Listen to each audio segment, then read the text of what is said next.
Welcome back. Before we begin our spooky adventure tonight, remember to like the video, subscribe to the channel, and share this video with other horror enthusiasts to give us more motivation. I'd love to know where you're watching from and what time it is, so leave a comment below and cheer me on YouTube. 1.1 The Christmas Trip my mother thought would fix us. I still can't sleep with a bed pressed against a wall. It doesn't matter how expensive the mattress is, how safe the neighborhood seems, or how old the house is. If one side of the bed is blocked off by drywall, paneling, brick, or anything solid enough to hide a hollow behind it, I lie there listening instead of sleeping. I picture the shape of the room on the other side. I measure the sound of the heat kicking on. I think about pipes, studs, crawl spaces, dead air between walls. My wife used to think it was just one of those odd things people carry out of childhood, like being afraid of basements or refusing to drive over bridges in heavy rain. For years, I let her think that. It was easier than explaining why I check vents before I let my son sleep in an unfamiliar room, or why I never rent cabins, no matter how pretty the listing photos are. This goes back to Christmas break in 2008, when I was 11 years old, and my mother decided a week in the mountains might save our family. At 11, I didn't think of it that way, not in those words. I only knew my mother had been trying harder than usual for months. She laughed too quickly at Dean's jokes, even when they weren't funny. She touched his arm in public, like she was reminding both of them to look married. She kept clipping recipes out of magazines she never cooked, and saying things like, "This year we're doing things right," with the kind of determined brightness that always made me uneasy. Dean was my stepfather, though stepfather makes him sound more settled in my life than he really was. He'd been around 3 years by then, long enough to take over practical things like yard work, oil changes, and the thermostat, but not long enough for me to forget what the house felt like before him. He wasn't a monster. He didn't drink himself mean, or hit us, or leave holes in walls. What he did have was a constant need to be the person least bothered in any room. If something went wrong, he had to be the one shrugging it off. If someone else was afraid, he had to be the one smiling. It wasn't courage. Even at 11, I understood that. It was pride in work boots. Ellie loved him.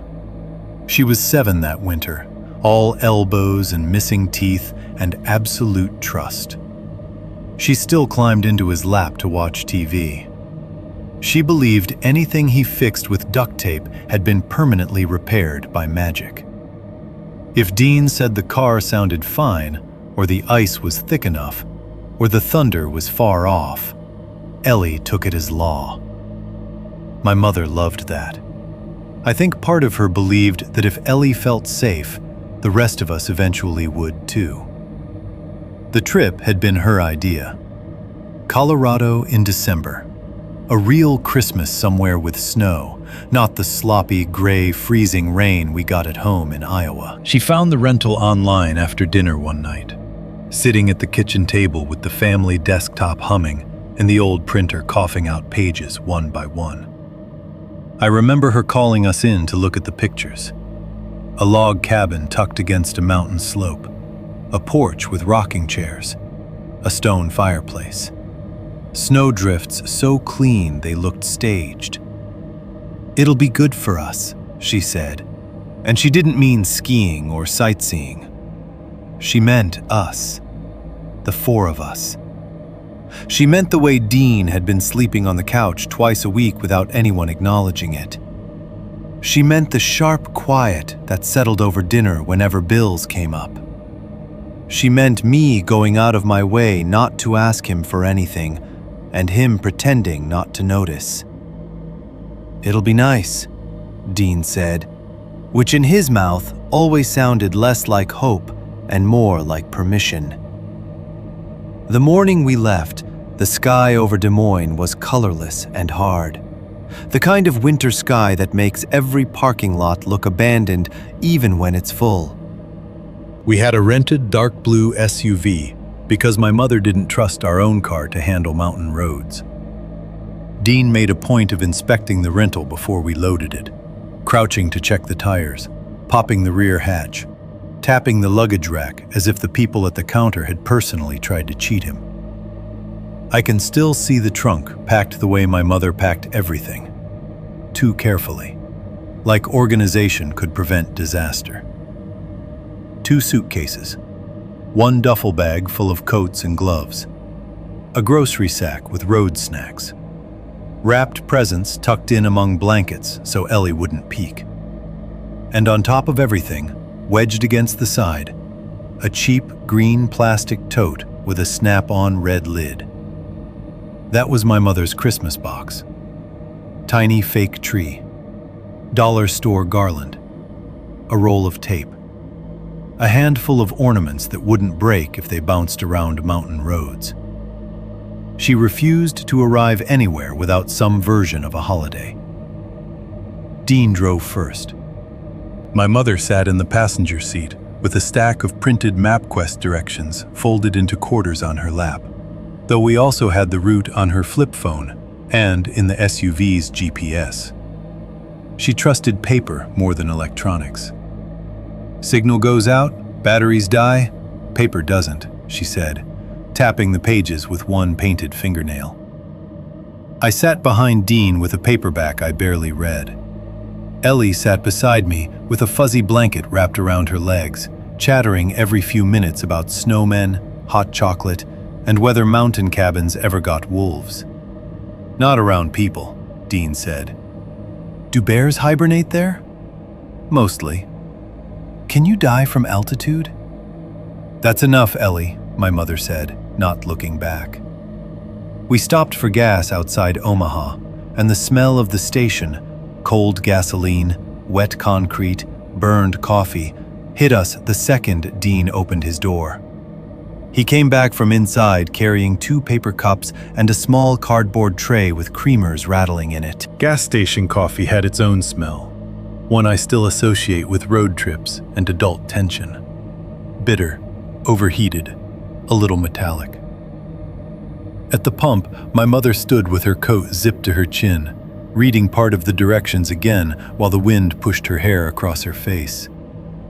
Dean glanced at her pages and said, "We've got a GPS, and I've got backup. We're not crossing the Yukon. It's just directions, Dean." Even then I knew that tone.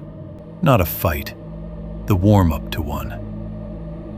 Back in the SUV, Ellie asked if we could stop at a place with fries.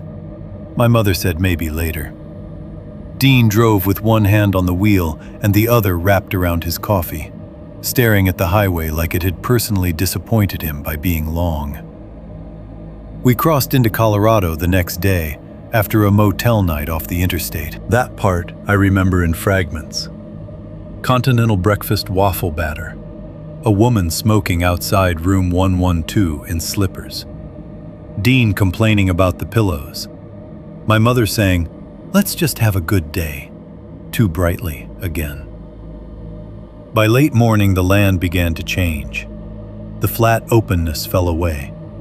The road started lifting in long, steady grades, and the sky seemed lower somehow, though maybe that was the mountains shouldering into view on all sides. Snow gathered in the ditches first, then thickened across fields and rooftops, then blanketed entire stretches of land untouched except for fence posts and dark stands of pine. We stopped at a highway rest area somewhere west of Pueblo. There was a concrete building with a green metal roof, a few picnic tables half buried in snow, and a vending machine humming inside a heated lobby that smelled like bleach and stale air. Dean stood outside by the SUV, smoking a cigarette he thought my mother didn't know about. I watched him through the glass for a minute while Ellie used the bathroom. The mountains in the distance were beautiful, in the kind of way postcards and calendars promise. But there was something about seeing them from that rest stop, under that dead white sky that made them seem less like scenery and more like something enormous waiting with no interest in us at all. Inside the car again, the cell signal bars on my mother's phone dropped from 3 to 1 and stayed there. "See," she said, lifting the phone slightly. "Good thing I printed it." Dean gave a short laugh through his nose. "We're not lost." No one had said we were. A little later, he pulled off at a roadside station with a hand-painted plywood sign advertising chains, propane, and elk jerky. I remember that because Dean actually took the snow chain discussion seriously, which meant the road ahead had stopped being theoretical, even to him. He stood outside with the clerk, both of them bundled in thick jackets, while the clerk pointed toward the higher roads and made a twisting motion with his hands, like tires losing grip. My mother stayed in the SUV and watched them through the windshield. Her hand rested on the Christmas tote in the back seat, as if keeping it from shifting. "You okay?" I asked her. She looked at me, surprised, and smiled too fast. "Of course. Why?" I shrugged. At 11, you don't ask the real question. You just feel it moving under everything. The roads narrowed after that. That's the part I remember most clearly. The transition from a family trip to something shut away from the rest of the world. 4-lane highway became 2 lanes. 2 lanes became a county road edged in packed snow. The shoulders disappeared. The plowed banks along the sides rose higher. The pines drew closer and thicker until they formed walls. The GPS froze once, recalculated, then lagged behind our actual turns. My mother started navigating entirely from the printouts, smoothing the paper against her knee and reading out things like, "Stay left at the fork," and "Unmarked access road after mile marker 12. There were fewer houses, then none. No mailboxes, no fences, no gas stations. No headlights coming the other direction for long stretches. Just trees and white ground and a sky fading toward afternoon. Ellie had finally gone quiet, drowsy under her blanket. Dean leaned forward over the wheel a little more with every mile. Even the SUV seemed to sound different out there. Tires hissing over packed snow. Engine noise swallowed by the trees. The mountains no longer looked scenic to me. They looked enclosing. The road cut through them like a mistake they hadn't corrected yet. When we turned onto County Road 58, I remember my mother saying, "This should be it," in a voice that tried to sound relieved and landed somewhere closer to strained. The cabin appeared all at once around a stand of pines, as if the woods had been hiding it until the last possible second. It sat alone in a shallow clearing, half surrounded by snowdrifts. The roof was steep and burdened with a thick white layer that made the structure look heavier than it should have been, as if winter itself had pressed down on it for years. A narrow porch ran along the front, one side sagging just enough for me to notice. The stone chimney rose up the left side, broad and dark, a little too large for the rest of the house. 2 front windows glowed yellow in the dim afternoon, and for one stupid second, that warm light made me think maybe the whole drive had been worth it. Then I looked around. There was nothing else. No neighboring cabins, no barn, no outbuilding, no road visible once Dean pulled into the drive. Just trees in every direction and a pale sky already losing color. "It's beautiful," my mother said softly, and I knew she was saying it partly for herself. Dean cut the engine. The silence that followed felt enormous. When I opened my door, the cold hit with real mountain force, thin, sharp, cleaner and meaner than Iowa cold. Snow creaked under our boots as we got out. Ellie spun once in place and laughed. Her breath came out in white bursts. Dean popped the trunk and started unloading with the brisk, irritated energy he always had when he was trying to prove something wasn't inconvenient. I carried in the Christmas tote first because my mother asked me to. The front door stuck before it opened, like swollen wood or a misaligned frame. When Dean shoved it the rest of the way, a pocket of warmer air rolled out, carrying the smell of old wood, fireplace soot, and mildew. Under that, faint but immediate, was something else. Something sour, animal, stale. Not strong enough to name, but wrong enough to notice. I stood in the entry with the tote in my arms and breathed it in again, just to make sure I hadn't imagined it. The cabin looked like the photos mostly. Knotty pine walls, stone fireplace, plaid throw blanket folded over a couch, a narrow staircase climbing along one wall toward the loft. It should have felt cozy. It almost did. But the smell sat beneath everything, like rot under perfume. Behind me, my mother brushed past carrying bags and said, "Smells a little musty, but once we get a fire going, it'll be fine." Maybe that was the first lie the house asked from us. Or maybe it was the first one we offered willingly. 1.2. The owner with the white knuckles. We had barely gotten the luggage inside when I heard the truck. It came from somewhere beyond the trees to our left, low and rough and uneven, like the engine had one cylinder that never quite fired when it should. The sound moved slowly through the quiet, and then stopped, close enough that whoever had driven it had to be in the clearing with us. Dean was still hauling bags from the back of the SUV. My mother had gone into the kitchen with a plastic sack full of groceries. Ellie was at the front window, using the sleeve of her coat to wipe a circle in the fogged glass. "Someone's here," she said. Dean glanced up, annoyed more than alarmed, as if visitors in the middle of nowhere were just one more inconvenience stacked on top of a long drive and cold weather. He stepped back out onto the porch, and I moved toward the front windows before I could stop myself. The truck was old, even to my 11-year-old eyes.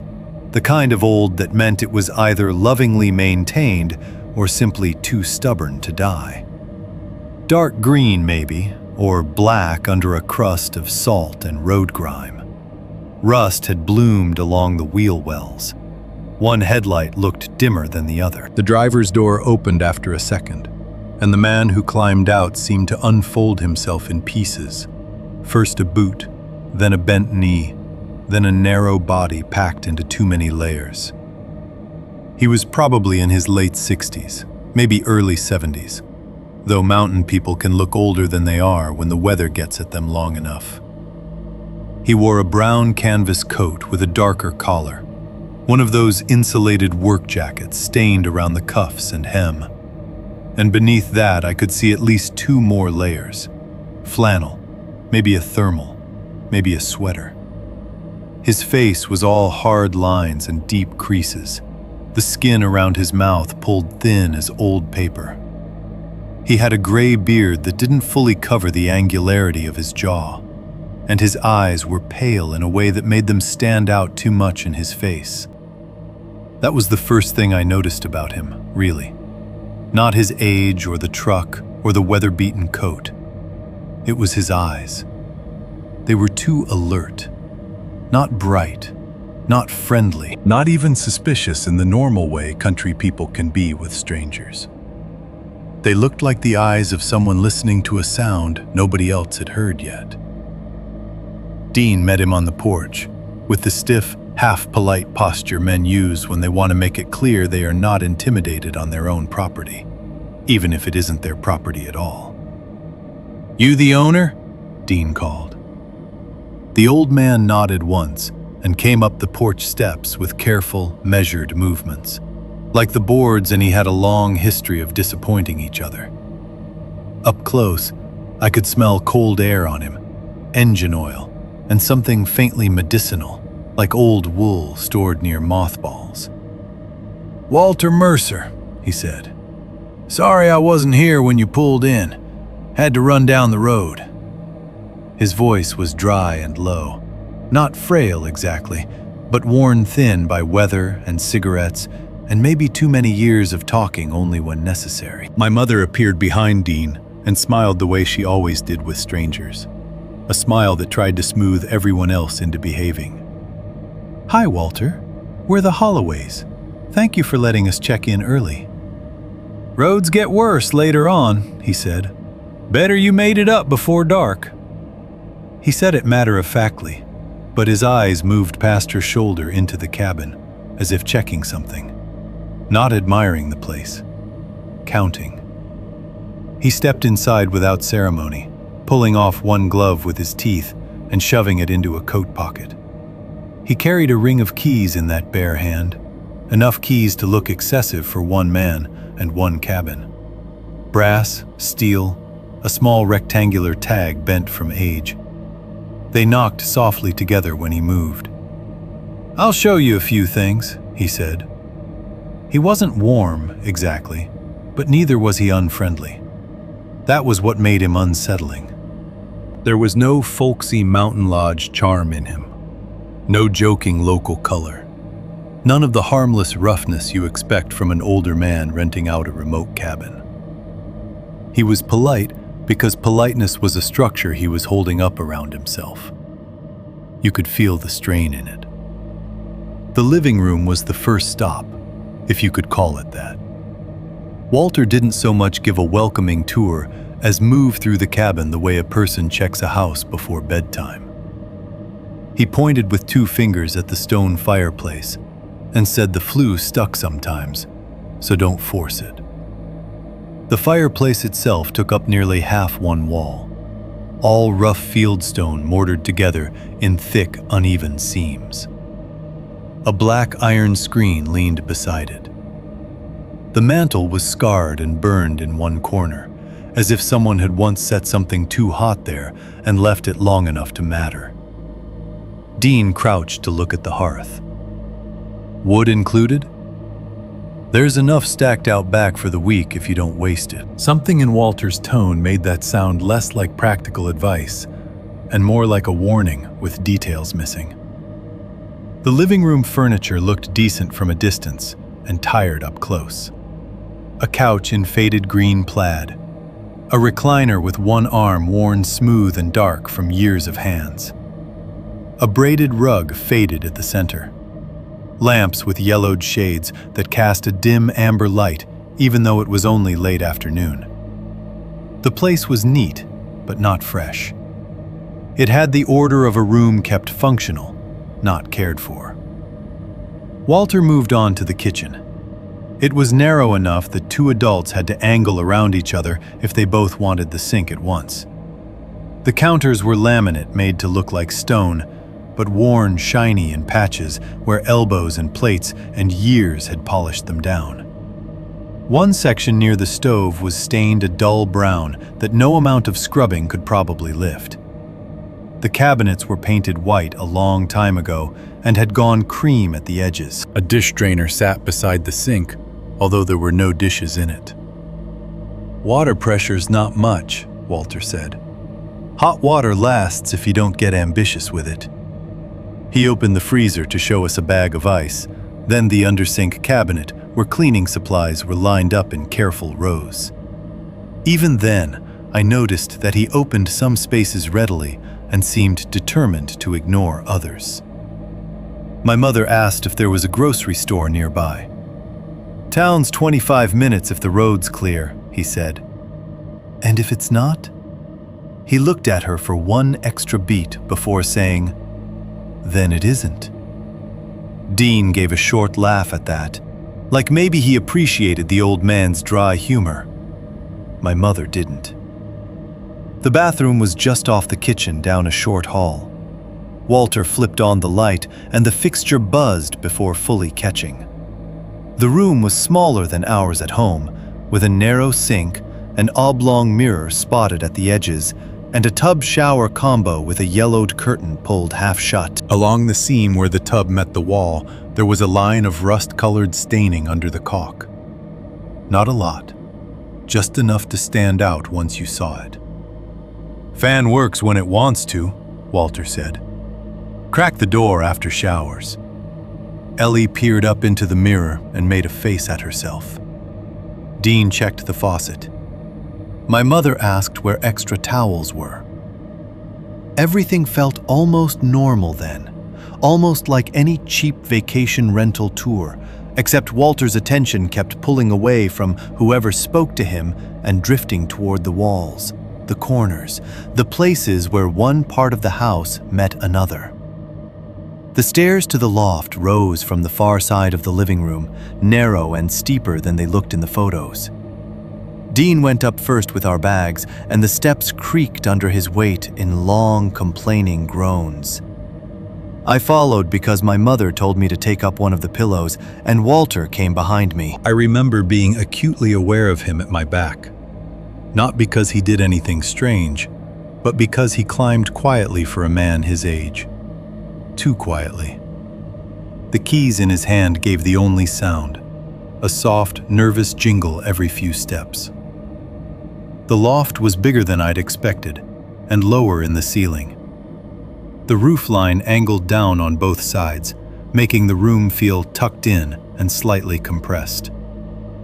Two twin beds sat along one wall under the slope, one made up in a red flannel set, one in blue. A dresser leaned a little on the plank floor near the far corner. There was a single lamp on a table between the beds, and across from them, near the half wall overlooking the living room below, stood a low bookshelf holding old paperback westerns, a puzzle box with no lid, and a Bible with a cracked spine.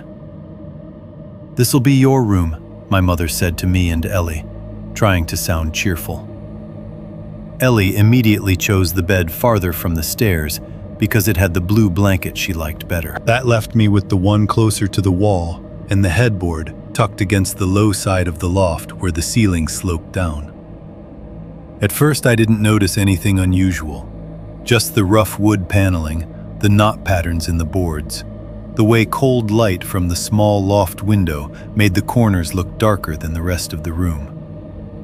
Then Dean set one of the duffel bags on my bed, and I saw it.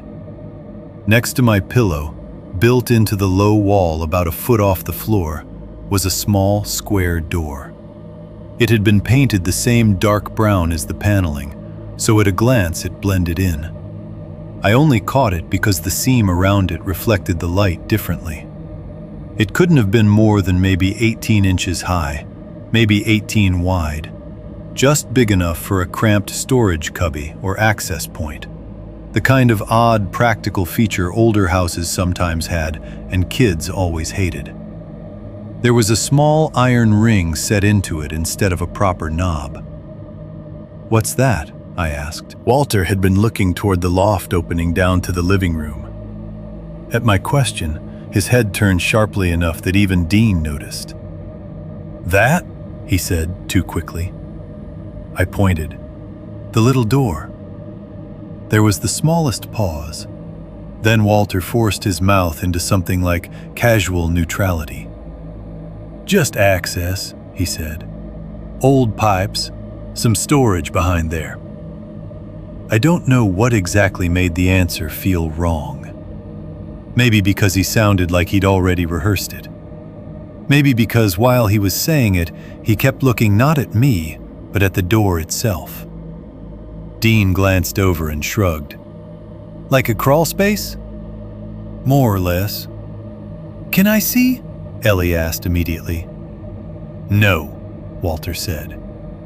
The word landed hard enough that Ellie blinked. Then he seemed to realize how abrupt he'd been and added, "Nothing in there worth seeing. Dust, old wood, best left shut." His keys jingled again. That was when I saw his hand. He was still holding the ring loosely at his side, but his fingers weren't steady. The metal clicked against itself in a faint, irregular tremor. Not cold, Not age exactly either. I had grandparents then. I knew the difference between frailty and nerves. This was nerves. My mother saw it too. I could tell by the way her expression changed, just slightly, the brightness slipping from it. Walter cleared his throat and turned away from the little door with deliberate effort.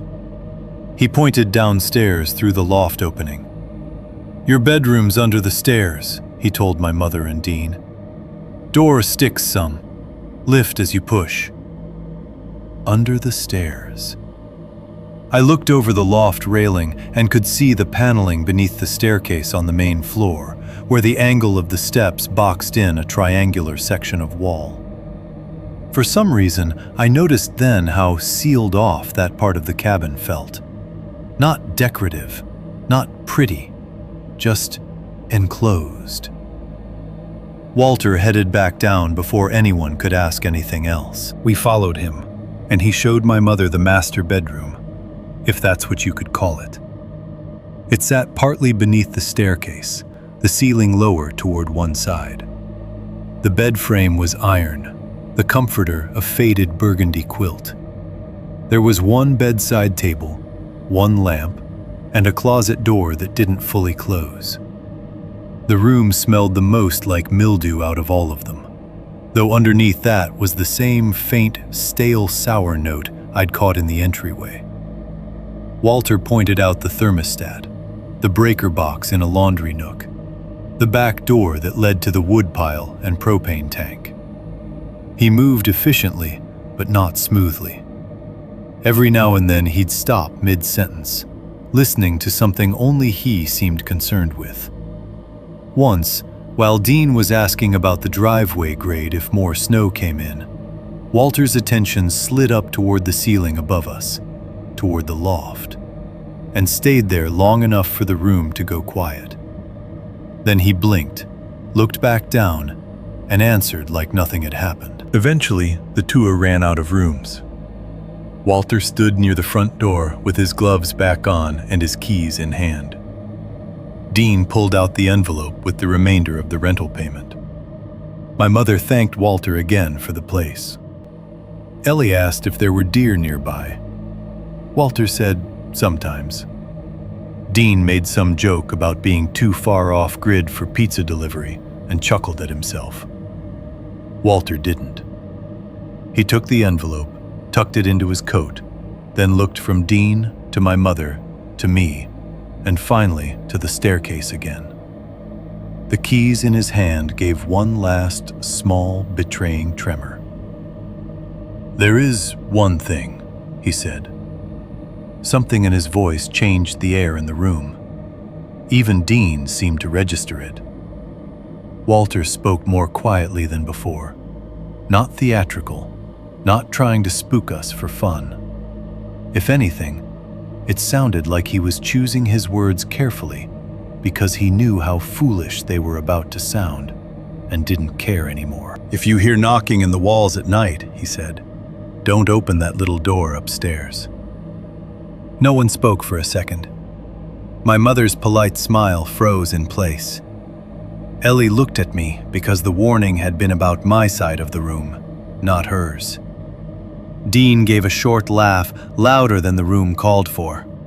"What is this?" he said. "Some kind of mountain hospitality thing? You tell the city people a ghost story and watch them sleep with the lights on?" Walter looked at him. I remember that look more clearly than I remember Dean's face in that moment. It wasn't anger. It wasn't embarrassment either, not the kind of discomfort a man shows when his joke falls flat or someone refuses to play along. It was defeat. As if Dean had just done something Walter had expected, and that expectation had confirmed the worst thing Walter believed about people like us, that we would not listen until listening no longer mattered. "It's an old house," Walter said. "Things shift. Pipes make sound. Almost get curious in winter." He paused, then added, "Best not to go opening what doesn't need opening after dark." That was closer to a normal explanation, and I could feel Dean grabbing onto it immediately. "There you go," he said, smiling in my direction now as if including me in the joke. "Mice in the walls. Mystery solved." My mother laughed once, softly, but there was no ease in it. "I'm sure it's fine," she said, though the way she tucked hair behind her ear told me she didn't fully believe herself. Walter opened the front door. Cold light and colder air spilled in around him. At the threshold, he stopped and looked back, not at the whole family, not even at Dean this time, but up past us toward the loft. I followed his eyes instinctively. For one ridiculous second, I had the sense that he was not leaving us in the cabin. He was leaving us with something. "Keep the fire going," he said. Then he stepped outside, pulled the door shut behind him, and crossed the porch with those same careful, measured movements. Through the front window, I watched him climb into the truck. He sat there a moment before starting it, hands on the wheel, head bowed slightly like a man working up the will to do something unpleasant. Then the engine turned over, rough and low, and he drove away through the trees until the sound thinned and disappeared. Inside the cabin, everything was still. Dean snorted and shook his head. Guy rents out a place for extra cash and can't resist adding spooky flavor. My mother didn't answer right away. She moved to the kitchen and began unpacking groceries with a little too much focus, lining cans and bread and paper towels on the counter as if her hands needed a harmless task. Ellie had gone back to the window to see if the truck was still visible through the trees. I stood at the bottom of the stairs, looking up toward the loft. The warning sat in my mind not like a story, but like a household instruction. Not dramatic, not vague, not "don't go in the woods after dark," or "watch out for coyotes," or "keep the doors locked because strangers pass through." It was smaller than that, stranger than that. If you hear knocking in the walls at night, don't open that little door. Specific, practical, a warning aimed at one exact place in the house. Dean kept talking, muttering something about local weirdos and tourist bait as he carried the last suitcase into the bedroom. My mother told him not to start. He said he wasn't starting anything. Ellie asked if we could decorate the little Christmas tree before dinner. Their voices filled the cabin again, ordinary and human, and almost enough to sand down the old man's words. Almost. Because once I knew that small door was there, I couldn't stop noticing it in my mind. Its size, its low placement, the iron ring in the center, the way Walter had looked at it without wanting to, the way his keys had trembled in his hand. And more than that, I couldn't stop thinking about the expression on his face when Dean laughed. Not offended, not embarrassed. Like he had just watched us make a mistake he no longer had the energy to prevent. 1.3. The first night smelled wrong. By the time the light began draining out of the clearing, we had already started pretending. That was the thing about my mother. She could turn almost any room into a stage if she believed hard enough that normalcy might follow the script. You could see it happen in the way she moved. The brisk little lift in her voice.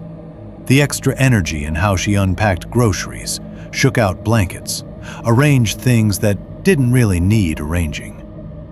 She didn't say, "Let's act like everything is fine." She never had to. She just started behaving as though the right sequence of ordinary motions could force the rest of us into following. So that evening, that was what we did. Dean brought in an armload of firewood from the stack behind the cabin and made a point of getting the fire going without any help. The first few logs caught slowly, hissing a little before the flames found their grip.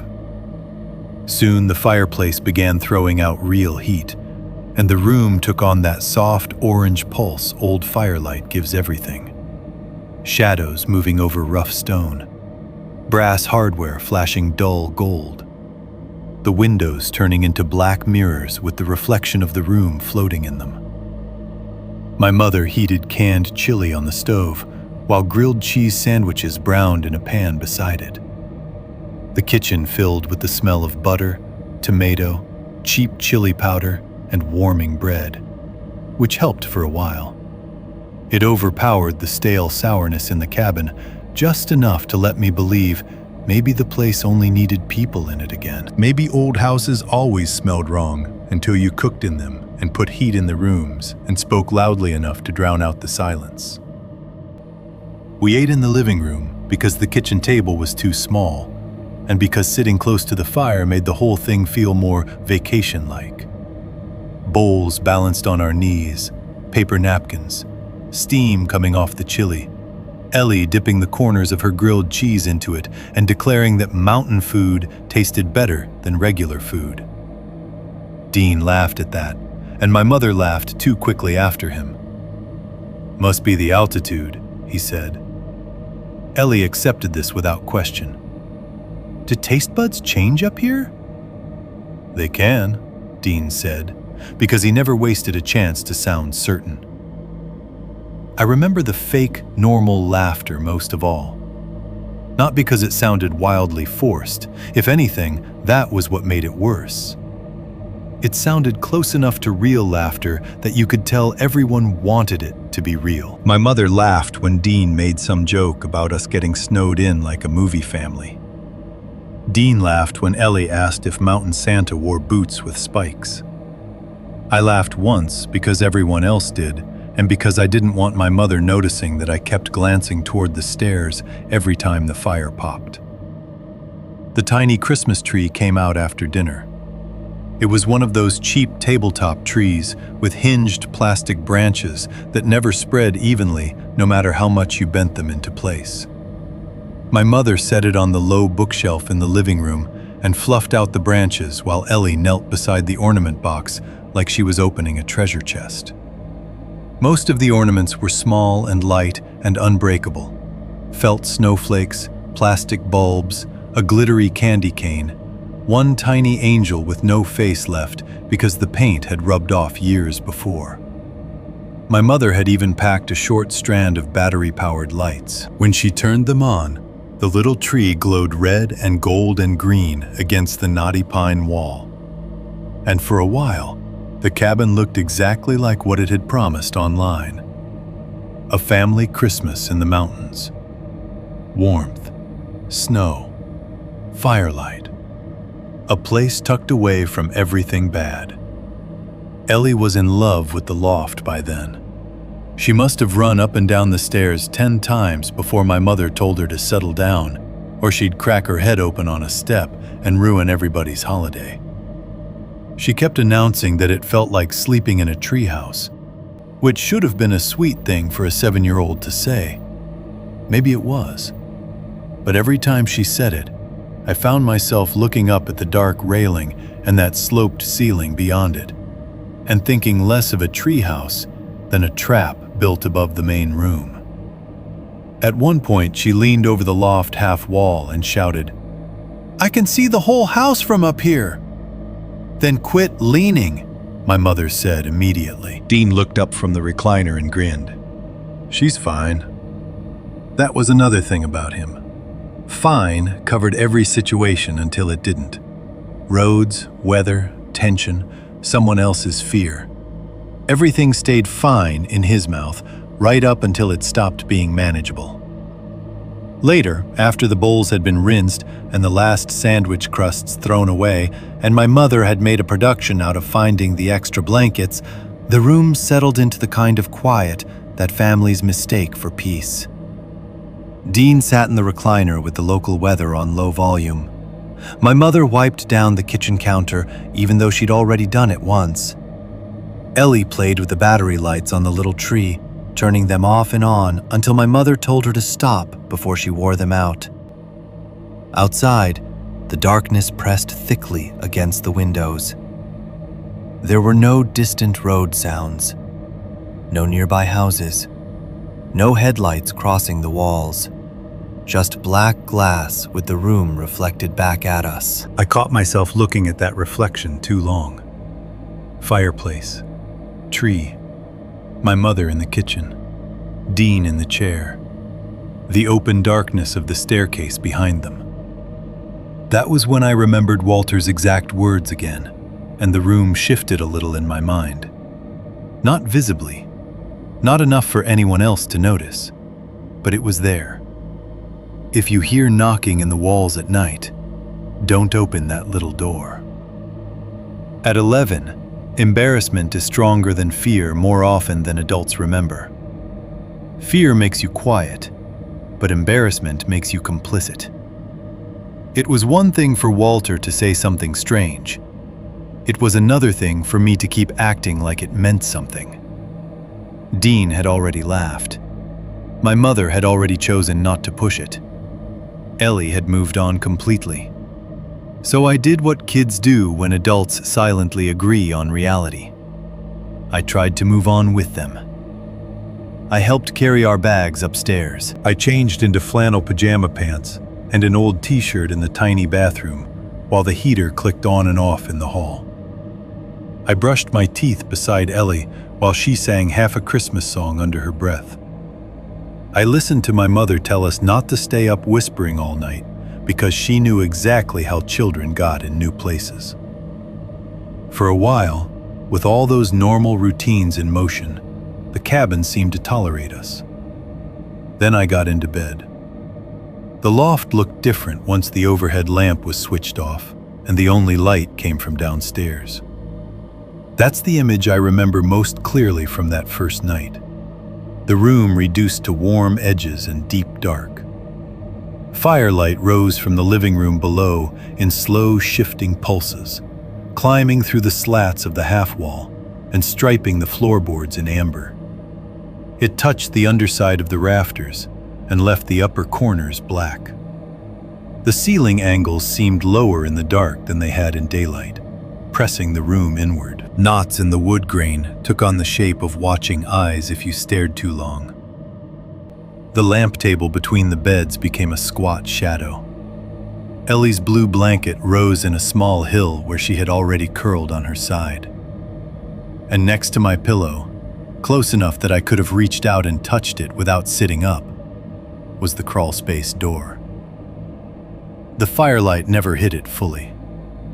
It only caught the seam around it now and then, a thin, shifting line that appeared and vanished with every movement of the flames downstairs.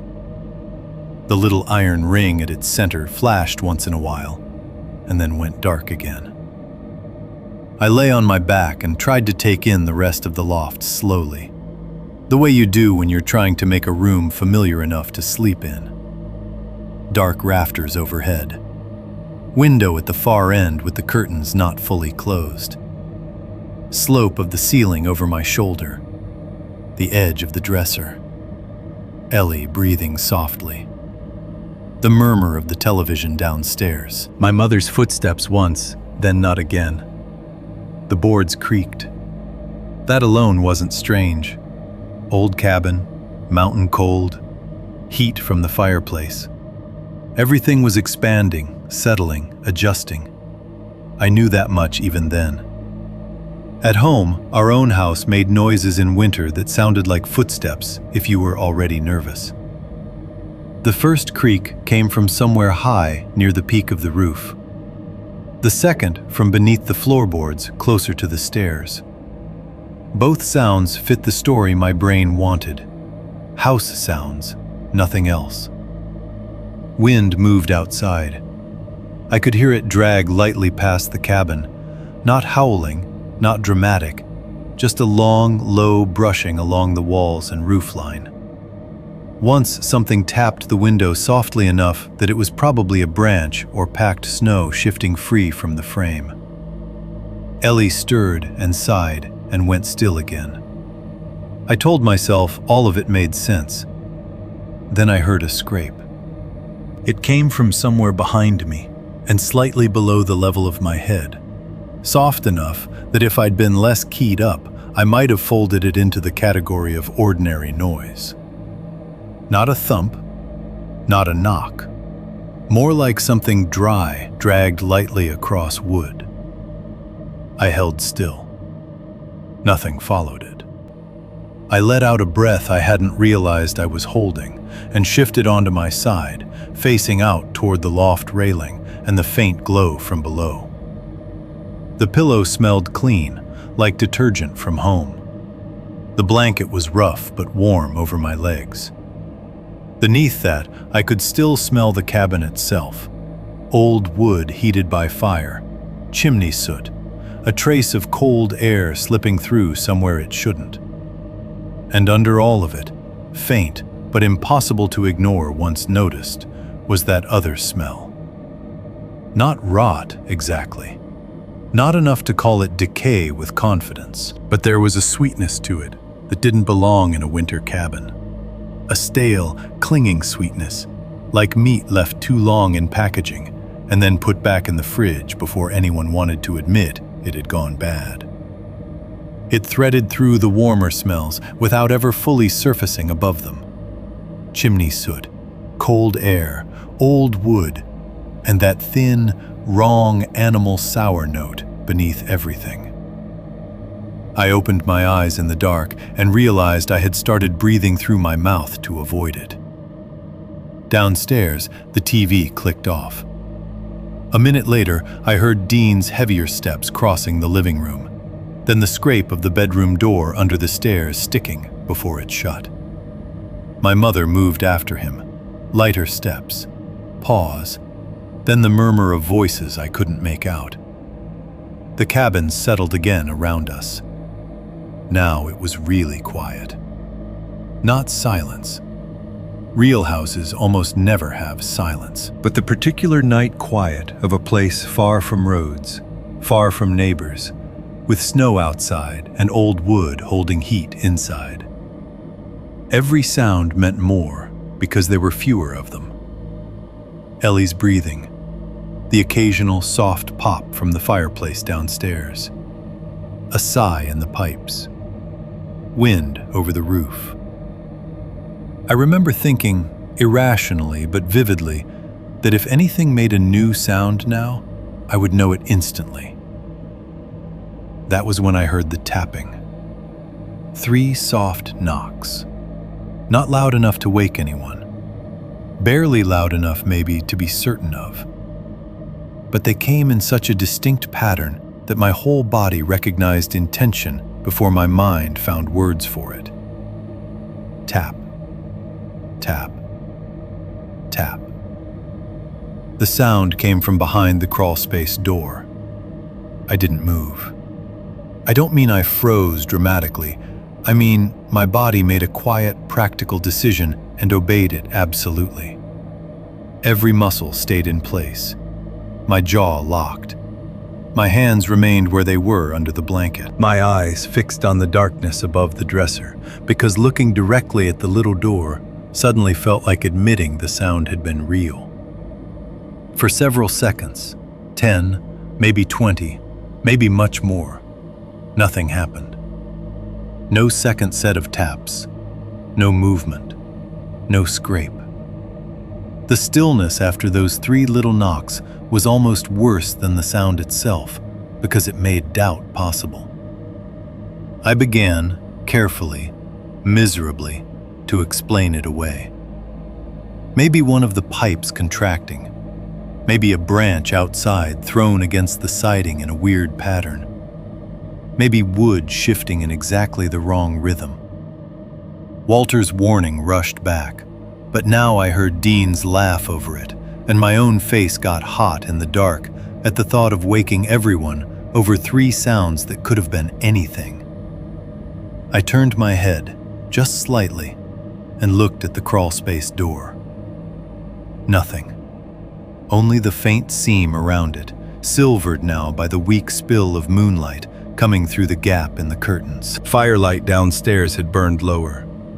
The room had cooled enough that I could feel the difference at the edge of the blanket near my shoulder. I was beginning to hate myself for being scared. Then, from just behind my pillow, so close I felt it in my neck before I fully heard it, came a long, delicate scratching sound. It started near the level of my ear and dragged downward slowly, as if something with a narrow, hard tip had been drawn along the inner side of the wall. I jerked upright so fast the bed frame bumped the paneling. The scratching stopped instantly. Ellie snorted in her sleep and rolled over, but didn't wake. I sat there with both hands braced on the mattress, my heart pounding hard enough to hurt, and stared directly at the crawlspace door. In the dark, it seemed smaller and worse somehow, no longer like a storage hatch, but like a deliberate opening.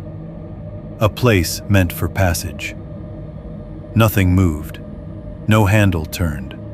No shadow crossed beneath the seam. No additional sound came from behind it. If I had been braver, or maybe simply younger, I might have whispered for my mother.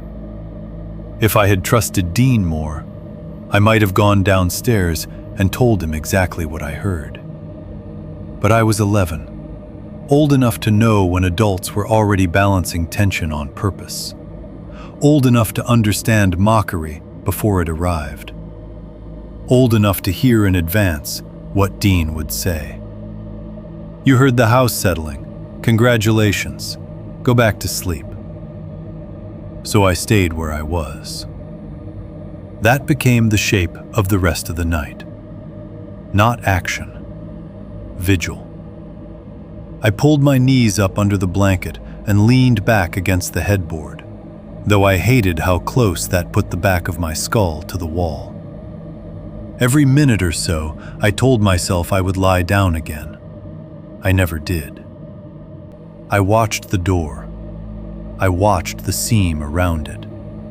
I listened for any change in the cabin's sounds. Once the wind rose and pressed a soft shiver through the roof. Once something hissed in the firebox below and made the embers shift, throwing a brief, stronger glow up the stairs. Once Ellie muttered in her sleep, and I nearly cried out from the shock of hearing another human voice. The rotten, sweet smell seemed stronger when the room cooled, or maybe fear sharpened it. I tried counting to 100 and starting over, tried reciting the names of kids in my class, tried telling myself the scratching had to be a mouse. But a mouse would have kept moving.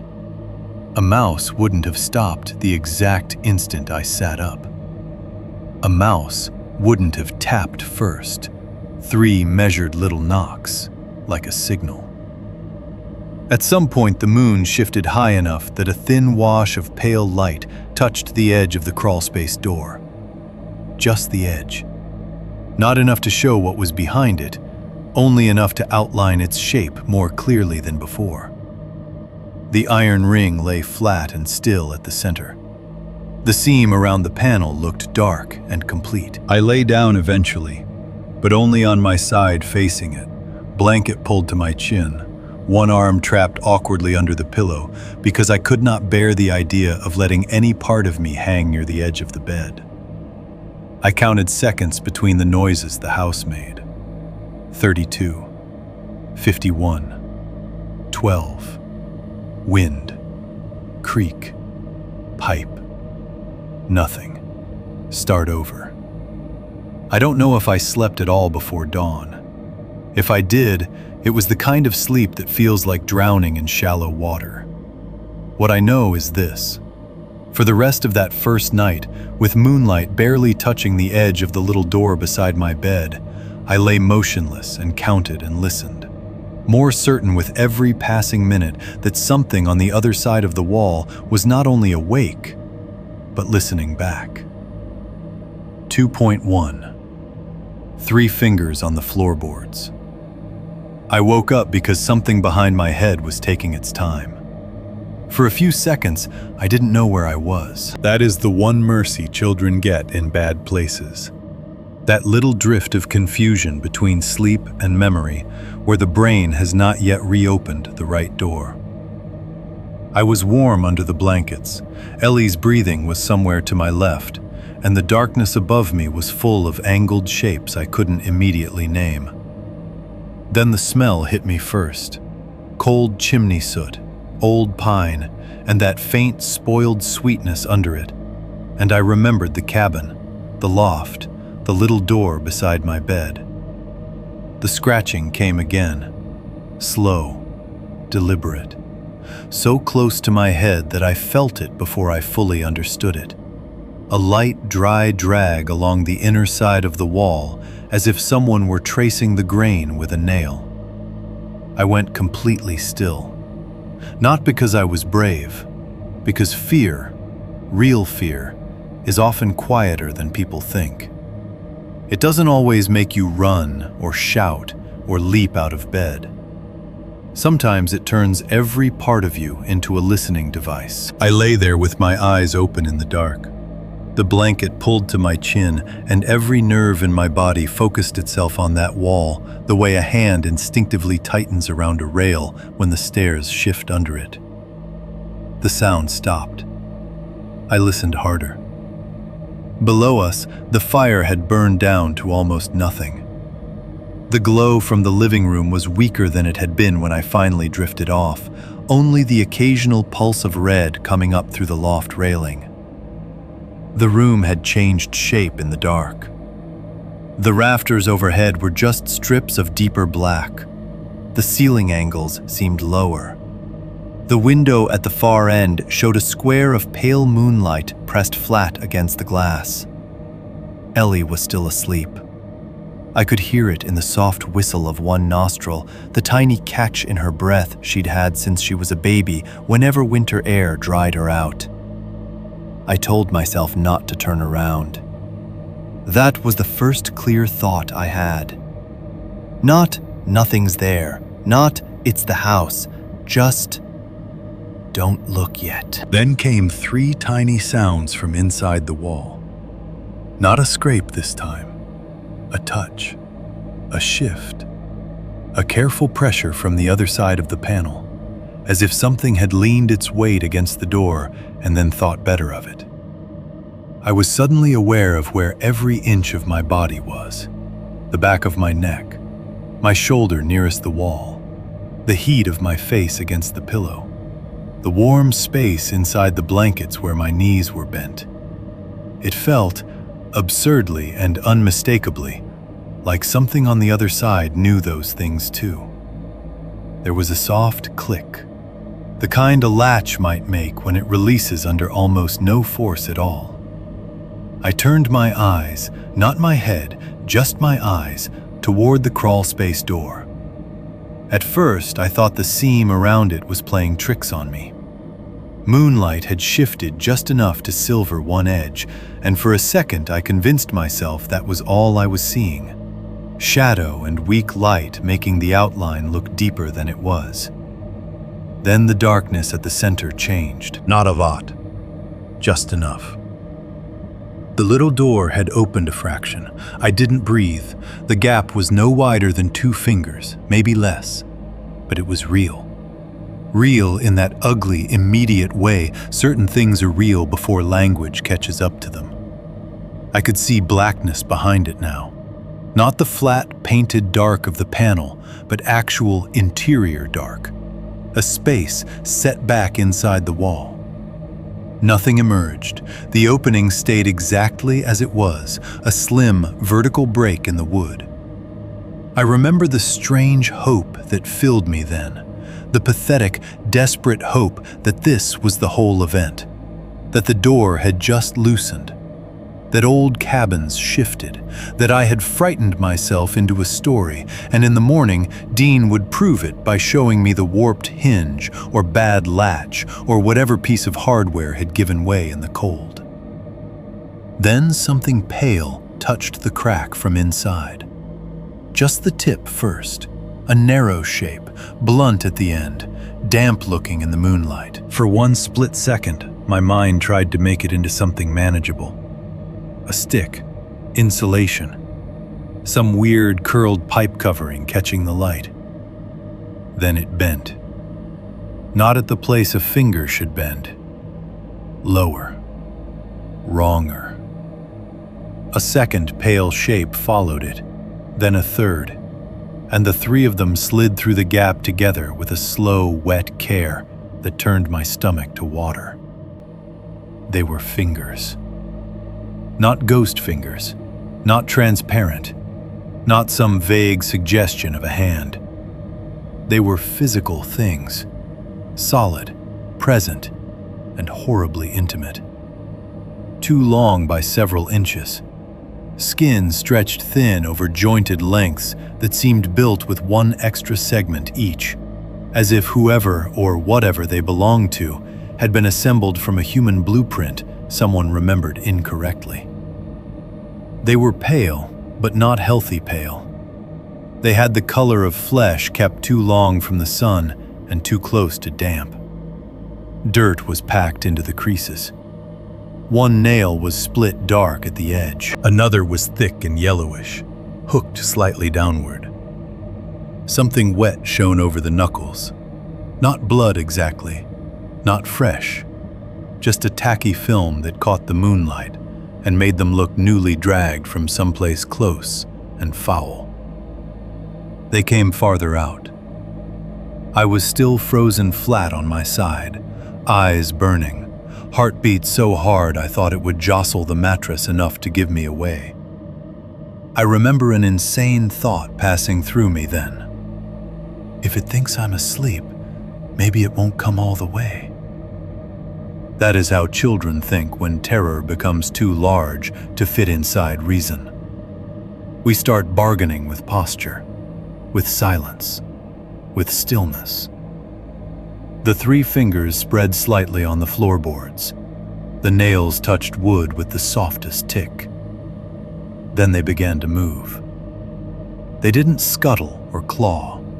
That would have been easier somehow, because panic knows what to do with an attack. What they did instead was worse. They searched. Slowly, patiently. The fingertips dragged outward from the crack in a shallow arc, feeling the old floorboards inch by inch, as if testing temperature or vibration. One passed so near the side of my mattress that I could hear the faint, papery drag of the nail over the wood grain. The hand, or whatever portion of it could fit through the narrow opening, seemed to be groping for a boundary, for the edge of the bed, for a dangling arm, for warm breath. I couldn't take it anymore. I screamed. Not a brave shout, not a word, just one high, ripped-out sound that seemed to tear my own throat on the way up.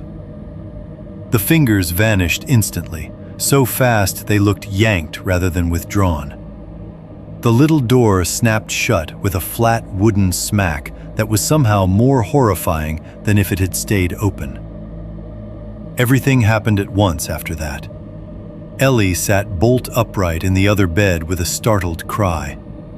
The light downstairs crashed brighter as someone hit a lamp or switch.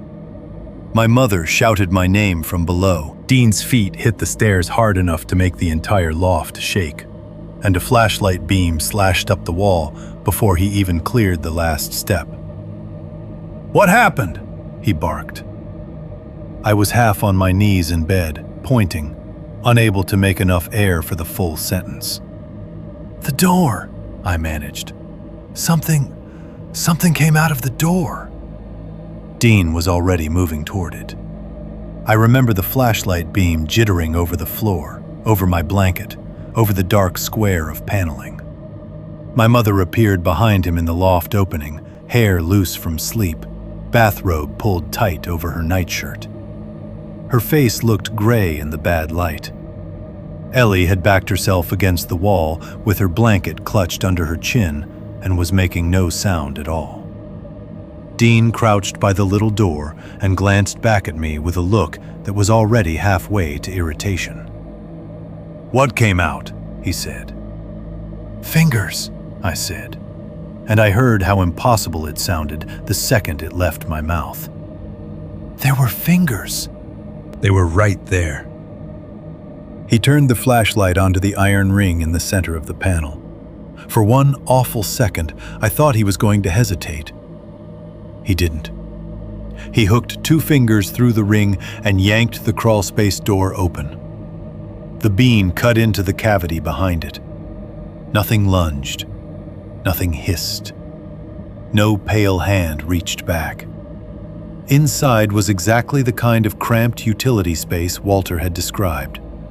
Pipes ran horizontally through the narrow dark. Old wood studs. A confusion of cobwebs near the upper corners where dust had clotted into gray drifts. The bare back of paneling. A collapsed cardboard box crushed on one side. A bit of old insulation showing where the paper wrap had split. It looked stale, dry, and unpleasant, but ordinary in the worst possible way. Ordinary enough to make me doubt myself, while still not looking like a place anything living should want to be. Dean shoved the flashlight farther in, scanning left and right. "You see anything?" My mother didn't answer. She was looking at me. The cavity wasn't deep, at least not at first glance. Maybe 3 feet before it narrowed, maybe less. Certainly not enough, it seemed, to hold a person. Dean banged once on the side of the opening with the flashlight handle, as though to prove its emptiness through force. Dust drifted loose from a cobweb strand. "There's nothing in there," he said. "There was," I insisted. My own voice sounded weak to me, child thin and humiliated. "I saw it. It came out." Dean stood up too fast, already annoyed now that the opening hadn't rewarded his performance with something he could solve. "You were asleep." "I wasn't."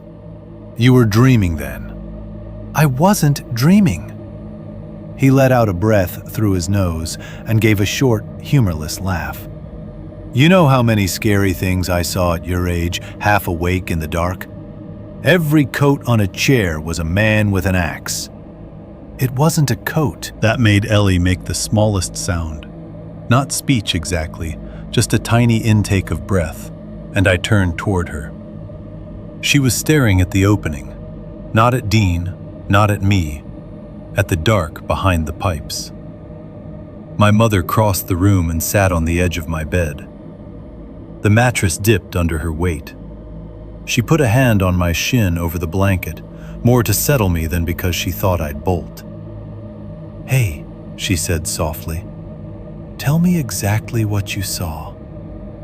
Her voice was gentler than Dean's, but she was tired.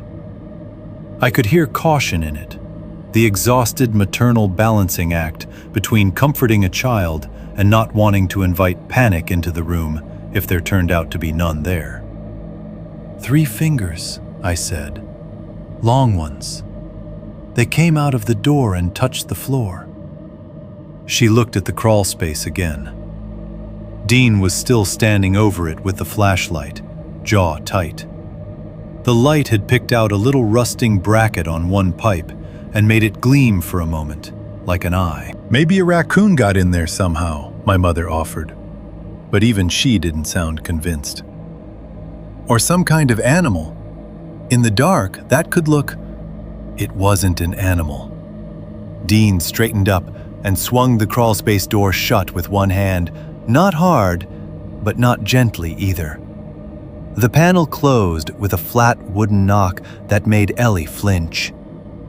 "You hear about mice, you hear an old man tell a spooky story, you sleep in a strange room," he said.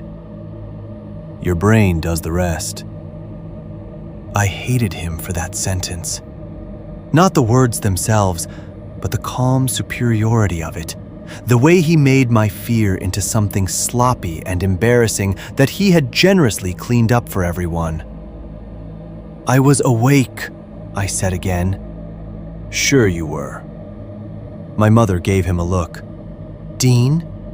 "What?" he said. "What do you want me to say? There's nothing in there."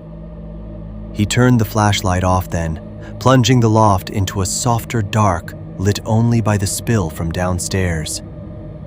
Somehow that made the little door worse. Closed again. Harmless looking. Waiting. My mother stroked Ellie's hair when she passed her bed, then came back to tuck my blanket around me in a way she hadn't done in years. "Try to sleep," she said. "If you hear anything else, call us, okay?" I almost laughed at that. If. Dean headed downstairs first. My mother paused at the loft opening and looked back one more time, not at me, but at the crawlspace door. Then she followed him. Their voices murmured below for a minute after the bedroom door under the stairs shut again. I couldn't make out the words. I only heard tone, irritation, quiet disagreement, then the effortful hush of people who do not want children hearing the real fight. Ellie still hadn't spoken. She sat with her knees pulled up, blanket around her shoulders, eyes fixed on the door. "You saw it too?" I whispered. Her gaze didn't move. "I didn't see it." The words came out so softly, I barely heard them. "Then what?" "I heard it." She turned then and looked at me in a way no 7-year-old should ever look at anybody. Wide awake, completely serious, and much older than the rest of her face. Then she lay back down, pulled the blanket over her shoulder, and pretended to sleep. I didn't. I lay there staring at the small square panel, replaying the fingers over and over in my head, terrified that if I let the image blur at all, I would lose my own certainty and Dean's version of the night would replace it. 3 fingers, pale, wet-looking, too many joints, searching. The loft slowly darkened as the fire downstairs fell lower. And every time I blinked, I could still see them feeling their way across the floorboards, as if they already knew exactly where the bed was and had only missed me by inches. 2. The stains that were not there before. After my mother and Dean went back downstairs, the loft settled into that strained quiet people leave behind when they've decided a problem is over, but one person in the room knows it isn't. I stayed sitting upright in bed for a while, the blanket twisted around my legs, my pulse still thudding high in my throat. Across from me, Ellie had rolled onto her side with her back to the room. I couldn't tell whether she was truly trying to sleep or simply refusing to look at the little door anymore. I didn't blame her. I didn't want to look at it either. But not looking at it felt more dangerous than staring. The crawlspace door had gone back to being a painted square in the wall. The iron ring lay flat against the wood. The seam around it looked ordinary in the weak spill of light coming up from downstairs. If I had walked into the room fresh at that moment, if I had never heard the scratching, never seen those fingers emerge, I might have believed Dean. I might have let the whole thing collapse into embarrassment and adrenaline, and the strange distortions of waking too quickly in an unfamiliar room. But my body wouldn't let me. I could still feel the shape of what I'd seen, as if the image had left a residue inside my skull. 3 fingers. Too long. Too pale. Bending wrong. Searching. I swung my legs carefully over the side of the bed. The floorboards were cold under my feet, though not icy. The fire downstairs had thrown enough heat into the cabin to keep the loft from freezing, but the cold had still worked its way into the wood. I stood slowly, not taking my eyes off the crawlspace door, and looked down at the space beside the bed where the fingers had moved. At first, I thought the light was playing another trick on me. Then I crouched. 3 damp streaks marked the floorboards near the side of the mattress. They weren't dramatic, not bright red, not horror movie obvious. In the weak, low light, they looked like something brownish had been dragged over the wood and not fully wiped away. 3 parallel smears no longer than my hand. The boards there had a slight shine to them, as though whatever had touched them had left behind moisture or grease. One streak curved a little at the end. Another ended in a darker oval bead half soaked into the grain. I stared at them so hard my vision blurred. They had not been there before. That fact sat in me with total clarity. I knew the floor next to my bed because I had spent half the night staring at it, staring at the edge of the mattress, staring at the shadow line beneath the little door, searching for any sign I had imagined things. That wood had been dry. Dusty, maybe. Old and worn, maybe. But dry. I should have called my mother back up right then. Instead, because fear makes children do absurd things in the hope of controlling the story, I reached out and touched one of the streaks with the tip of my index finger. It was tacky. Not fresh wet, not runny, but damp enough to cling.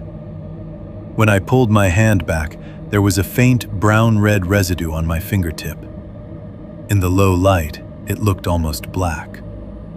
The smell rose stronger when I crouched closer to the door. Not the broad cabin smell anymore. Not wood smoke and old dust and whatever sourness had been woven through the place from the start.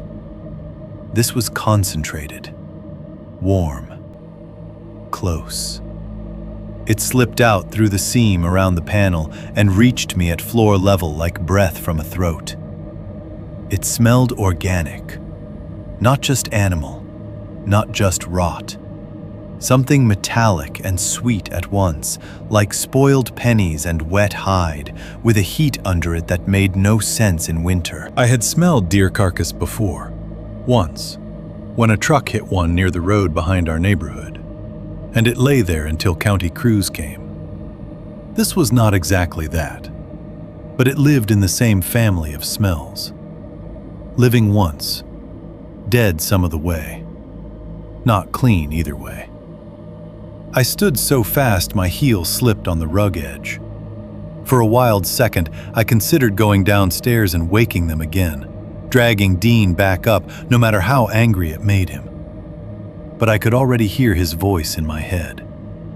Rust water, mouse nest, condensation. You worked yourself up and now you're seeing stains in the dark. He would kneel, flash the light over the marks, say they'd probably been there the whole time. My mother would try to smooth it over. Ellie would keep quiet. And somehow I would come out of it feeling even smaller than before. So I climbed back into bed and pulled the blankets around me. I kept my hand outside the covers because I didn't want that tacky residue near my face. Even after I wiped it on the sheet, I imagined I could still feel it on my fingertip. The rest of the night went by in fragments. I remember the house shifting once, a low groan somewhere near the roofline. I remember one brief, sharp spit from the fire downstairs as a log collapsed and sent a stronger glow up the stairwell. I remember hearing Dean cough in the bedroom below us, and my mother murmur something too soft to catch. And over all of it, I remember the oppressive stillness from behind the wall. The sense not that the space beyond the crawlspace door was empty, but that it had simply gone quiet on purpose. At some point, I must have slept, though it didn't feel like sleep so much as passing in and out of a shallow fever.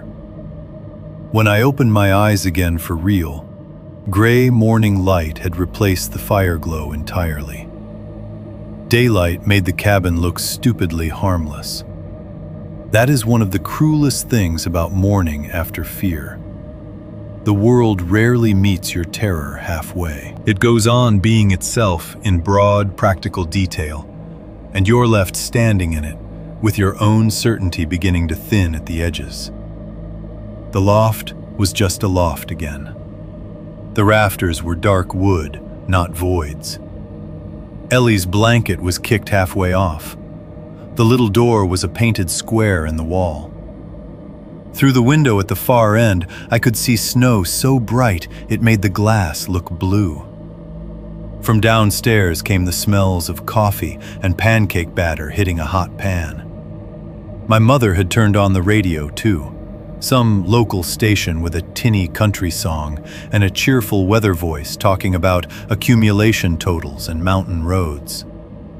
The ordinary sounds of breakfast floated up through the loft. Plates, cabinet doors, the stove burner clicking. It all hit with such normal force that for a few seconds I lay there in the weak winter light and felt a kind of nausea that had nothing to do with the smell in the wall. Maybe I had imagined more of it than I thought. Maybe fear had distorted the shape of the fingers. Maybe the stains were old. Maybe the smell was mildew and dust and old pipes heating up. This is what daylight does. It doesn't erase horror. It negotiates with it. I sat up and looked at the floor beside the bed. The marks were still there. Clearer now. 3 streaks, brown-red against the worn wood, each about the length of a finger, darkened at one end where something heavier had rested or pressed. In daylight, they looked less like a child's panicked mistake and more like evidence someone had tried not to make. I didn't touch them again. Ellie woke, sat up, and saw where I was looking. Her face changed immediately, sleep falling off it all at once. "You still see them?" I asked. She nodded once. That was all. We got dressed quietly and went downstairs. My mother was at the stove in jeans and a sweatshirt, hair tied back, flipping pancakes with more force than the job required. Dean stood at the counter pouring coffee into a thick ceramic mug with a trout painted on the side. The little tree lights were still on even in daylight, glowing weakly near the bookshelf. It should have been a cozy scene. Radio music, coffee, a family breakfast in the snow. No one mentioned the night at first. Dean asked if we wanted pancakes or scrambled eggs like he was doing us a favor by being decisive. My mother told Ellie to wash her hands. I sat at the table and kept smelling that tainted sweetness under the coffee until the whole room felt split between what it looked like and what it held. Then my mother noticed my silence. "You okay?" she asked, not really looking at me because she was pouring batter. I hesitated too long. "Those marks are still there," I said. Dean didn't turn around right away. "What marks?" "By my bed?" He gave a tired sigh into his coffee. "I told you, that's probably old rust water. It wasn't there before." "You don't know that." I do know that. That made him turn. Not angry yet, not mocking this time either. Just irritated in the way adults get when reality threatens to become less convenient than the explanation they already picked. "You had a bad dream in a weird room," he said. "You're still wound up, that's all." My mother set down the spatula. "Dean?" "What?" "Just go look." He stared at her for a second like he wanted to resist on principle. Then, muttering something under his breath, he set down the mug and headed for the stairs. We followed him up. In daylight, the loft seemed smaller, rougher, more ordinary. The window showed nothing but pale sky and pine tops. Dust floated in the cold stripes of morning light. Dean bent near my bed with a hand on one knee and looked down at the floorboards. He did not speak immediately. My mother stepped beside him. I watched her eyes find the streaks. Her mouth parted just slightly before she closed it again. "Well?" Dean said finally, but the word had changed shape in him. Less certain now, more guarded. My mother crouched and leaned closer. "That looks fresh." "It's probably not." "It's wet." He rubbed a thumb over one streak, then looked at his hand. His face stayed blank for half a second too long. "Rust," he said. "Pipe condensation. Old places do this." "There aren't pipes there," I said. He ignored me, but he didn't laugh. That mattered more than I understood right away. He stood, wiped his thumb on his jeans, and looked toward the crawlspace door without opening it. "I'm going outside," he said. "See if anything got under the siding." That was the first time he said anything that admitted the possibility of something. The morning outside was shockingly bright. Snow covered everything in a clean white layer that should have made the world feel new. The trees around the clearing stood black-green and still. The sky was a thin, hard blue behind washed cloud. Cold air sliced into my lungs the second I stepped off the porch. For a moment, with the sun on the snow and the radio still faintly audible from inside, it was almost possible to believe the entire night had belonged to some sealed-off version of the cabin that daylight had burned away. Then Dean rounded the side of the house and stopped. I saw his shoulders tighten before I saw what he was looking at. My mother came up behind him. I moved around her coat and stared down. The snow along the side wall of the cabin had been disturbed. Not trampled, not in a way that looked like a person walking. There were no boot prints, no animal tracks either, not deer, not dog, not raccoon. Instead, there were smears and compressed patches where something had contacted the snow low to the ground and moved in uneven pulls. It looked almost like a body had dragged itself along the wall with periodic hand placements to shift its weight. Here and there, the impressions deepened into shapes that were almost handprints, and not handprints at all. One of them sat about 2 feet from the foundation, where the light hit it cleanly. It had 4 narrow grooves pressed into the snow, but the outer 3 were longest, stretched farther forward than a child's fingers could have reached. Too thin for gloved hands, too long for anything I could explain. The spacing between them looked wrong, almost elegant in a way no human print in snow should look. Ellie made a small sound behind us and grabbed my mother's sleeve. Dean crouched without speaking.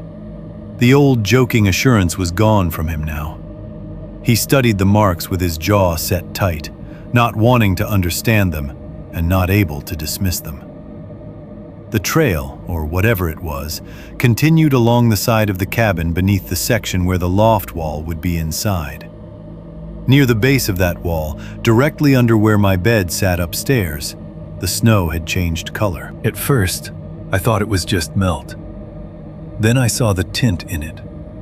A diluted reddish-brown stain had seeped into the top layer and frozen there, thin and cloudy, as though something wet and organic had dripped or thawed and spread through the powder. In one patch, the discoloration was darker, almost meaty-looking under the crust of ice. Not enough to call blood with certainty. Worse, in a way, because it looked like blood mixed with something else. My mother covered her mouth with one hand. Dean stood up slowly. "What is it?" Ellie whispered. No one answered. He looked around the clearing, at the tree line, at the porch, at the roof, as though some practical clue might suddenly offer itself if he checked all the normal places. But the scene stayed what it was. Bright, silent snow framing evidence too specific to wave off and too strange to name cleanly. When Dean finally spoke, his voice had lost its easy scorn. "Get back inside," he said. That was all. Not because he had solved anything, because he hadn't. And in that pale winter light, with coffee still warm in mugs and pancake batter waiting on the stove, the horror didn't vanish the way daylight promises it will. It sharpened. The snow had taken what the dark had made uncertain and given it edges. 2.3. The bone in the ice. Dean did not call the sheriff because he was frightened. At least, that's not how he would have described it, and maybe not even how he experienced it yet. Fear in Dean always had to pass through 2 or 3 other disguises before it was allowed to be itself. Annoyance, irritation, practicality. A man like him did not look at hand-shaped impressions in the snow and brown-red stains beneath his stepson's bed and say, "I'm scared." He called because he was offended that the world had presented him with a problem that would not submit to his explanation of it. That was how he framed it, anyway. He stomped back inside with snow packed around the edges of his boots and announced, "I'm going to have somebody take a look, just so we're not all jumping at shadows." My mother said nothing at first. She was standing at the stove with the spatula still in her hand, but the pancakes had gone too long on one side and the smell of them had turned from breakfast to char. The radio was still playing softly, some woman singing about a lost summer and a riverbank, which made the room feel even more wrong.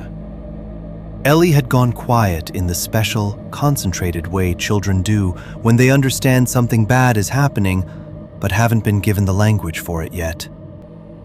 She sat at the table in her socks, knees tucked under her, watching Dean as if his tone alone might decide whether we were in danger or simply inconvenience. Dean found the number on the laminated emergency information sheet the rental company had left near the phone.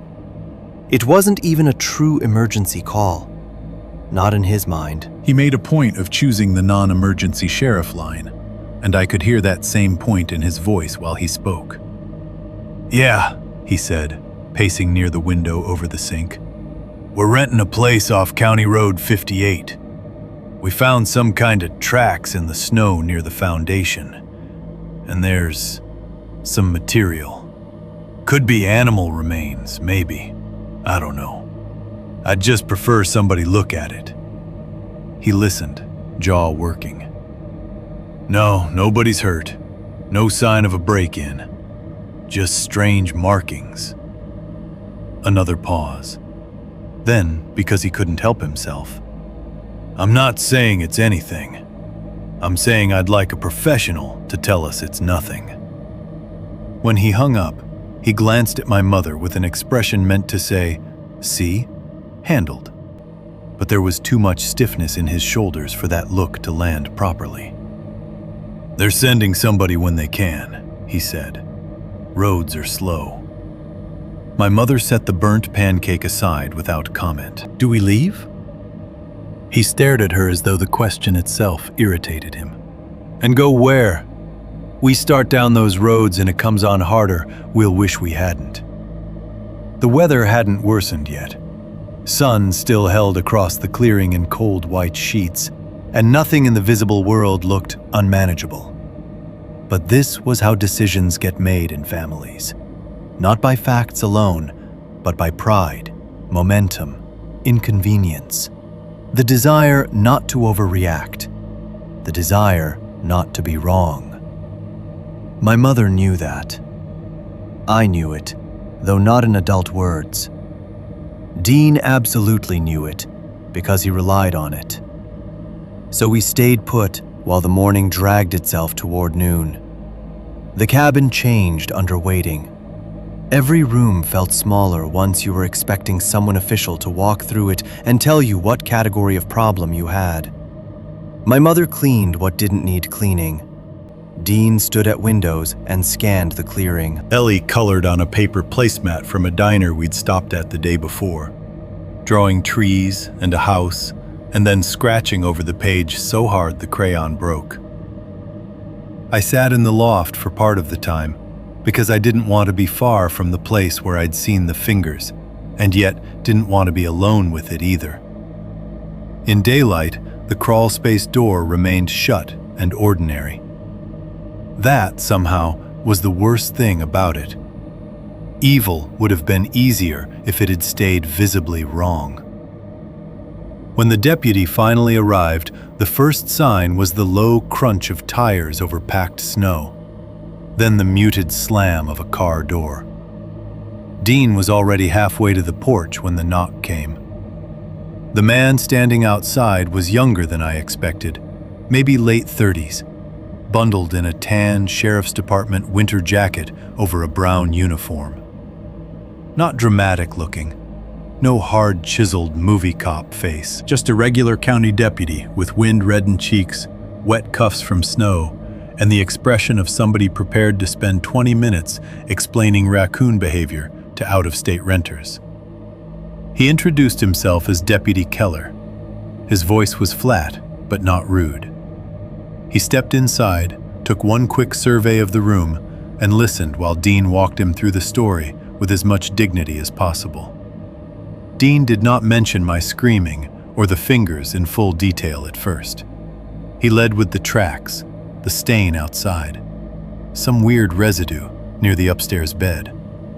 The deputy nodded a few times in the efficient way people do when they're letting you hear your own account before deciding what category to put you in. My mother added that I had heard scratching in the wall. She didn't say she believed me. She didn't say she didn't. Deputy Keller glanced toward the staircase. Something under the house, maybe, or in the wall cavity. Happens in these older places. Dean latched onto that immediately. That's what I figured. But I heard the strain in his voice. He needed the deputy to mean it more than the deputy actually did. Keller checked the floor beside my bed first.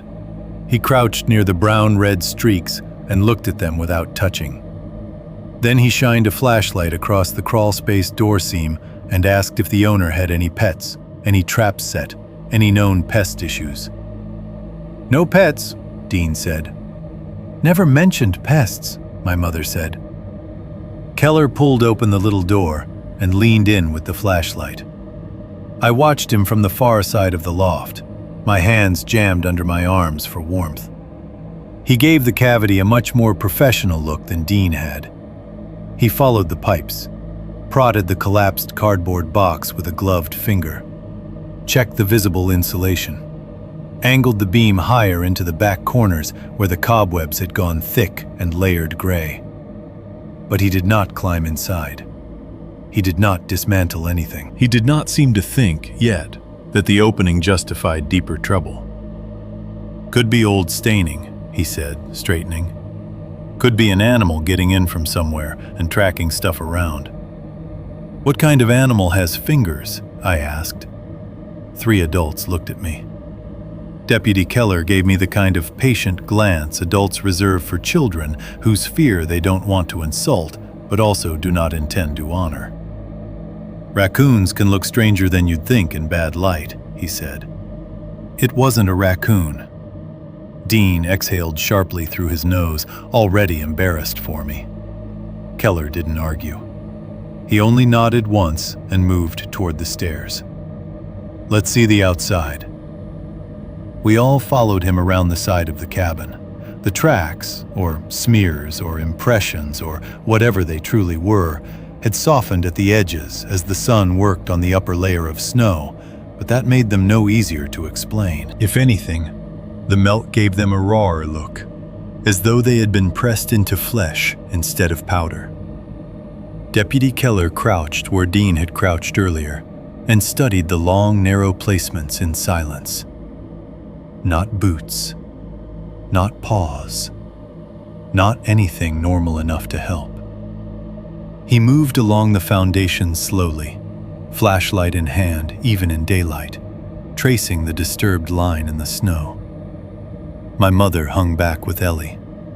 Dean stayed close, as if proximity to the deputy could turn uncertainty into control. There, I said before I meant to.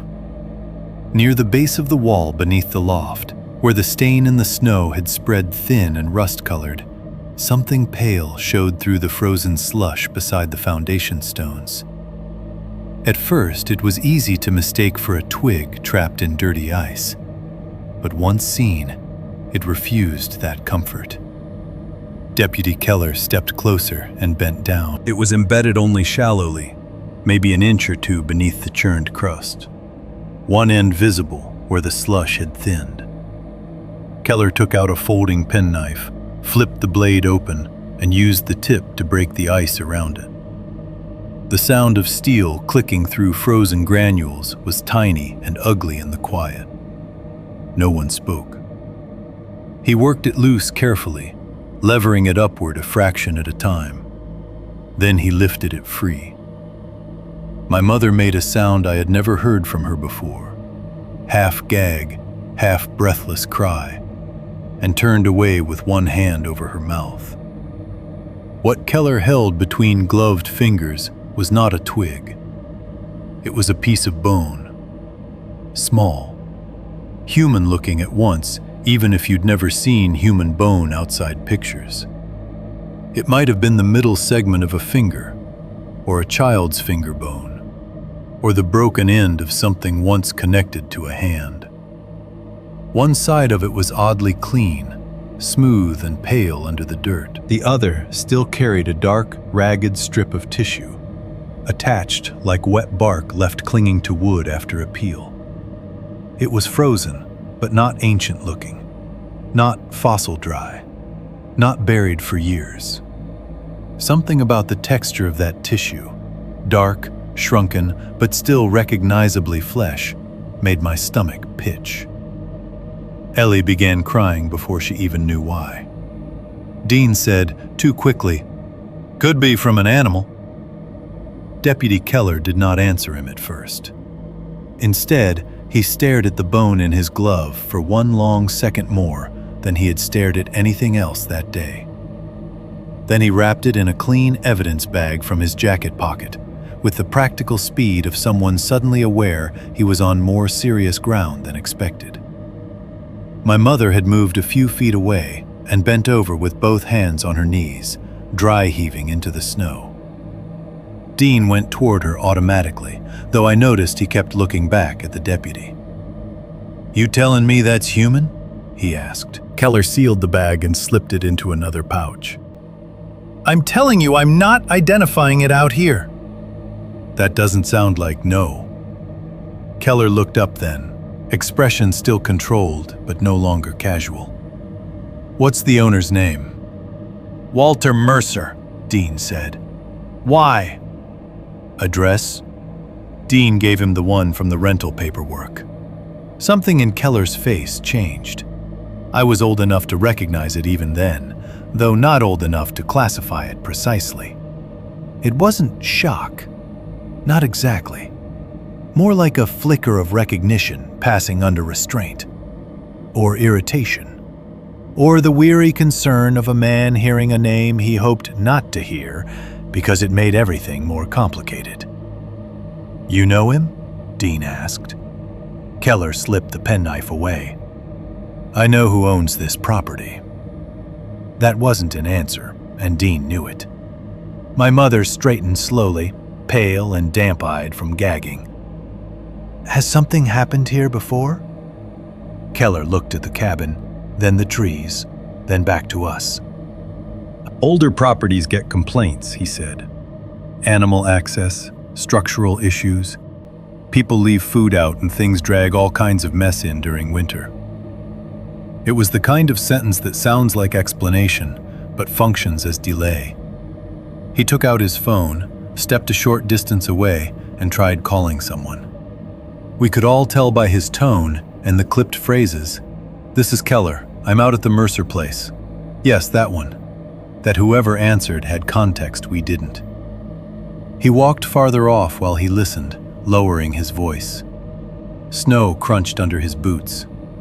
Once he looked back at the house while the person on the other end spoke. When he returned, his manner had flattened further. "I'm going to log what we found and have somebody follow up," he said. "That may not be today." Dean stared at him. "You're just leaving us here?" "I'm advising you that if you feel unsafe, you should leave." My mother laughed once, a brittle sound with no humor in it. That isn't exactly reassuring. Keller glanced toward the sky.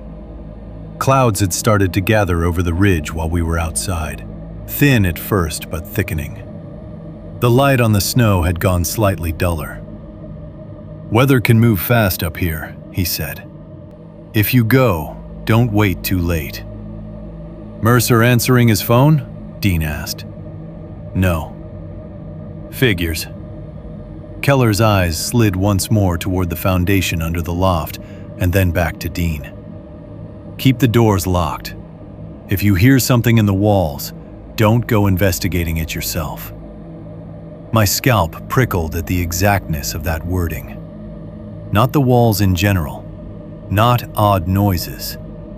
Something in the walls. Dean heard it too. I could tell by the way his mouth tightened. But pride is a stubborn disease. "So what?" he said, with a roughness he probably meant as a joke and failed to sell. "I'm supposed to let some mountain raccoon run us out?" Keller didn't smile. He adjusted his jacket, nodded once to my mother, and headed back toward his cruiser. No promises, no hard reassurance, no real theory beyond animals and old remains, and maybe the house had been compromised somehow. But the bagged bone had changed everything, whether he admitted it or not. Because a bone is proof in a way sounds never are. Not supernatural proof, not monster proof. Worse in some ways. Human proof. The first hard piece of this story was not a ghost or a claw or a face in the dark. It was a fragment of somebody. By late afternoon, the sky had sealed over with a thickening gray that flattened the whole clearing and pushed the tree line closer. My mother wanted to leave. She said so more than once, and with less attempt at diplomacy each time. "We should go now," she said while repacking some of our clothes, "before it gets worse." Dean stood near the front window, watching the first light drift of new snow begin to move between the trees. "And if we get halfway down the road and hit ice on a grade, what then?" "Then at least we're not here." He turned at that, anger flashing, not because she was wrong, but because she had said it in front of us. "We're not going to get run off by nerves," he said. Nerves. That was the word he chose after a deputy bagged a piece of human bone from the side of the house. My mother stared at him for so long, I thought she might actually leave without him. But then Ellie started crying again because she heard the word leave and imagined, like children do, all possible versions of catastrophe at once. The room fractured around that. Bags half-packed, radio weather update, fire burning low, the little tree lights still blinking like a joke no one had turned off. And so we stayed. One more night, because the roads might worsen after dark. One more night, because Walter Mercer did not answer his phone. One more night, because Dean would not let fear have the dignity of its own name. As evening closed over the cabin, the snow began falling in earnest. And for the first time since arriving, nobody in the house tried to pretend that everything was normal. 3.1. Everyone pretended the day was normal. The snow started in earnest before noon and never really stopped. By late morning, it was no longer the pretty drifting kind that made the clearing look postcard clean. It came thicker than that, straighter, more determined. The flakes packed close together in a hard white curtain that slowly erased the distance between the cabin and the trees. Anything beyond the nearest line of pines blurred first, then vanished. The world outside shrank to the porch, the woodpile, the half-buried SUV, and the shaking, dark outlines of branches taking on more weight than they looked built to carry. That was what trapped us more than anything, the pace of it. If the weather had turned violent all at once, there might have been one clear moment to panic. Instead, it settled over the day like a decision being made for us in stages. I stood at the front window with my sleeve against the glass and watched the snow stack itself on the porch rail. Behind me, my mother was repacking and unpacking the same overnight bag for the second time. Dean had the local station on low, waiting for road updates. Ellie sat cross-legged on the braided rug with her coloring stuff spread around her in a neat little circle, as if she were determined to keep one area of the cabin arranged according to rules she understood. The deputy had been gone less than an hour, but it already felt like he belonged to some earlier version of the day. The evidence bag. My mother nearly vomiting in the snow. Dean trying and failing to sound unimpressed. Those things had happened under the same roof we were standing in, and yet the cabin was somehow trying to pull itself back into the appearance of ordinary life. That was the only way I can explain it. Not that the house wanted anything. It didn't need a motive to feel wrong. But that the structure of the day kept offering us little chances to step away from terror and into routine. So, like idiots or survivors or families, we took them. My mother heated canned tomato soup for lunch. Dean made grilled cheese again, not because anyone asked for it, but because grilled cheese belonged to normal weather, and normal weather belonged to ordinary inconvenience. The pan hissed on the stove. Butter browned at the edges of the bread. He cut the sandwiches diagonally and put them on paper towels like we were back in Iowa on a snow day, and not waiting out the dark in a rental cabin with a hidden space in the walls and a piece of someone bagged by law enforcement less than 3 hours earlier. We ate with the television on. Signal came in badly through the satellite dish or whatever old setup Walter had paid for. The screen snapped in and out of blocks every few minutes, faces freezing into digital masks before catching up again. A midday talk show dissolved into static, then returned just long enough for applause to sound thin and unreal. Dean left it on anyway. I think he needed the noise. We all did. Nobody talked about the bone during lunch. Nobody talked about the tracks, the stains, or what I had seen. Instead, my mother asked Ellie whether she wanted more soup. Dean said we'd probably have to shovel the porch if this kept up. I said I wasn't hungry, and then ate everything in my bowl anyway, because fear does strange things to the body, and sometimes it asks for food to prove you're still among the living. After lunch, my mother took out a deck of cards from the junk drawer by the fridge. "Come on," she said, in the bright, practical voice she used when she was trying to pull all of us toward a shape she recognized. "If we're stuck, we may as well do something." So we played cards at the kitchen table while snow erased the windows. Go fish first for Ellie's sake, then rummy because Dean said he wasn't going to spend all day losing to a second grader on purpose. The deck was old and soft at the corners. One of the kings creased clean through the middle. My mother shuffled badly when she was tense, bending the cards more than she meant to. Dean drummed 2 fingers on the table between turns. Ellie kept glancing toward the staircase. I watched my mother's smile work harder as the hours passed. There are certain signs children notice before adults think they do. The way a woman folds and refolds the same dish towel. The way she laughs half a second too late because she was somewhere else in her head before she came back to the room. The way she starts cleaning while she talks, because standing still would force her to feel too much all at once.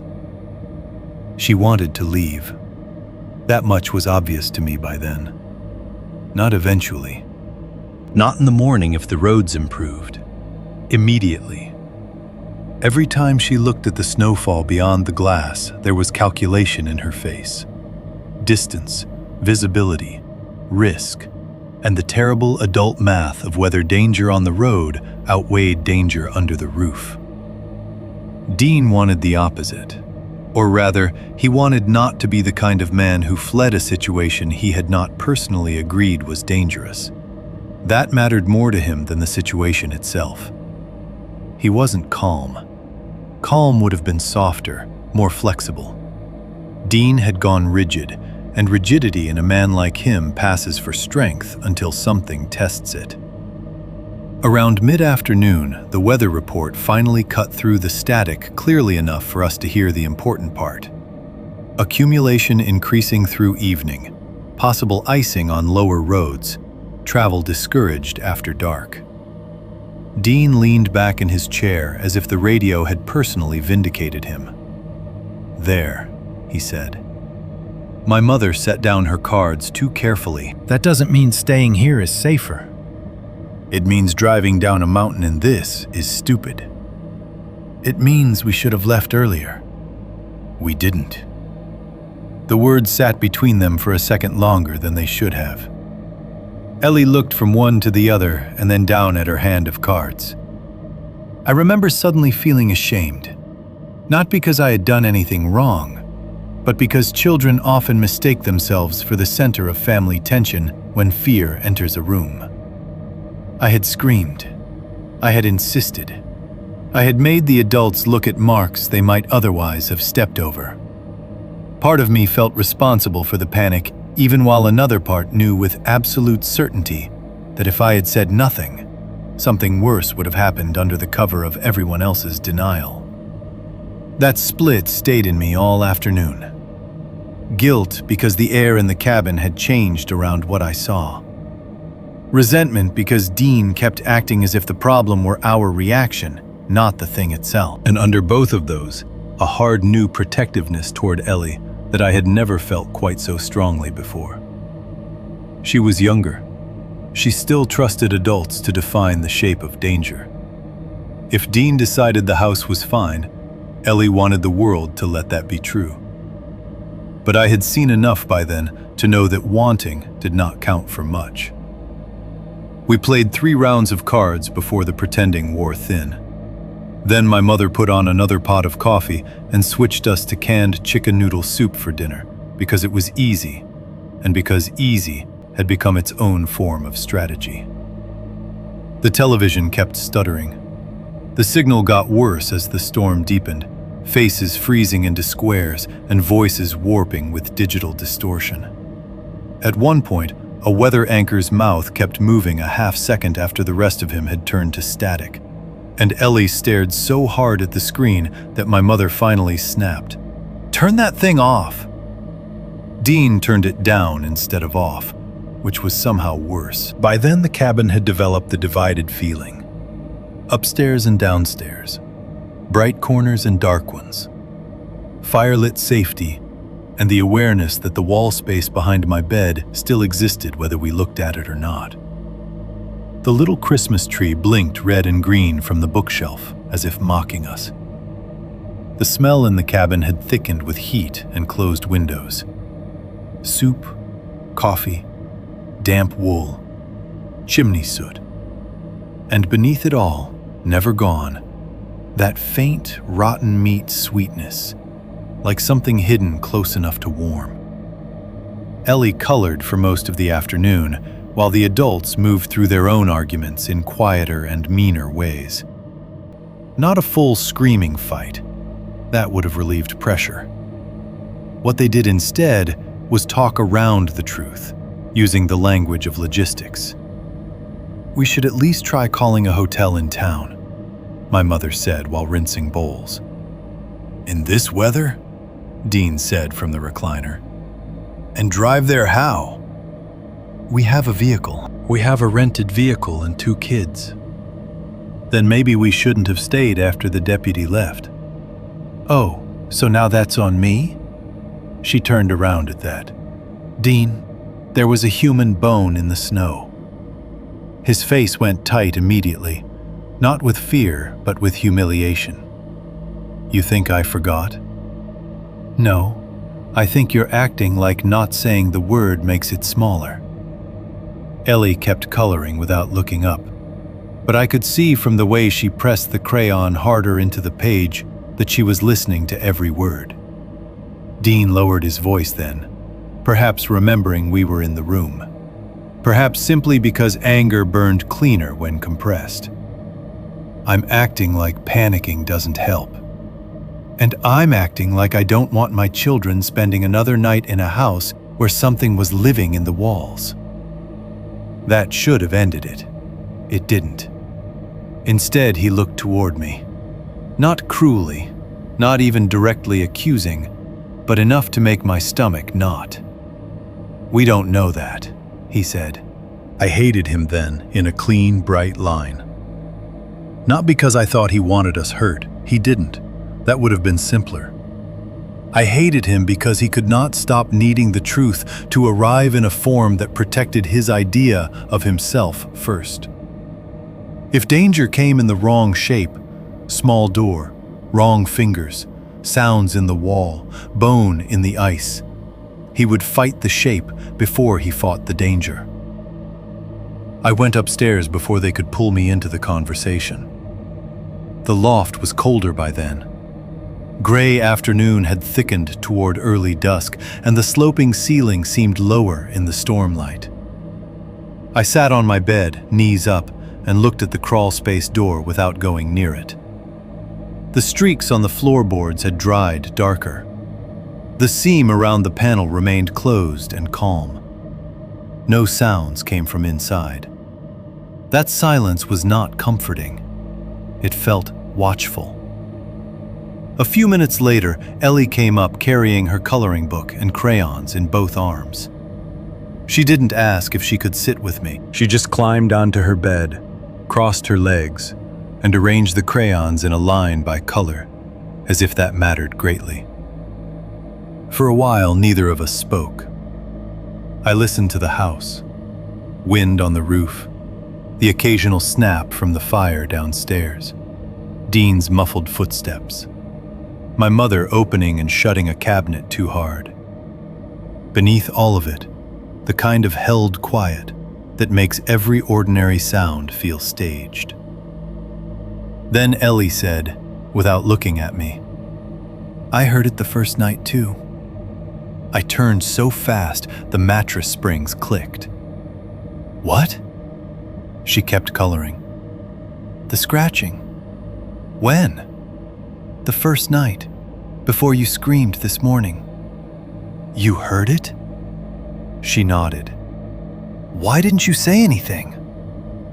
That made her pause, the crayon held just above the page. She looked smaller all at once, 7 again, instead of the too serious little person fear had been forcing out of her. "Because Dean would say it was mice," she said. The matter-of-factness of that hit me harder than if she'd cried. I stared at her. "What did you hear exactly?" She shrugged, then traced a line too slowly along the page. "Like somebody dragging their nails, but not fast. Careful." I swallowed. "Did you see anything?" She shook her head. "Not that night." "Then how do you know it was by my bed?" Now she did look up. Her face was plain with seriousness, no drama in it, which somehow made what she said next worse. "Because it knew where your face was." I didn't answer.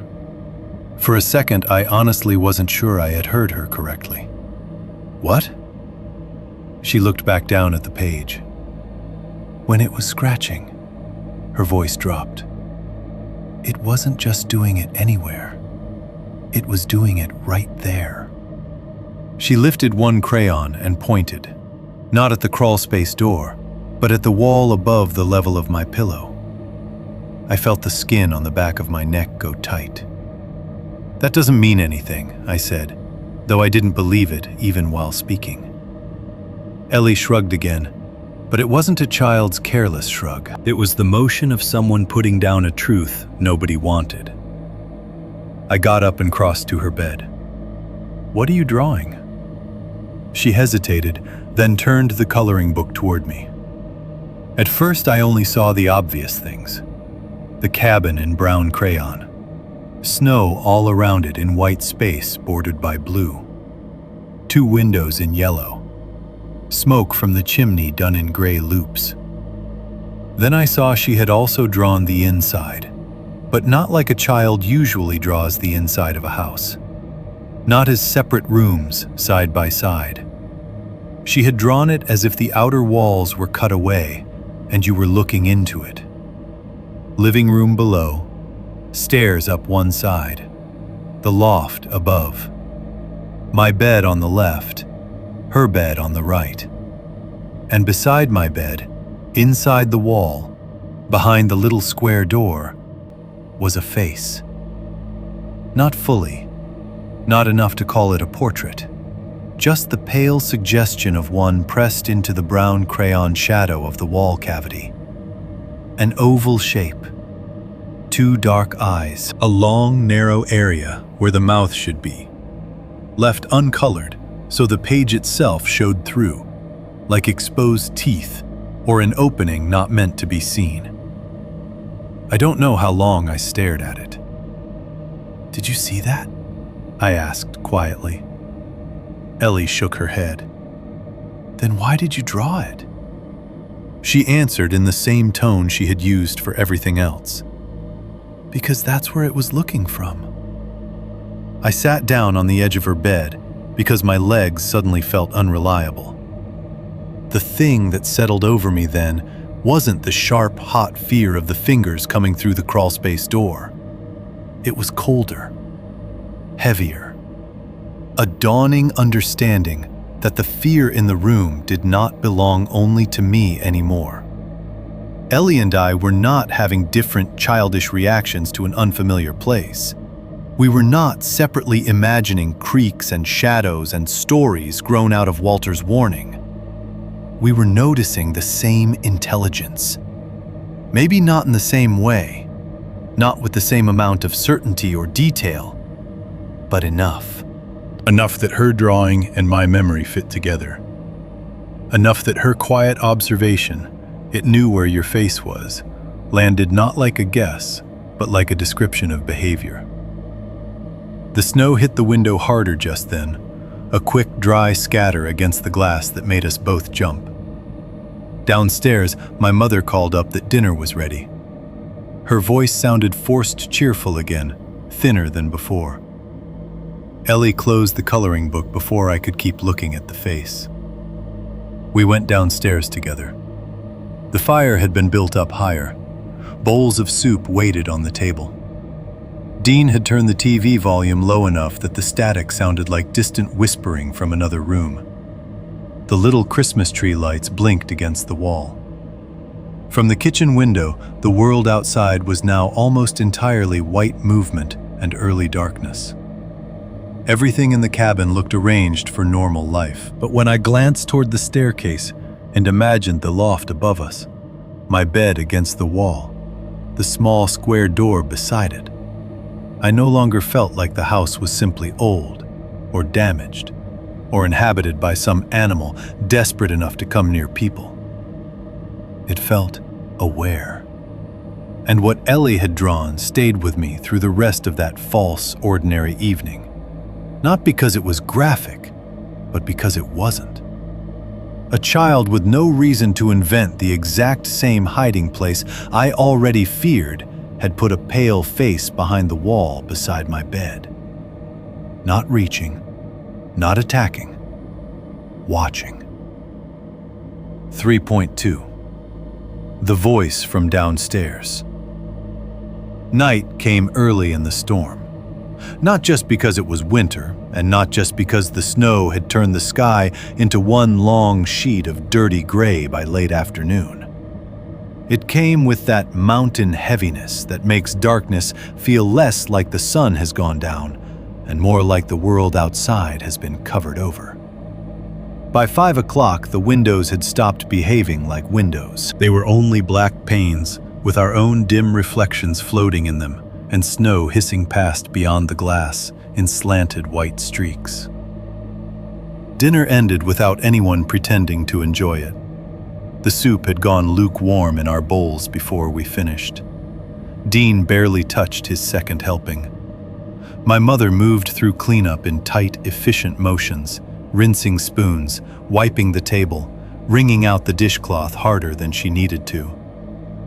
Ellie stayed quiet enough that even Dean noticed, though all he said was, "You okay, Bug?" in a voice that wanted the answer to be yes, because anything else would have required more from him than reassurance. The power flickered the first time while my mother was drying a saucepan. Just a blink. The overhead light dimmed, the little Christmas tree winked dark, the TV clicked into static for half a breath, and then everything surged back. The cabin seemed to inhale around us. Nobody said anything. Then it happened again 10 minutes later, longer this time. The refrigerator hummed down, the lamp by the couch went amber thin, and for one ugly second, the fire in the stone hearth looked like the only living thing in the room. When the electricity returned, Dean muttered, "Great." My mother set the pan down. "We should keep our phones charged." "We don't have enough signal to matter." "That isn't the point." He didn't answer. Instead, he stood, crossed to the front window, and pulled the curtain more tightly shut than it already was. Then he went to the door and checked the deadbolt, then the chain, then the handle. He gave it a hard test pull, as if expecting the weather itself to try the latch. After that, he dragged one of the dining chairs over and wedged it beneath the front doorknob. It was a stupid, performative thing to do. Even at 11, I knew that. The chair wasn't going to stop a determined person, and it definitely wasn't going to stop anything that had already been moving around the cabin without using the front door. But that's what performative control looks like in a frightened adult. Not useful protection, but visible effort. Something loud enough and physical enough to reassure the person doing it. My mother watched him do it and said nothing. That silence scared me more than the chair. Because if she had mocked him, or argued, or told him it was pointless, then the rules of the world would still have been intact. Husband says one thing, wife says another, both pretending they are discussing weather and not terror. But she only watched, then turned away and gathered the candles from the kitchen drawer without comment. The fire had burned lower by then. Dean had let it drift down too far before realizing it. Maybe because he was distracted, maybe because part of him had been trying not to admit he wanted the cabin brighter and hotter than before. When he finally crouched to add more wood, the logs only caught halfway at first.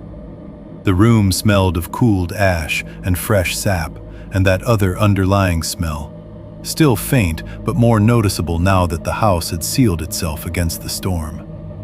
The rotten sweet note had changed in the heat. It wasn't stronger exactly, more present, woken up.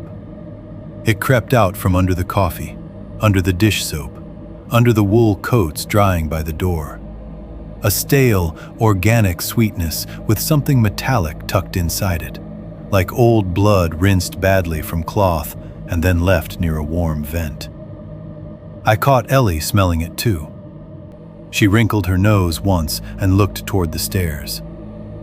"Time for bed," my mother said, too brightly, as if the phrase belonged to an ordinary household ending an ordinary day. Ellie didn't protest. Neither did I. In the loft, the cold had deepened. The room was not freezing, but it held the kind of high mountain chill that settles low and close to the floor once the fire downstairs weakens. My mother brought up an extra blanket for Ellie and tucked it around her shoulders with too much care. "Call us if you need anything," she said.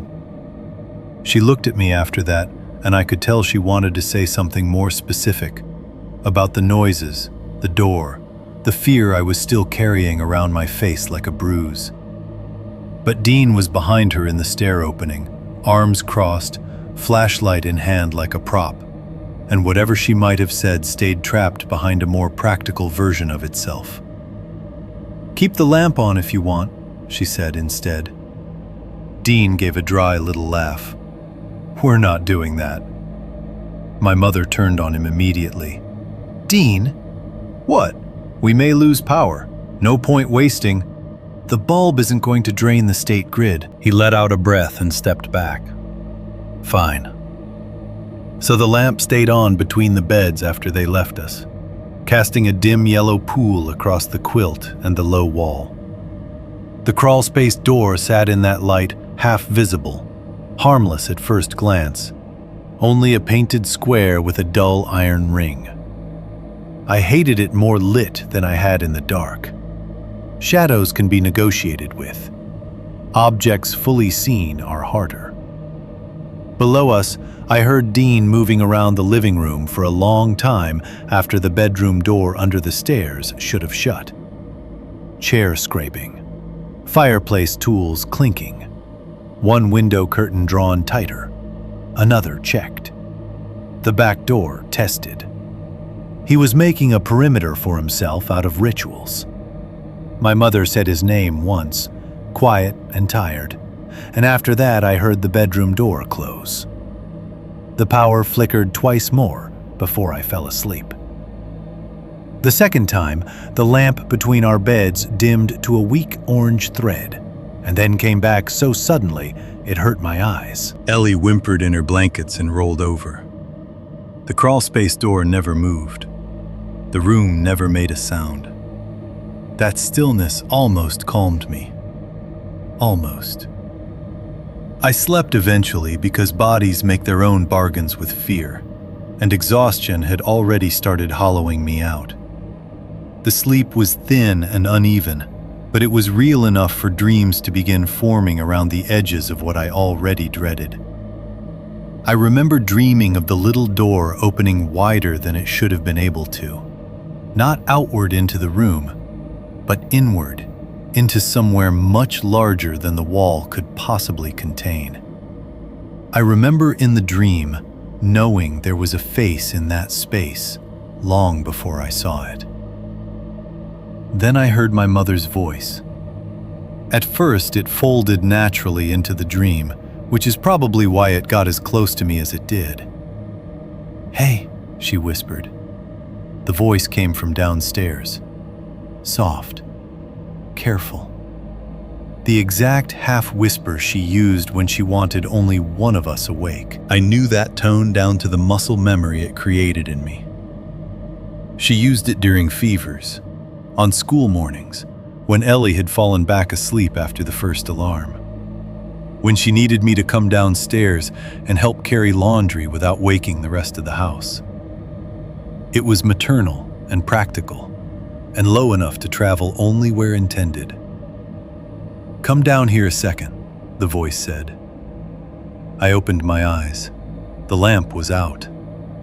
At first I thought the power had failed completely, but then I saw a weak, uneven glow rising through the loft railing from the fireplace below. The room had gone blue-black with storm night and ember light. Snow whispered against the window.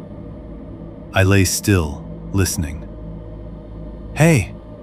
My mother's voice came again, softer now. "I've got medicine." Medicine. That made immediate sense in the fog of waking. Aspirin, cough syrup, something for the headache that had been pressing behind my eyes all evening. It was exactly the kind of excuse she would have used if she wanted me to come quietly and not wake Ellie. I pushed the blanket down and swung one foot toward the floor. That was when Ellie grabbed my wrist. Her hand was small and surprisingly hard, not frantic, not flailing. She had reached out in total certainty and closed her fingers around the bone of me.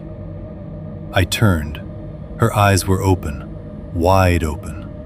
No confusion in them at all. "That's not Mom," she whispered. The words hit me so hard my entire body went cold at once. Not cold from the room, not fear in the gradual way I had been living with it all day. This was instant, absolute cold, as if a door had opened somewhere inside my chest and winter had rushed through. Downstairs the voice came again. "Come on!" Still my mother's voice, still that same careful hush. And yet now that Ellie had said it, I heard what had been wrong the first time. The spaces between the words were too level, too even. It was as if someone had copied the sound of her voice, but not the tiny shape changes emotion makes inside it. My mother's whispers always carried some pressure, patience, worry, annoyance, tenderness. This one had tone without weight, a clean imitation laid over emptiness. My hand tightened around Ellie's instinctively. Neither of us moved. Then, because terror and obedience still lived side by side in me at 11, I slid slowly out of bed anyway and stepped toward the loft railing. I don't know if I meant to answer it or prove Ellie wrong or just see. Children can move toward danger not because they are brave, but because uncertainty burns worse than fear for 1 or 2 fatal seconds. I padded across the cold floorboards, every sound magnified by the hour and the house and the storm pressing around us. The embers in the fireplace cast almost no useful light, just a low red pulse through the screen and the faintest wash across the rug and coffee table. The living room below was mostly shape and shadow. The tree lights were dark. The TV was dark. I could make out the front door with the chair still wedged under the knob, the couch, the edge of the kitchen beyond. But I could not see my mother. "Mom?" I whispered, and immediately hated myself for answering at all. Silence. Not true silence. The storm still moved outside. The wind nosed at the eaves. The house held its breath around old beams and cooling pipes. But no voice answered me. No reassuring, "Go back to bed, honey." No muttered annoyance from Dean. Nothing. Then came the heavy impact. It sounded from somewhere low in the dark below me. Half thud, half violent collision, like a body hitting furniture hard enough to shift it. The kitchen table legs scraped sharply over the floor. Something metal clattered and rolled. A split second later, the real scream tore out of the downstairs bathroom. It was my mother. Not imitation, not close, the real thing. A full-bodied scream of shock and terror that seemed to rip the entire cabin open from end to end. Dean exploded out of the bedroom under the stairs at the same instant, flashlight beam cutting wild through the dark. He had barely taken 3 steps into the living room when something moved. For years afterward, I would replay that movement and never find a clean shape for it. It was too fast, first of all, and too low. Not upright in the way a man would cross a room, not entirely on all fours either. It came out of the darkness beside the kitchen, or under the angle of the stairs, or from the blind place between those 2 areas, I still don't know, and hit him at hip height with enough force to throw him sideways into the edge of the table. The flashlight flew. The beam spun crazily across the ceiling, the walls, the floor, and in that strobing sweep, I saw a stretched, pale shape with long limbs folded wrong against itself, like something human taught to move by an animal. Dean shouted once, more from impact than pain. Then the thing hit him again.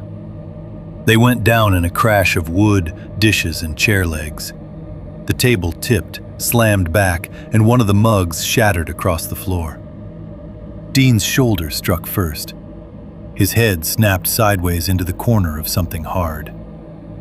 I heard the noise before I understood it, a meat-heavy crack that did not belong in any house. The flashlight beam stopped at an angle under the couch, throwing a sick upward light across the scene. I saw Dean on one knee, one hand up, not fighting so much as trying to understand what had hold of him. Then the thing's arm, too long, skin pale and blotched, whipped past his face. He made a sound I still hear sometimes in dreams, short and guttural and humiliated all at once. Blood flashed wet against his neck. Another line of it opened along the curve of one ear. My mother screamed again from the bathroom, and this time I heard Ellie answer her from somewhere below me. I turned in blind disbelief. She wasn't in her bed. At some point in those seconds, while I had been at the railing, while the voice had called, while the thing struck Dean, Ellie had slipped past me and gone down the stairs. She was already at the bathroom door, small and white-faced in the dark, and my mother yanked her inside by the arm so fast Ellie almost left her feet. The door slammed. The lock snapped with an ugly final little click. The thing by the table turned at that sound. Only partly, only enough for me to understand it had heard everything. I saw no full face then, only fragments caught in the crazed flashlight angle. A jaw too narrow, cheek or temple slick dark with something. One eye reflecting red gold the way animals do in roadside beams, and yet shaped unmistakably like a human eye. Dean tried to rise. The thing drove him down again. He hit the floor this time and stayed there, with one arm under him, blood running from the side of his neck and from the torn upper curve of his ear, in a darker line that looked almost black in the low light. He was conscious. I know that because I heard him suck air through his teeth and curse. But he was no longer in control of the room. Maybe he had never been. And I was trapped above them. That was the realization that pinned me in place more completely than anything else. Bathroom door closed. Mother and Ellie inside. Dean bleeding on the floor. The front door barred by a chair that suddenly seemed like the most pathetic object in the world. And me, standing barefoot in the loft, looking down into a house where even my mother's voice could no longer be trusted to belong to her. Because that was the true horror of those seconds, greater even than the blood or the attack itself. It had known exactly how to call me. It had known the sound she used when she wanted only me awake. It had copied her well enough to get me out of bed. And if Ellie had not grabbed my wrist when she did, I have never been able to stop wondering where I would have been standing when it looked up. 3.3. It climbed the stairs like it knew the house. For a few seconds after the bathroom door slammed, nobody moved. Or maybe that only feels true in memory because my mind still refuses the speed of what happened next. In reality, there was motion everywhere. Firelight breathing low in the hearth, snow hissing past the windows, Dean trying to push himself up on one arm, blood slipping in dark threads down the side of his neck.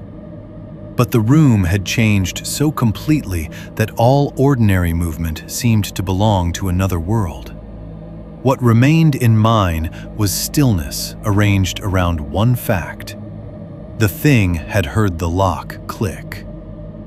It had turned toward that sound with attention so precise it made my stomach go hard and cold. Not the mindless flinch of an animal.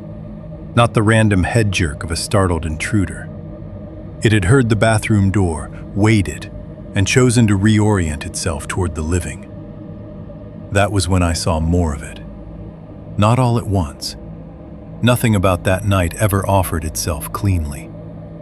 I caught it in fractions, in the weak, rising pulse of the fire and the skewed flashlight beam pinned under the couch. But the pieces fit together in a way my memory has never been able to dislodge. When it was crouched low over Dean, it looked compact enough to imagine inhuman only by posture. Then it lifted, and I understood immediately that it was too tall to belong to the shape it had just occupied. Its spine uncoiled in sections, not smoothly, but with an awful linked economy, like something used to folding itself inside spaces made for a smaller body.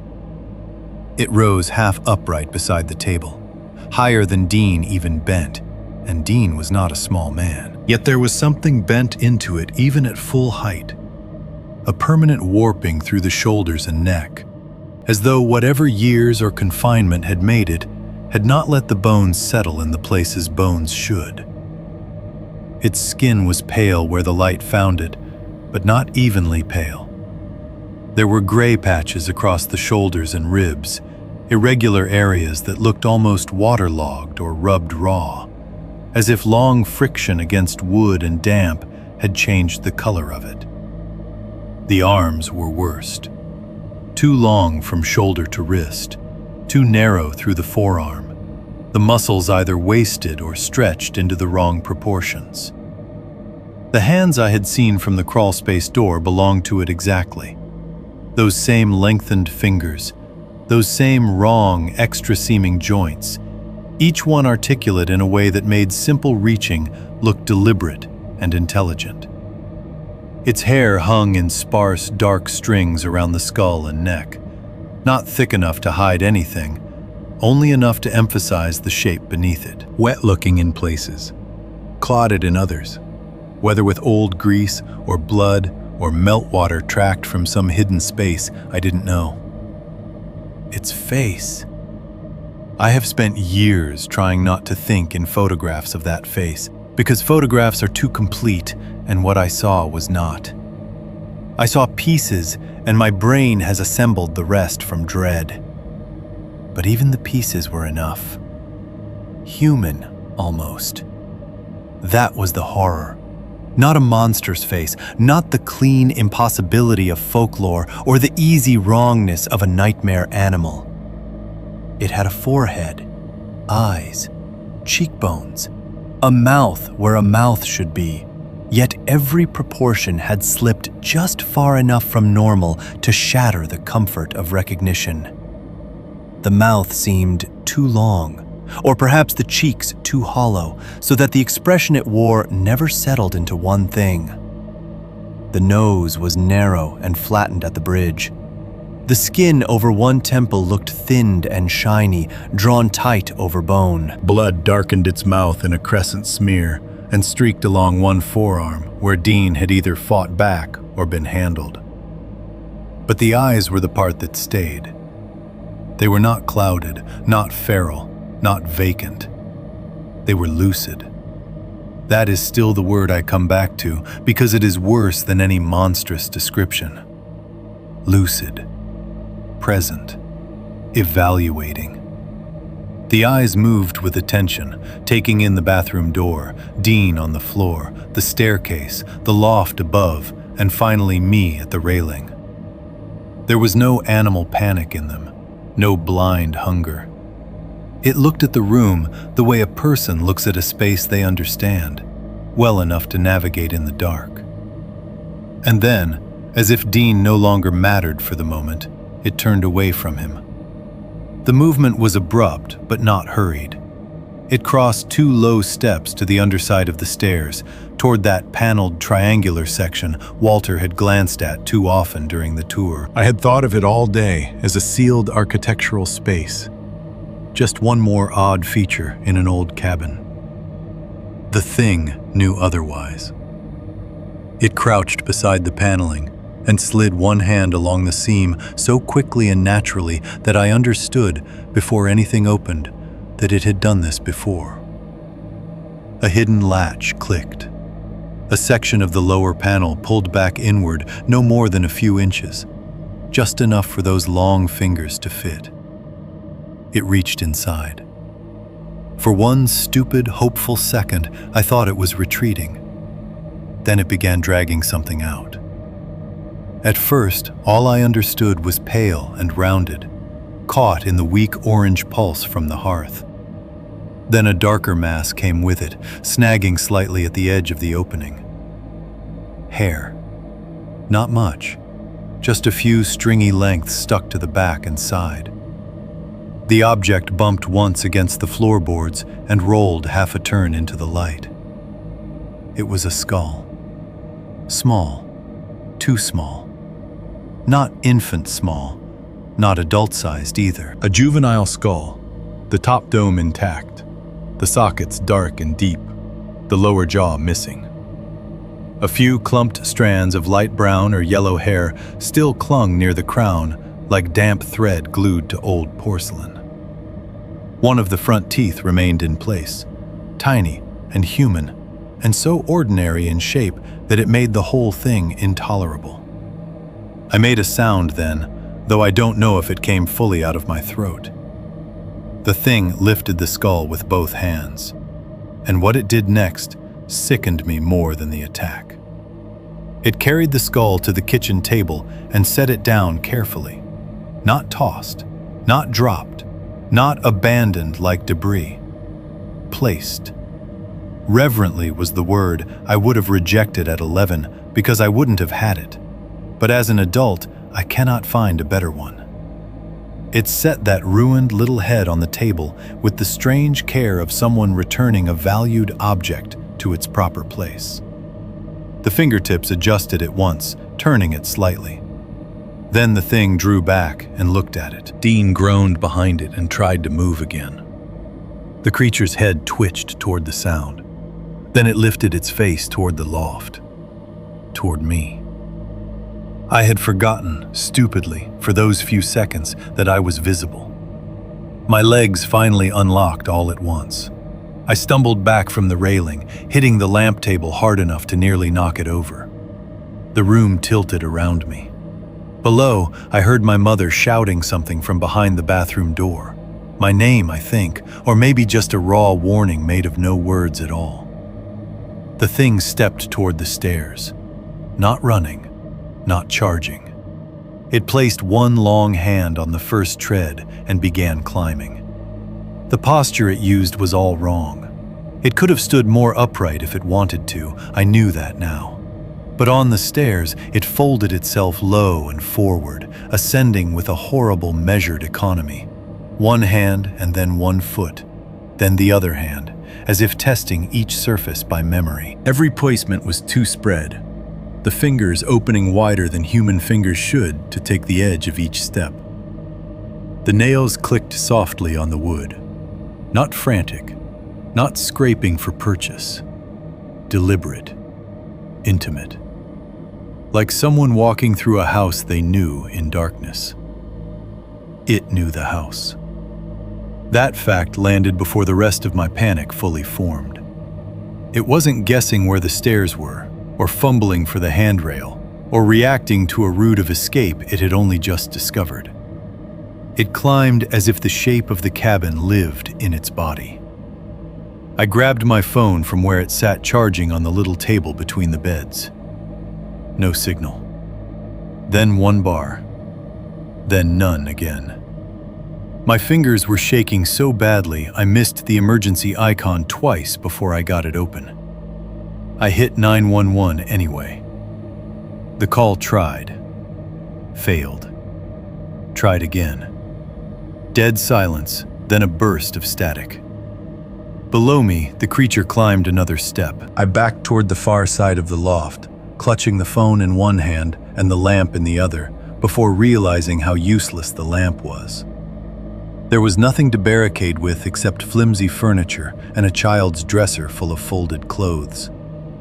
I dragged the dresser anyway, its feet screeching over the floorboards, and jammed it awkwardly toward the stair opening. It covered almost nothing. The loft was open by design. There was no door at the top of the stairs, only the half wall and the turn into the sleeping space. I snatched up the lamp table next and shoved it after the dresser, creating a pathetic angled obstruction that would inconvenience a toddler and absolutely enrage anything larger. The creature paused 2 steps below the top. Its fingers rested over the edge of the next tread. The head lifted, slow as if scenting. Blood on its forearm had gone nearly black in the low light. One side of its mouth shone wet. I could see, absurdly clearly, a tiny strip of Dean's red flannel pajama shirt caught under one of the nails. "Please," I heard myself whisper, though I had no idea to whom. The phone in my hand caught a breath of signal just long enough to ring once. Then the world outside flashed white. Headlights swept across the front windows in a broad cutting arc, sudden and powerful enough to bleach the living room walls and throw the creature's shadow huge against the ceiling. For a split second, the cabin was no longer isolated darkness, but a structure touched by something official and external. The high-mounted lamps of a county snowplow grinding along the road beyond the clearing. The thing recoiled. Not with a shriek, not like an animal startled by brightness. It withdrew with violent speed, all its careful, deliberate movement collapsing into something impossible and fluid. One instant it was there, nearly level with the loft floor, eyes fixed on me in that lucid, unreadable way. The next, it had flung itself backward and down, not tumbling, not leaping as any body should leap, but folding and dropping through the stairwell in a blur of pale limbs and dark hair that the eye could not properly follow. I heard the impact of at least one hand on the wall, heard a chair overturn below, heard nothing after that except the fading growl of the snowplow outside as it moved on down the road, indifferent to what it had interrupted. The flashlight beam still burned from under the couch, casting its sick upward light across the table. The skull remained there. Dean lay on the kitchen floor beneath it, half on his side now, one hand weakly pressed to his neck. Blood had spread into the wood grain beneath his shoulder in a widening, dark sheen. He was breathing, too fast, too shallow, but breathing. The bathroom door was still shut. My mother was crying inside now, not loudly, more like she was trying not to. I could hear Ellie too, making little hurt sounds she probably wasn't aware of. I stayed where I was for another full minute, maybe more, crouched behind my absurd dresser barricade with the useless phone still in my hand and the entire loft open to the stairs. No more movement came from below. No sound from the hidden panel under the stairs. No return of my mother's copied voice. Only the storm, the fire's low breathing, Dean's broken attempts to pull air past pain, and the ringing awareness that the thing had not fled the cabin. Not really. It had retreated into it. I tried 911 again. This time, the line caught just long enough for my own voice to spill into some distant operator's script before the signal shredded and dropped out. I gave the address twice. County Road 58, Mercer Cabin. Someone attacked my stepdad. Please hurry. I don't know how much got through. Later I would learn that enough did. Not enough to save us quickly, but enough to start sirens somewhere beyond the storm. From the bathroom, my mother called my name at last, hoarse and shaking. "I'm here," I said. My own voice sounded older than I was. "Don't come down," she said. I looked at Dean bleeding on the floor, at the skull placed like an offering on the table, at the half-open dark beneath the stairs where the lower panel still sat slightly ajar. And for the first time that night, the shape of the truth rose up cold and clean in me, not fully understood, but undeniable in outline. This thing had not broken in from the storm. It had not wandered onto the property by chance. It had not found the cabin the way a predator finds a lit house in the woods and circles it for opportunity. It knew the hidden panel. It knew the layout. It knew my mother's voice. It had reached into the structure of the house and taken out a child's skull as if retrieving something kept close. This thing did not enter the cabin tonight. It already belonged to it. And somewhere beyond the storm and the trees, sirens were still far too long away. 4.1. The sheriff didn't want us to see everything. The sirens took so long to reach us that by the time I finally heard them, they didn't sound real. At first, I thought it was the storm changing pitch. The wind had been moving around the cabin all night in layers, hissing through the pines, dragging over the roof, pushing loose snow in dry waves against the siding. After a while, every distant sound starts belonging to weather, unless it proves otherwise. But then the note rose and fell in a pattern too human to mistake, somewhere beyond the trees and the white dark, and my mother made a broken sound from behind the bathroom door that was almost a prayer.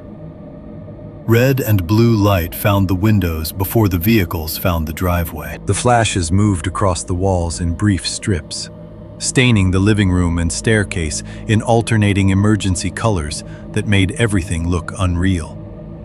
The tipped chair, the blood on the floorboards, the skull on the kitchen table. I remember thinking, absurdly, that official light should have made the room feel safer. Instead, it only made the nightmare easier to see. The first person through the front door was not the sheriff. It was a paramedic in heavy winter gear with a medical bag in one hand and snow caked to the knees of his pants. Two more came behind him, then a deputy, then another. Their voices filled the cabin all at once, loud, trained, clipped, practical. The kind of voices that expect the world to reassemble itself under command. "Who's hurt? Where is he? Anyone else in the house?" My mother unlocked the bathroom door, but couldn't seem to get her hand to work the knob properly at first. When it finally opened, she came out bent slightly forward, one arm around Ellie, who had gone so silent she seemed almost absent inside her own body. My mother's face was drained white except for two patches of red high in her cheeks. She looked past everyone at Dean on the floor and then looked away instantly, as if her mind could not survive seeing him fully again. I came down from the loft only when one of the paramedics shouted up that it was clear.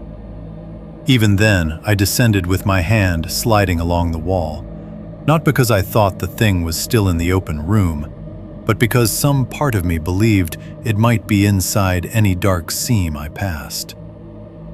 The paramedics dropped beside Dean immediately. The blood at his neck had spread farther while we waited.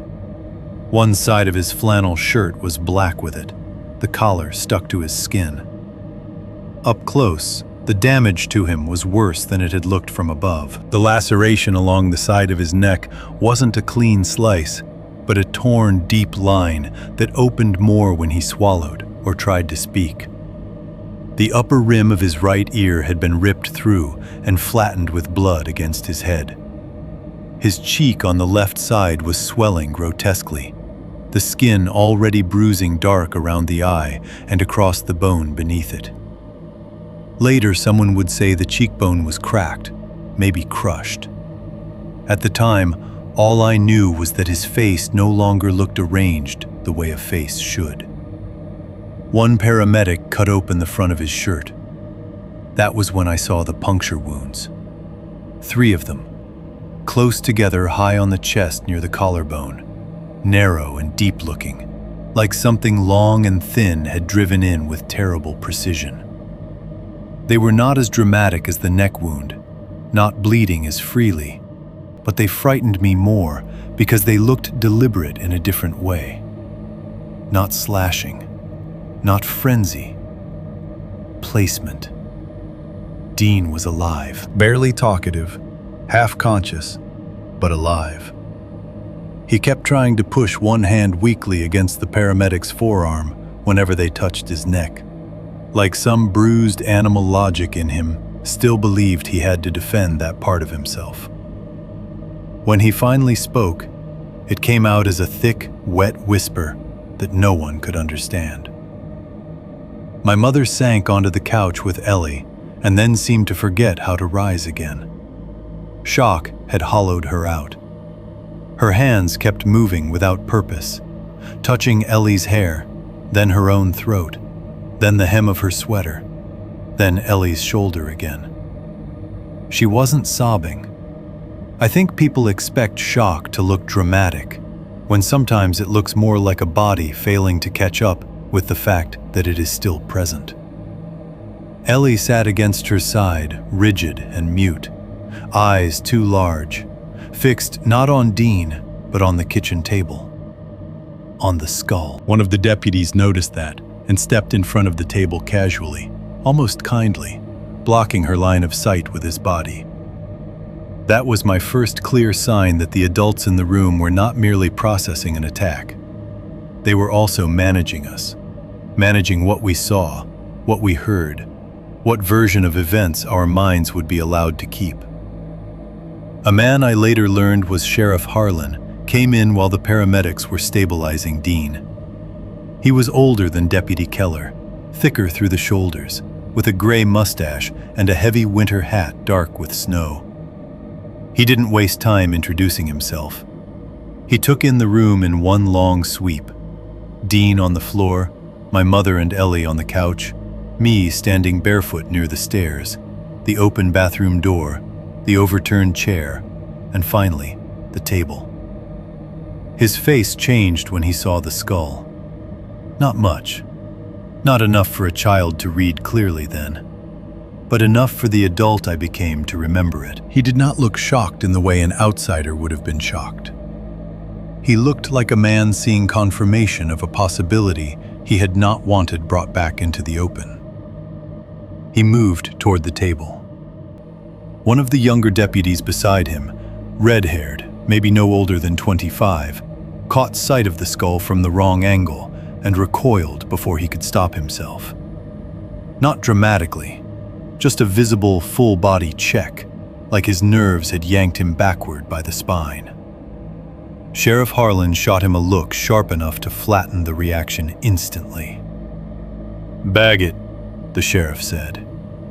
The deputy hesitated half a second too long. "Now." The room developed layers after that, each one with its own urgency. The paramedics got Dean onto a backboard and started him toward the door. My mother tried to stand and follow, but nearly buckled when she saw the blood smear left on the floor after they lifted him. A deputy took Ellie into the kitchen for water. Another asked me my name, my age, whether I had seen anyone leave the cabin. He spoke to me in that careful, official tone adults use when they are already translating your experience into something that will fit a report. I hated him immediately for it. Not because he was cruel, he wasn't. He was trying to be gentle. But every question he asked cut the edges off what I knew. Did you see a person? Did they come in through a door or window? How tall do you think he was? He. Person. Every word nudged the thing toward a shape that could be filed and processed and failed by ordinary systems. I told them, I said, and heard the anger in my own voice. It was in the house. The deputy nodded in a way meant to calm me. Okay. It knew where things were. Okay. It used my mom's voice. This time he paused before saying, okay. It was the kind of okay adults give children when what they mean is, I heard the sound you made, not the truth inside it. I wanted to hit him. I wanted to drag him to the hidden panel under the stairs and make him put his ear against it. Instead, I stood there with my hands shaking and watched him jot notes in a little black pad, as if the form of my fear mattered more than the content. Sheriff Harlan began directing the search almost as soon as Dean was out the door. That too felt wrong. Not because it was procedurally wrong. I wouldn't have known procedure from a grocery list at 11. But because of the speed with which he moved from rescue to containment. 2 deputies were assigned to the exterior. One took photographs of the table, the floor, the bathroom door, the staircase. Keller arrived after them and spoke quietly to Harlan near the front window. I caught only fragments, but Keller's tone had lost whatever mild skepticism he'd worn earlier. Harlan listened without interrupting, then glanced once toward the loft. The search of the cabin should have reassured me. It did the opposite. The deputies checked doors, windows, the chimney flue, the bathroom, under the beds, even the crawlspace door beside my bed upstairs. But every time they approached an area that seemed likely to yield something unpleasant, Sheriff Harlan found a reason to reposition the rest of us. "Ma'am, let's get you in the kitchen." "Son, stay back from the stairs. Take the little girl outside to the cruiser for a minute." He did it smoothly, politely, not with obvious concealment, but with the practiced instinct of a man who knew that some sights, once seen, create problems that outlast paperwork. My mother, half broken with shock and still trying to keep Ellie from seeing Dean's blood or the skull or anything else, complied without question. That made it easier for him. I noticed anyway. Children notice when adults begin protecting each other from reality and call it protection of the child. From the kitchen doorway, I watched one deputy kneel by the lower panel beneath the stairs and run his gloved fingers along the seam. He looked up at Harlan and gave the smallest nod. Harlan moved to him immediately and lowered his voice, but not enough. "There's more space back there than there should be," he muttered. That sentence has stayed with me more faithfully than any prayer. Not because of what it revealed fully. At 11, I didn't understand building dimensions or hidden passages or structural anomalies well enough to parse all its implications. It stayed because of how he said it. Not with discovery, with recognition. Like a man who had met that fact before in another form. Keller crouched by the opening with a flashlight and angled the beam inside. From where I stood, I could see only the first foot or two of interior dark beyond the pipes and framing, the familiar cramped section I had already seen from the loft. But his beam kept moving deeper than seemed possible. Left, then farther left, then up, then down, then into some recess I could not see at all from where I was. One of the deputies near him asked, "You want me to pull the panel?" Harlan looked over his shoulder and saw me watching. "Not with them in here," he said. He didn't mean the general public. He meant us. That choice of pronoun mattered. He sent the deputy to help my mother outside. Another brought me my shoes from the entry rug and told me, very gently, that I needed to wait in the cruiser to stay warm. I knew then, with the cold, clean certainty only children and very frightened adults ever feel, that they had found something the sheriff did not want us to see yet. Or perhaps something he had always hoped no one would have to see again. Outside, the cold slapped the breath from me. The emergency lights painted the snow in rotating color.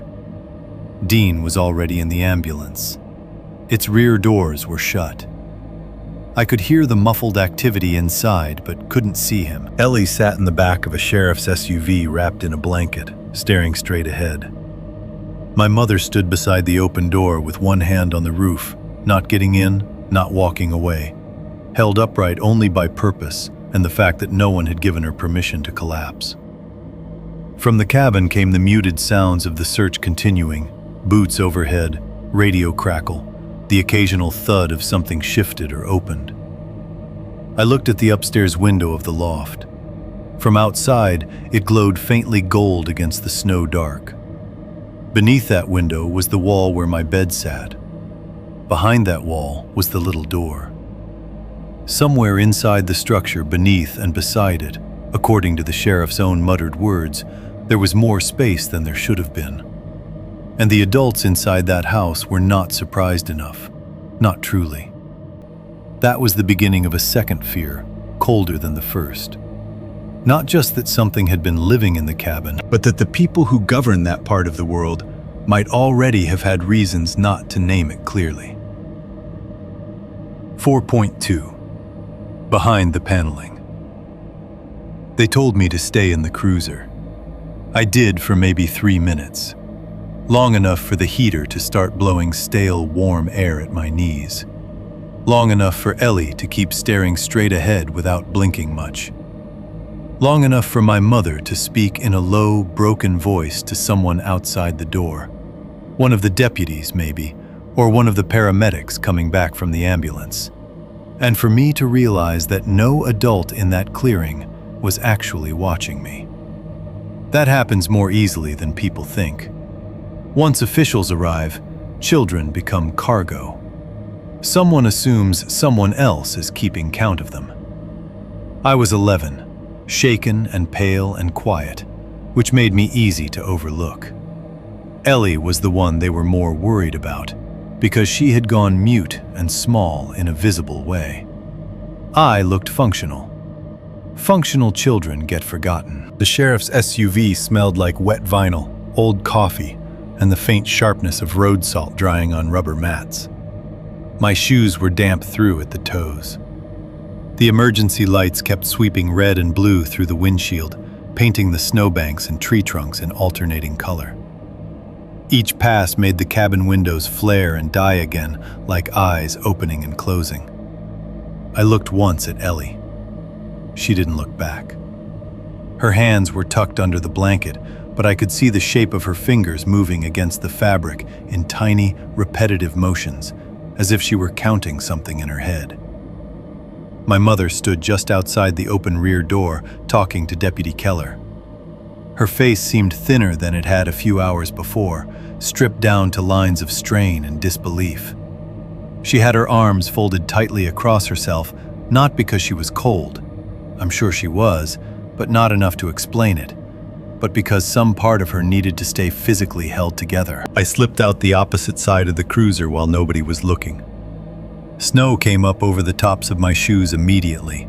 It had gone from active snowfall to that quieter drifting stage after a storm, where the world looks muffled and newly arranged, but every surface still holds danger in the form of ice and uneven footing. I kept low without consciously meaning to, moving around the back of the sheriff's SUV and then along the side of the cabin where the emergency lights didn't reach as cleanly. I wasn't trying to be brave. I need to say that as plainly as possible. I was trying to confirm whether the adults inside had found the same world I had been trying to describe all night, or whether they were still translating it into something smaller and safer than it was. I needed one piece of that answer for myself, because already I could feel them building a version of events around me. Intruder, possible animal activity, structural void, disturbed remains. Those phrases had begun moving through the cabin in official voices, and I could already tell they would calcify into the story if someone with authority said them enough times. The side door near the kitchen had been left cracked open for people going in and out. I slipped in through there, my heart hammering so hard it made my chest ache. The first thing that hit me was the smell. Not the ordinary cabin smell. Not coffee and soup and wood smoke and cold wet wool. This was stronger now, loosed into the air by whatever they had opened. A thick, close stench of old organic heat that shouldn't have existed in winter.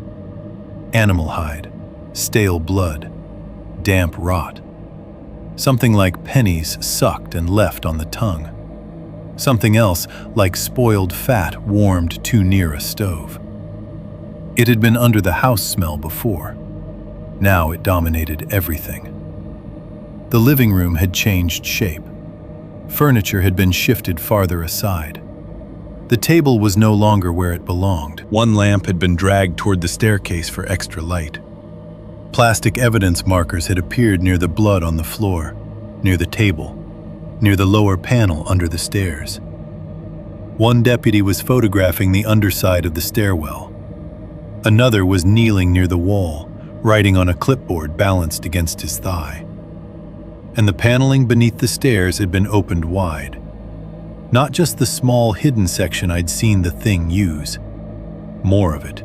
It extended behind the interior walls in a narrow, irregular corridor, wider in some sections than others, the wood darkened by age, damp, and handling. Sheriff Harlan had been right. There was more space back there than there should have been. It was as if the cabin had been built around pockets, false depths, hollows left intentionally or expanded over time by someone who knew where the structure gave enough to work with. A deputy with a flashlight was halfway inside, shoulders and head swallowed by the opening, one knee braced on the floorboards. Another stood over him, bagging items as they were passed out. The first thing I saw clearly was an old blanket. Not folded, not laid with any human idea of comfort. It was wadded and flattened in layers near one beam, stained dark in the center and stiff at the edges. Beneath it, or partly caught in it, were scraps of what looked like another textile. Plaid, maybe, or once plaid, rotted down to brownish threads and lint. The flashlight moved and caught the greasy shine of an animal skin draped over a support beam farther back. Fur mostly gone in patches, hide cured or dried badly, one edge curling like burnt paper. Then came the bones. Not arranged, not piled neatly, scattered through the cavity the way leftovers accumulate under furniture in a bad house. Except these were stripped long bones and rib arcs and vertebrae, some gnawed-looking, some clean in places and dark in others. At 11, I didn't know enough anatomy to sort human from animal by sight, except when scale made it unavoidable. Most of what I saw then, I understood only as too many bones in a place where there should have been none.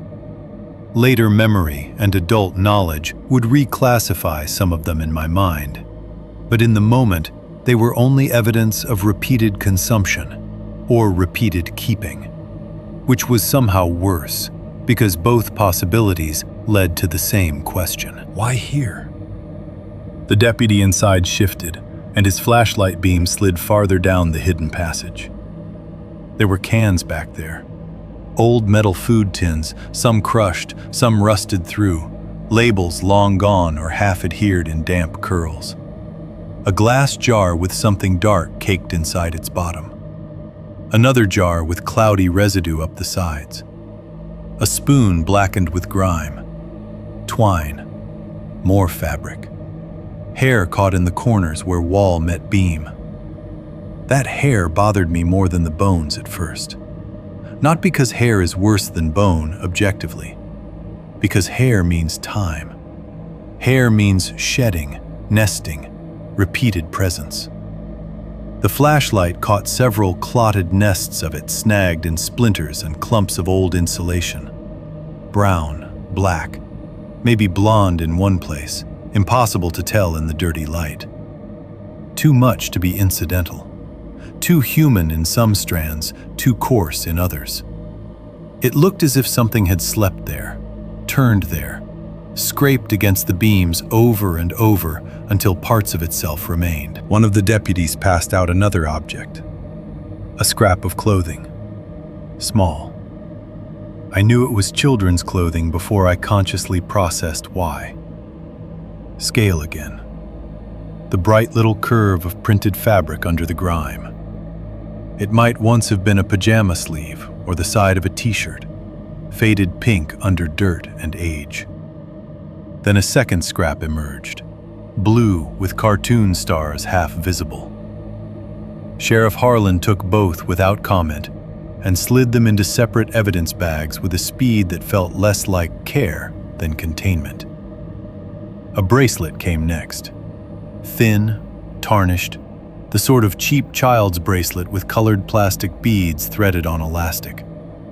The elastic had snapped years ago, maybe, or maybe not that long. The beads clung together in a grimy, partial loop. Red, white, yellow. My stomach tightened around it in a way it hadn't even for the skull. Bones can be abstract at first. Children's things cannot.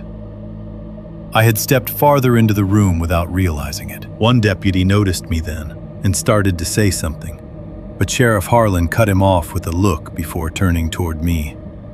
"You need to be outside," he said. His tone wasn't loud. That made it more frightening. I couldn't make my feet move yet, because the flashlight beam inside the wall had found photographs. Water damaged, bent, partly adhered to one another in a warped little stack near the back of the cavity. Old family snapshots, the glossy kind people used to print in batches from film or drugstore kiosks. The deputy inside used gloved fingers to separate them one by one. Most were ruined by moisture, faces blurred white, backgrounds bled into stains. But even from where I stood, I could see enough to know what they were. Ordinary people, frozen in ordinary daylight. A woman beside a station wagon. A boy holding a fish. Two girls in Easter dresses. Moments taken to be kept, then somehow ended up in the walls behind a rented cabin in the Colorado mountains. The sheriff moved sideways, deliberately placing his body between me and the opening. That was when I noticed something on the floor near the threshold of the exposed cavity. Teeth. 3 of them, maybe 4, set down on the wood as if they had rolled free when the deputy pulled something aside. Not molars from an animal jaw the way I first wanted to think. Human-looking teeth. Small. One with a root still stained dark at the tip. Another with a chip on the crown. They were so white against the floorboard dust that for a second they looked fake, like little bits of ceramic dropped from a broken doll. I must have made a sound, because the sheriff said, more sharply this time, "Outside, now!" But my eyes had already slipped past him into the opening again, and in that fraction of a second, I saw something else deeper in the cavity. Another skull. Smaller than the one on the table had been, or maybe only farther back and tilted differently. It lay against the beam at an angle, with one side half hidden beneath old blanket folds and hair. I could see the dome of it, one empty socket, and the delicate upper arch where baby teeth or newly adult teeth might have sat. It didn't look ancient. Nothing back there looked ancient in the comforting sense of history. Some remains were clearly old, dried, darkened, reduced by time. Others were not old enough to feel safe. That was the true poison of the scene. No single era held it. The cavity had been used over time, repeatedly, recently enough to foul the air still. A deputy emerged far enough from the opening to speak quietly to Harlan. "More farther back," he said, "and it keeps going left." "How far?" "Hard to tell. There's another turn in the void." Harlan closed his eyes for 1 second. Not long enough to count as weariness, only recognition. Then he said, "Secure it." That word changed the room. Not search it, not inspect further. Secure it. 2 deputies moved at once. One unrolled scene tape from a pouch. Another began shifting furniture farther back to widen the perimeter. Keller came in through the front door with snow on his shoulders and said something low to Harlan about Mercer not answering at either number, not at the property office, not at the home address listed on file. Owner cannot be located. I did not hear those exact words then, but that was the meaning. Walter Mercer, who had warned us precisely and then vanished into the storm, was no longer a person in the scene so much as a missing piece, shaped exactly like complicity. The deputy nearest me finally took my arm. Not rough, but firm enough that I understood this part was no longer optional. As he guided me toward the stairs, I twisted once to look up at the loft. The crawlspace door beside my bed was still open from the earlier search. And from this angle, with light coming across the floorboards instead of from the room, I could see the inside surface of the panel clearly. There were marks on it. Not random scratches from age, not splinters, not mouse damage or warped grain. Parallel gouges scored into the interior wood in repeated groups, all angled downward, as if something with long, narrow nails had pressed against the panel from inside and dragged down. Again, and again, and again. enough times to leave a history of trying. I stopped walking. The deputy tugged my arm. "Come on, son." But I couldn't stop staring at those marks. Because in that moment, the last part of the lie fell away.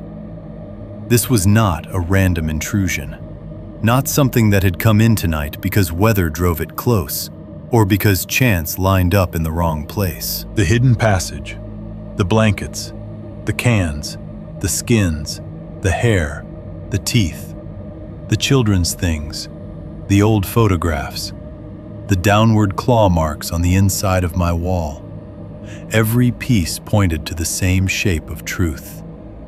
Something had been living in the structure of that cabin, not passing through, not sheltering briefly, living over time, through winters, through occupants, through whoever had built the habits that let it survive there. And when I finally let the deputy pull me outside into the snow and light and official voices, the cold air did nothing to clear my head. It only made one thought ring sharper. The house had never been empty enough for us to belong in it. 4.3. The story no one would tell us in full. They moved us to a motel in town before sunrise. Not because anyone wanted to comfort us, at least not in the warm, generous sense people imagine afterward. It felt more procedural than that. The cabin had become a scene. The sheriff's department needed us out of it, and the county apparently had some arrangement with a roadside motel for storms, vehicle trouble, spillover from the hospital. Whatever category of disruption a family like ours had suddenly fallen into. By then, I had gone so far past normal exhaustion that the whole transfer happened with the numbness of a dream. I remember the ambulance doors shutting on Dean. I remember my mother trying to climb in after him and being told there wasn't room. I remember Ellie, wrapped in a deputy's blanket, eyes dry and fixed, allowing herself to be steered into the back of a cruiser without resistance. And I remember turning for one last look at the cabin as they pulled us away. The porch sagged under a fresh weight of snow. Emergency lights still flashed against the windows.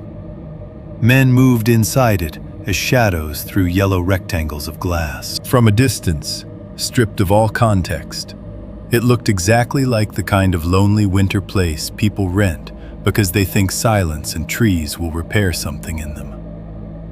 Nothing about it suggested it had a second life inside its walls. The motel sat on the edge of town, along a plowed road lined with dark little businesses closed for the night. A feed store, a bait shop, a diner with its open sign gone black, a liquor store with bars on the windows. The motel itself was one of those low, single-story places with all the room doors facing the parking lot, each one painted the same tired green. A faded plastic ice machine stood under a lean-to roof. Snow had drifted up against the concrete walkway outside the rooms in uneven ridges. The lobby smelled like coffee, bleach, and old carpet heated too hard. A woman at the desk gave us the kind of professionally softened expression people use when they can tell something serious has happened, but know better than to ask what. My mother signed forms with a hand that still trembled. The sheriff had one of his deputies stay long enough to make sure we were settled, and then told my mother someone would come by in the morning to talk. "About what?" she asked. The deputy gave the same answer every adult in that town seemed to prefer. About what they found. Not what was there. Not what attacked your husband. Not what lived in the house. What they found. The room they gave us had 2 full beds, a television bolted to the dresser, a stained floral armchair under the window, and one of those wall heater units that sits low beneath a vented metal grate. The blankets smelled of industrial detergent and old heat. The bathroom light flickered when my mother turned it on. Everything about the place should have felt cheap and ugly and safe. I understood that even then. We were no longer alone in the mountains. There were other guests, other cars, a front desk, streetlights, plowed roads. Thin walls containing ordinary strangers watching ordinary television. But safety never actually arrived. Dean was transferred from the local emergency room to a larger hospital farther out before dawn. We didn't go with him. That detail mattered to me more than it should have at the time. Not because I was suddenly full of affection for Dean, I wasn't. But I had never seen a grown man in our family reduced so quickly from certainty to injury. One minute he had been barring the door with a dining chair like a man auditioning for control. The next, he was strapped to a board, throat packed with gauze, one side of his face already deforming under swelling, taken away under lights and clipped voices without even the dignity of standing up under his own weight. The world had humiliated him so completely that even my resentment had nowhere clean to land. My mother called the hospital from the motel room phone after Ellie finally fell asleep. She stood in the bathroom with the door cracked. Maybe because she thought the running vent fan would cover her voice. It didn't. I heard enough through the thin gap and the thinner walls.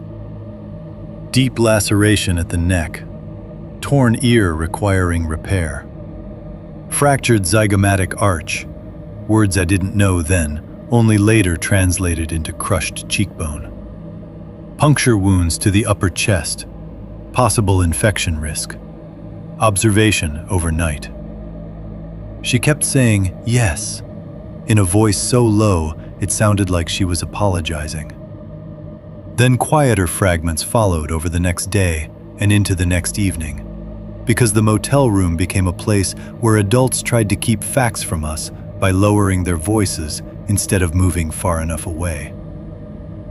The cabin had once belonged not to Walter Mercer directly, but to his brother. I heard that first from my mother in the parking lot, talking to Sheriff Harlan, who had come by with a folder in his hand and an exhaustion around his eyes that made him look older than he had in the cabin light. Walter, according to the sheriff, had inherited or taken over the property after his brother went off years before. Went off where? My mother asked. Harlan rubbed his jaw, glanced toward our motel window and said, "That depends on who you ask." Not dead then, not officially. That implication hung there, even though no one put it in plain words. There had been a missing child case years earlier. I heard that one by accident. Not from the sheriff at first, but from a nurse in the hospital waiting area when my mother took us to see Dean the next afternoon.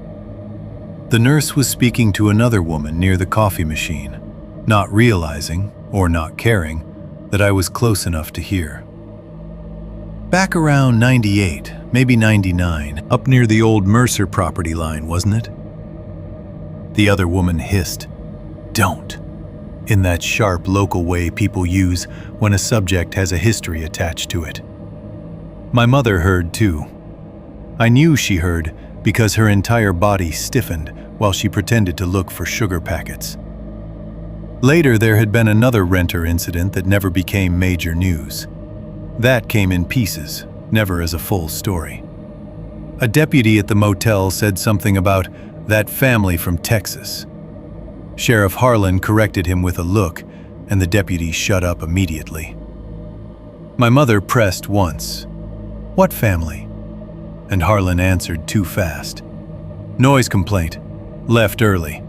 Nothing on record that'll help us here." Nothing on record. That phrase stayed with me. People only say that when there was something somewhere, once. And over and through all of it ran the local rumor no one would frame directly enough for us to question cleanly. A man living wild. Someone who had gone wrong after a mining accident in the hills. Or maybe after a childhood abuse case. Or maybe after disappearing in winter and returning changed. The details shifted depending on who was speaking and how badly they needed the story to stay attached to human shapes. A relative who never came back right. A brother no one could manage. A squatter who knew the old structures in the mountains. A person who had been injured, hidden, fed, tolerated. I pieced these things together the way children piece together adult lies, by the places they overlap and the places they refuse to. Sheriff Harlan leaned hardest on the most survivable version. He came by our motel room that evening with coffee in a paper cup and 2 legal pads under his arm. He asked me to tell him again what I had seen. He asked Ellie too, but she stared at the floral bedspread and didn't answer. My mother sat beside her with a hand on her back and kept looking at the sheriff as if trying to determine whether he was protecting us or managing us. When he finally spoke more freely, it wasn't truly free. It was measured disclosure dressed as reassurance. He said they could not rule out an unidentified drifter. He said the hidden spaces inside older mountain properties sometimes attracted squatters and disturbed individuals. He said Walter Mercer's brother had a history of instability, though nothing he described accounted for the years implied by what had been inside the walls. He said the weather, isolation, and wildlife scavenging might explain why remains had ended up where they did. He said words like feral, relative, transient, and mental illness in calm rotation, each one an offering placed before us like the least frightening version of a prayer. None of it aligned, not fully. A drifter didn't explain the precise mimicry of my mother's voice. A mentally ill relative didn't explain the long claw marks on the inside of the panel beside my bed, repeated over years. A feral squatter didn't explain the careful placement of the skull on the table, or the hidden routes through the cabin, or the fact that the thing had moved through that house like it knew every dark inch of it better than the people who had rented it. But the adults kept choosing from that pile anyway, because I think they needed a story that would let them continue believing the world was damaged rather than fundamentally wrong. I understood that even then, though not with those words.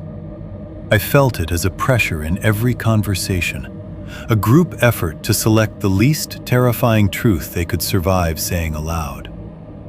My mother did it because she had children to stabilize.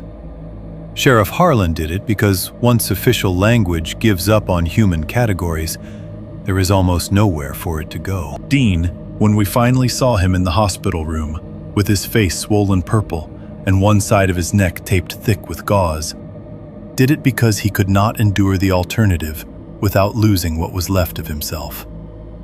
He looked terrible. More than terrible, really.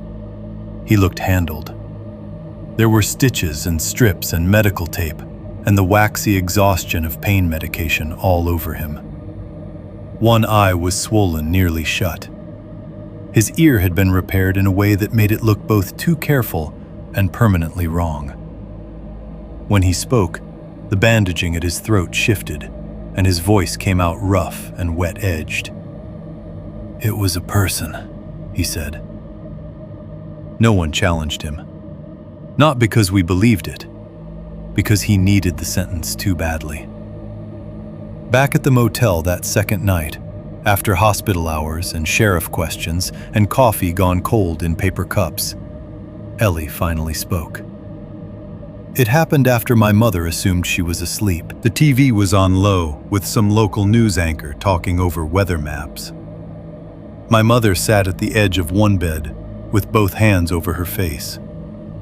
I was in the other bed, staring at the metal grate of the heater under the window, because I couldn't stop listening to the air moving through it. Ellie's voice came out small and clear from under the blanket. It wasn't hiding from us. My mother lowered her hands. For a second, no one spoke, maybe because we all knew without asking what it meant. Then my mother said softly, "Baby." Ellie pushed the blanket down enough for one eye and part of her face to show. "It was waiting," she said. That was all. But it settled in the room with more force than anything Sheriff Harlan had offered us.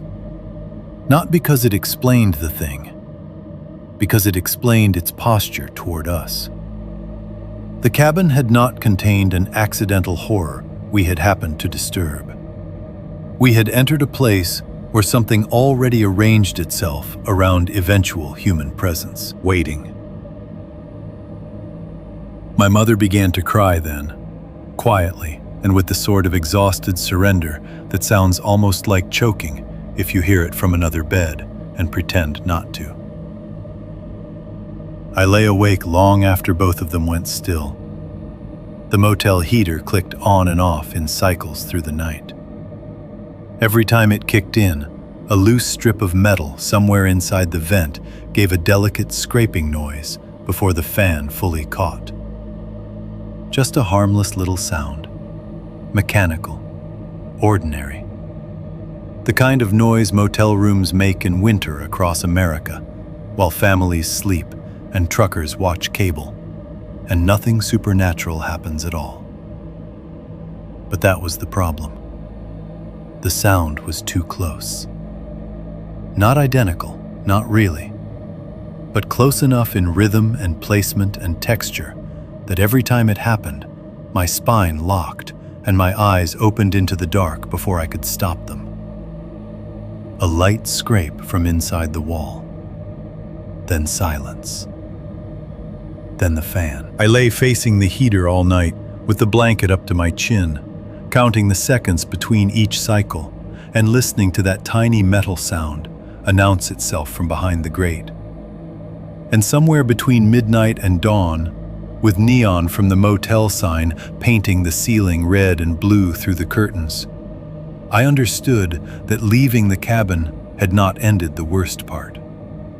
The worst part was that every wall now had an inside. 5.1. The hospital, the interview, and the lie adults tell children.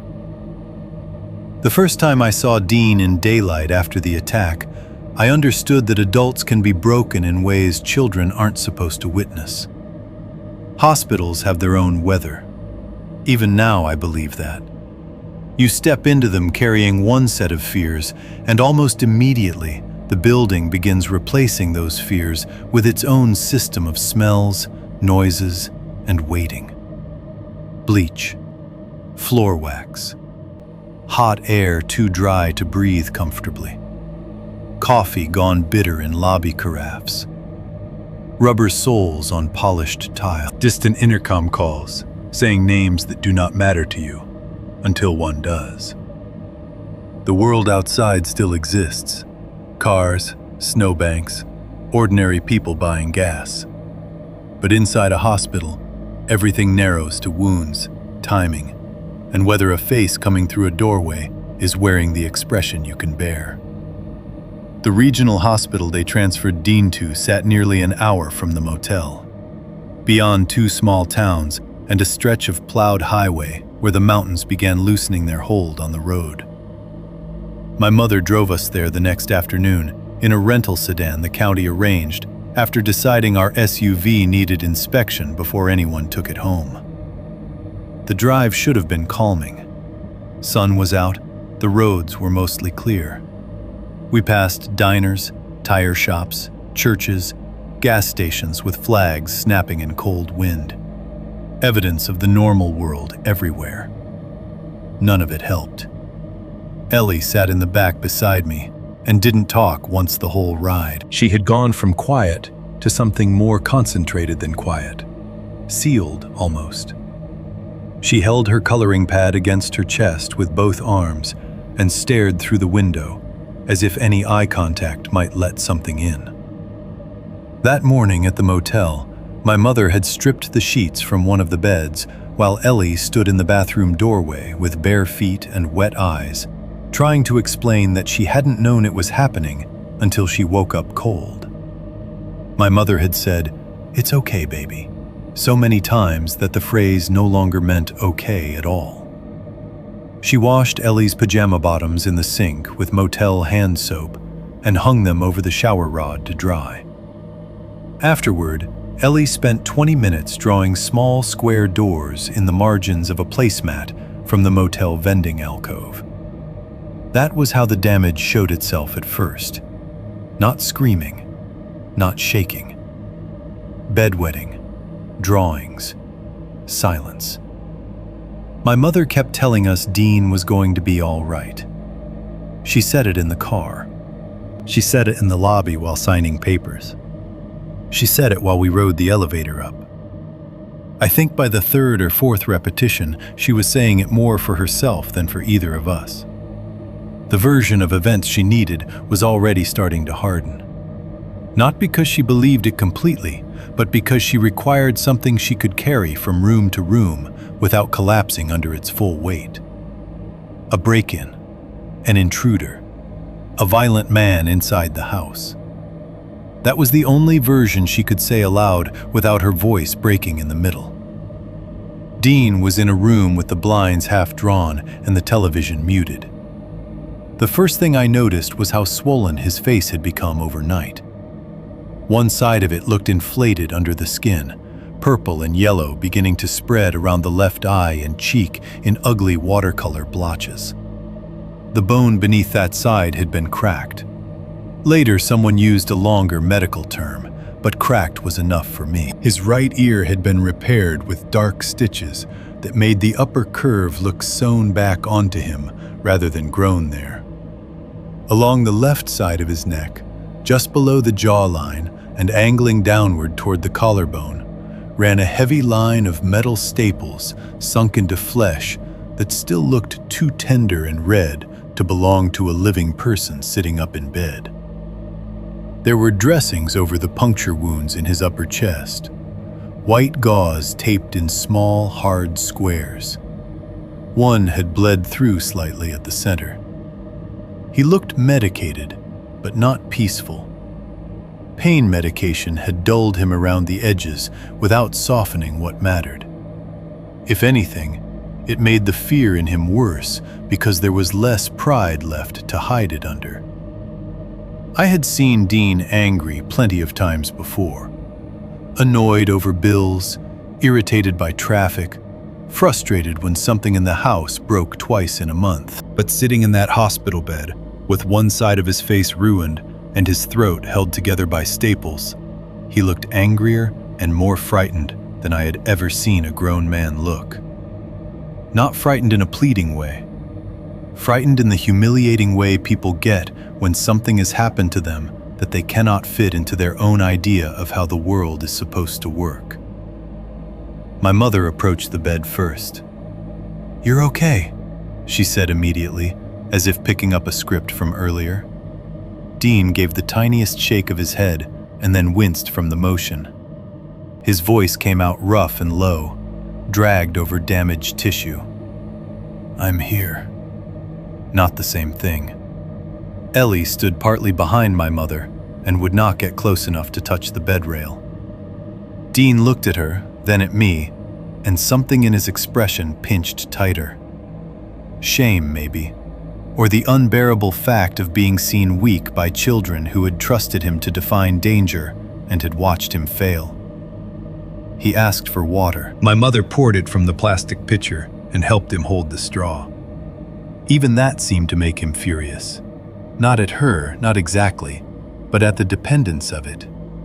He drank, swallowed carefully, then shut his eyes for a moment.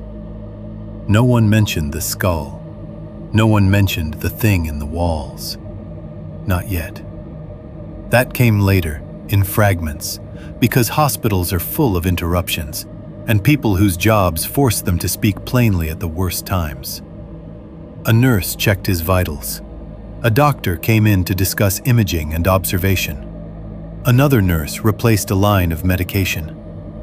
Each entrance reset the room just enough to push the truth sideways again. After the second nurse left, my mother said, very carefully, "The sheriff thinks it may have been some kind of transient." Dean opened his one good eye and stared at her. "Don't," he said. It was only one word, but it held too much under it. My mother sat down in the plastic chair by the bed. "I'm trying to make sense of it." It's not going to make sense. The anger in him sharpened then, not loud, but dangerous in a sick man's way. Don't start saying what they need us to say. That surprised me enough that I forgot my fear for a moment. Because up until then, I had assumed Dean would lean harder than anyone into the intruder story. It was the cleanest version, the most masculine version. The version that let him have been attacked by a criminal rather than outmatched by something that turned his wife's voice into bait and climbed the stairs on hands that did not belong to any man I have ever known. My mother looked at him for a long second. "What do you want me to tell the kids?" she asked quietly. That question hung in the room like a wire. Dean looked at me then. Really looked at me. Not as an afterthought in the room, not as one more child to be steadied. For one uncomfortable moment, it felt like he was trying to decide whether I had already crossed some line he couldn't pull me back from. Then he said, "Tell them somebody was in the house." Not because he believed it, because it was the only sentence short enough to survive. The detective interviewed me an hour later in a smaller room off the pediatric wing waiting area, though I was not a patient and did not belong there. Someone had found an office with a laminate table, 2 molded chairs, a box of tissues, and a faded poster about hand washing on the wall. The detective introduced himself as Markison. He wasn't local cop rough like the deputies had been, more polished than that. County investigator, maybe state-level involvement, I never found out. He wore a plain sport coat over a button-down shirt and had the composed face of a man used to drawing usable narratives out of people in bad moments. He was kind. That was the problem. Cruel adults can be resisted cleanly. Kind adults can redirect you before you understand you've surrendered anything. He offered me a soda from a mini fridge in the corner. I said no. He asked if I was comfortable. I said yes, even though I wasn't. Then he asked me to tell him from the beginning what happened in the cabin. So I did.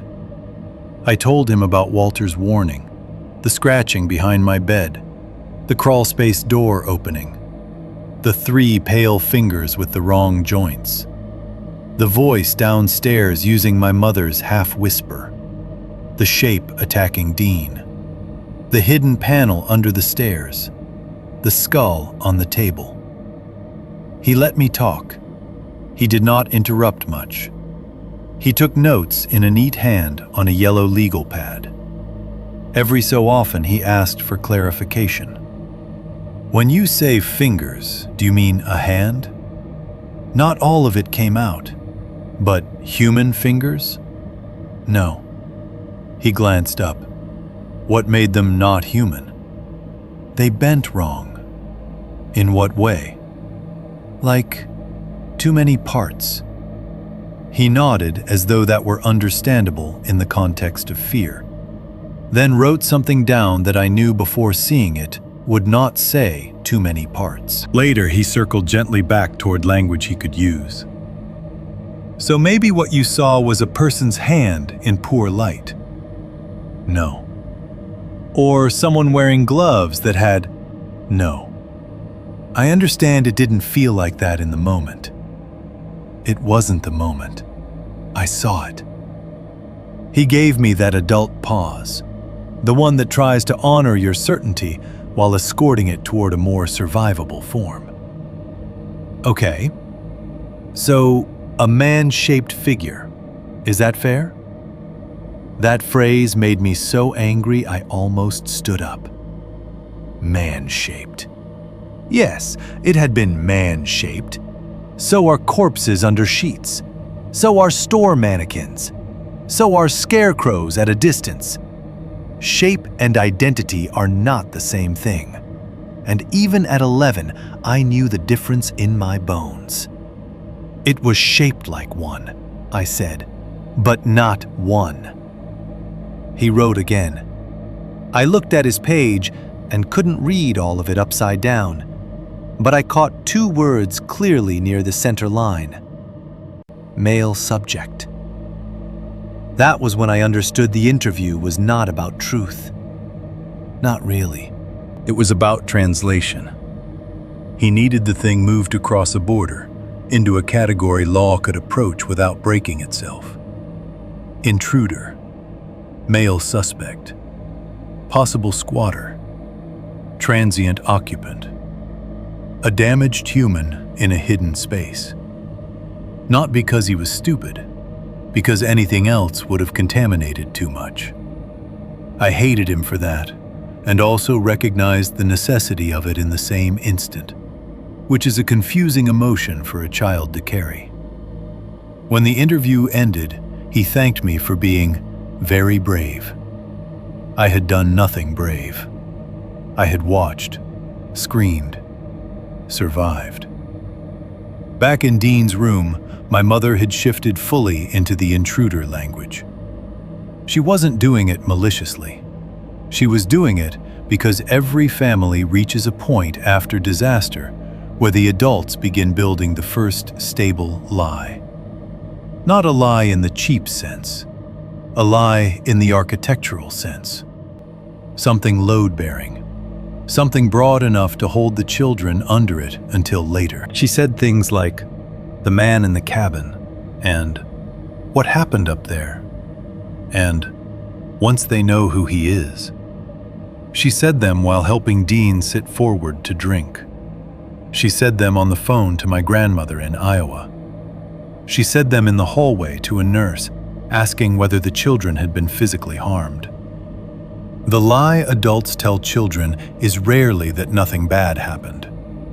It is that the bad thing already belongs to the world they knew before it arrived. By evening, Ellie had drawn 3 more wall openings on the motel stationery and wet the bed again during a nap in the hospital recliner, while my mother was downstairs arguing with billing. Dean woke in a foul temper after another round of medication and motioned for water again. His hand shook when he reached for the cup. Not from weakness alone, from something else. I was the only one in the room when he said it. Still looking at the blanket over his legs, voice nearly gone to a scrape, he muttered, "I smelled it." I thought he meant blood at first. "What?" He swallowed once with difficulty. "When we got there." His good eye shifted toward me. "That little door upstairs, under the stairs too. Smelled something rotten. Animal. Wrong." He closed his eyes. Should have said something. It was the first honest thing he had offered me since the trip began. And because of what it cost him, I believed it more than anything the sheriff, the detective, or my mother had said. He had known, at least in the body before the mind allowed it. He had smelled the house telling the truth, and he had ignored it. 5.2. The Missing Files and the Second Family. For a long time, I believed the adults had simply failed us in the ordinary ways adults fail children after violence. They lied by omission. They softened language. They selected the least unbearable explanation and repeated it until it sounded almost responsible. At 11, I thought that was the whole shape of it. I thought Sheriff Harlan, my mother, the detective, even Dean in his stitched-up hospital bed, were all doing some version of the same thing. Building a story small enough to survive. It took me years to understand there was another layer underneath that one. They weren't only minimizing what had happened. Some of them were also stepping around things they already knew. I didn't learn that all at once. It came in the pieced-together way the worst truths usually do. Overheard fragments, names repeated too carefully, records that didn't quite match each other. and the deep, instinctive knowledge that people in a small place had been editing a story long before my family ever rented that cabin. At the time, all I knew was that the official version kept shrinking while the evidence kept widening. The first clue was a file folder left too close to me. It happened on our second full day in town, while my mother was in a consultation room with one of Dean's doctors, and Ellie was asleep, curled in a hospital waiting room chair, with her coat balled under her cheek.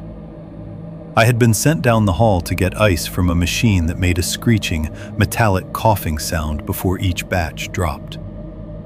On the way back, I passed a small administrative alcove where Deputy Keller was standing with a woman in hospital scrubs and an older deputy I hadn't seen before. They were talking in low voices over a desk stacked with forms, and one manila folder sat open under a fluorescent lamp. I wouldn't have looked twice if I hadn't heard the address. County Road 58, Mercer property. The older deputy noticed me and lowered his voice immediately, but not before I caught the words again, and winter renters. Keller turned, saw me, and gave me the sort of neutral nod adults use when they want to acknowledge a child without inviting them into the room. I kept walking. But on the desk, just before I passed, I saw a clipped photocopy peeking from the folder. It looked like a report summary. I could only read 2 lines before I was beyond it, but those 2 lines branded themselves in me. Departed property before sunrise. Declined to pursue formal complaint. At 11, I couldn't make much of that beyond the obvious. Someone else had left the cabin early. Someone else had not wanted the trouble, or had been persuaded not to make any. Later that same afternoon, while my mother was downstairs making a call from the hospital payphone because her cell service kept cutting out, a nurse with smoker's lines around her mouth and a voice worn smooth by years of night shifts said something to another nurse outside Dean's room. "Mercer Place?" she murmured, not knowing I was inside by the window. "I thought after that Texas family they'd quit letting it."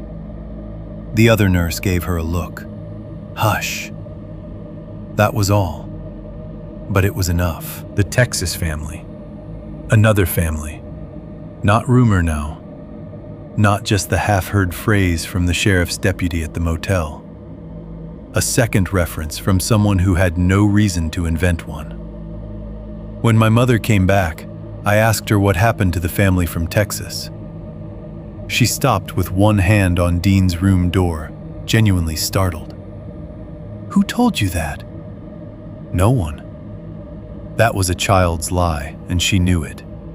But she also knew, I think, that children catch more than adults account for, and she was too tired by then to battle every source of leakage. "I don't know," she said. It was the kind of answer that meant she knew a little, and hated that I knew enough to ask. That night in the motel, after Ellie had drawn another row of square openings along the edge of the Bible they kept in the bedside drawer, and then fallen asleep with the pen uncapped in her hand, I listened from under my blanket while my mother spoke to someone in the parking lot outside. The curtains were thin. The heater was off. Voices traveled. It was Sheriff Harlan. I recognized his rough, low cadence, even through glass and winter air. My mother said, "If there was another family, I need to know." And he answered, after a pause long enough to mean yes, "They left early. Husband claimed kids were hearing things. Wife said there were noises in the walls. No injuries. No report that went anywhere." "Why?" Another pause. Then Harlan said, "Because they didn't push it." That answer infuriated my mother enough that her voice sharpened.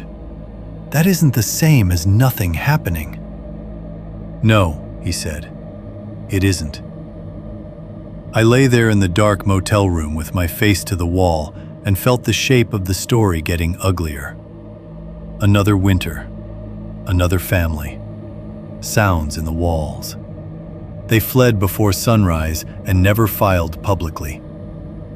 Fear plus embarrassment plus distance plus the adult desire to move on had done the rest. But that still didn't explain the bones, or the skull, or the fact that deputies in that town looked less surprised than they should have. The missing child case came into focus next. Not through any official act of honesty, of course. No one sat us down and said, "Here is the history of what happened near that property." Instead, it came to me as children's knowledge often does, through a combination of boredom, eavesdropping, and the dangerous freedom adults grant quiet kids when they think trauma has made them passive. On our third day in town, my mother took Ellie back to the motel because Ellie had started wetting the bed twice a day and could not be coaxed into another hospital waiting room. I stayed, with my mother's permission, at the public library 2 blocks down while she visited Dean. She thought I wanted books. Really, I wanted whatever towns keep in paper after they stop speaking aloud. The library was small and dry and overheated. Christmas decorations still hung crookedly from the circulation desk. An older librarian with a stiff gray bob showed me where the local archives were when I asked if they had old newspapers. She pointed me toward a microfilm machine and a cabinet with labeled drawers dating back years. I didn't know exactly what I was looking for, only where to aim. County Road 58, Mercer, missing child, cabin. It took me a long time. Old newspaper searching on microfilm feels almost supernatural the first time you do it. Ghost text appearing and vanishing in light, years flickering past in black and white. But eventually I found a small local piece from years earlier. Not front page, not even prominent. Just a modest article buried alongside a county fair notice and an ad for tire chains. A child had gone missing near the Mercer property line. That was the wording. Not at the cabin, not inside, not last seen entering the woods beside the rental. The article stayed vague in the way rural local reporting often does, when facts are scarce, and every family in the county knows the names involved already. The missing child was 7, a boy. Search efforts extended over 2 days with dogs and volunteers. Weather interfered. Nothing conclusive recovered.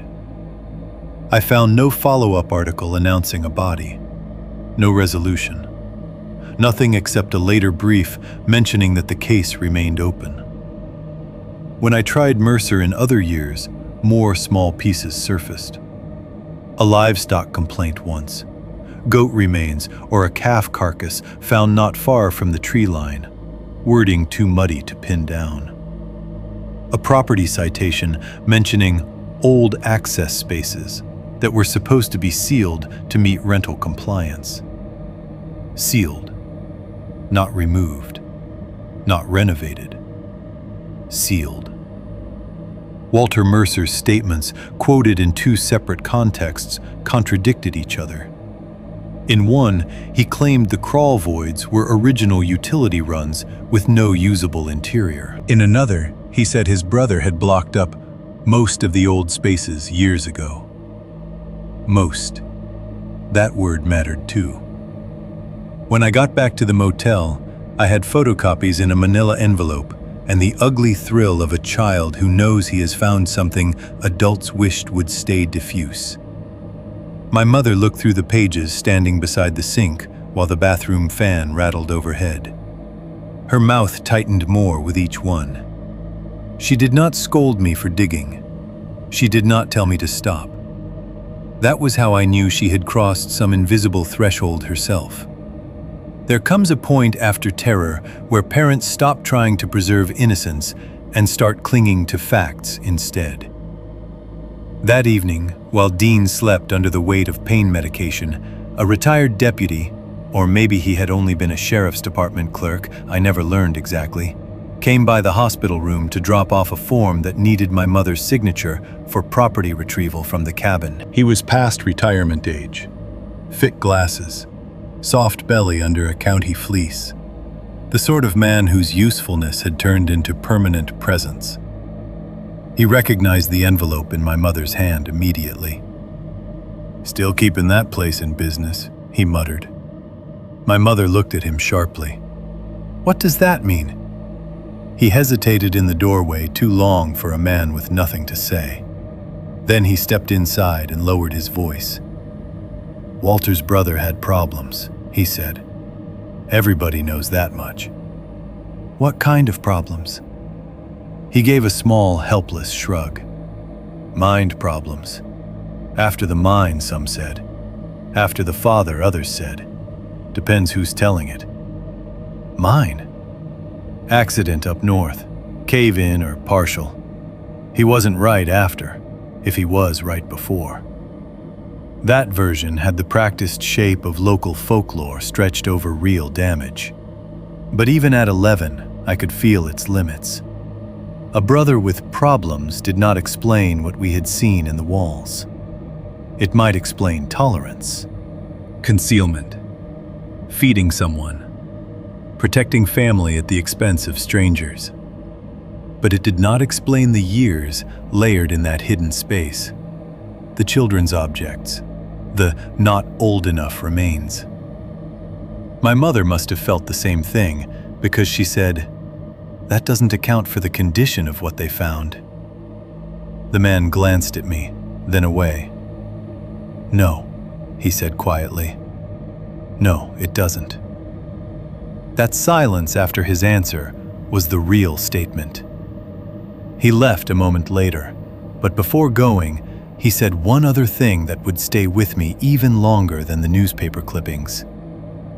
"Some people," he murmured, eyes on the door as if he didn't want the room itself to hear him, "get treated like family long after they stop being safe to keep." That was the first time the thought took on a shape I could follow all the way to its conclusion. Walter Mercer had not simply failed to protect renters. He may have preserved the conditions. Fed something, perhaps. Left supplies. Allowed the hidden spaces to remain usable. Let the cabin keep operating as a source of warmth, noise, scent, and eventually, if fate aligned badly enough, access. Not because he was stupid. Because blood loyalty, guilt, fear, and habit can curdle into a kind of maintenance. The owner's contradictions in the records made more sense then. Access spaces supposedly sealed, yet still present. Complaints minimized. Previous renters not pushed to formalize reports. A brother with problems spoken of as both absent and nearby. It added up not to innocence, but to tolerated horror. I remember going back to the motel that night and sitting on the bed while Ellie drew in total silence across the back of one of the newspaper photocopies. She drew the cabin again, the loft, the hidden space.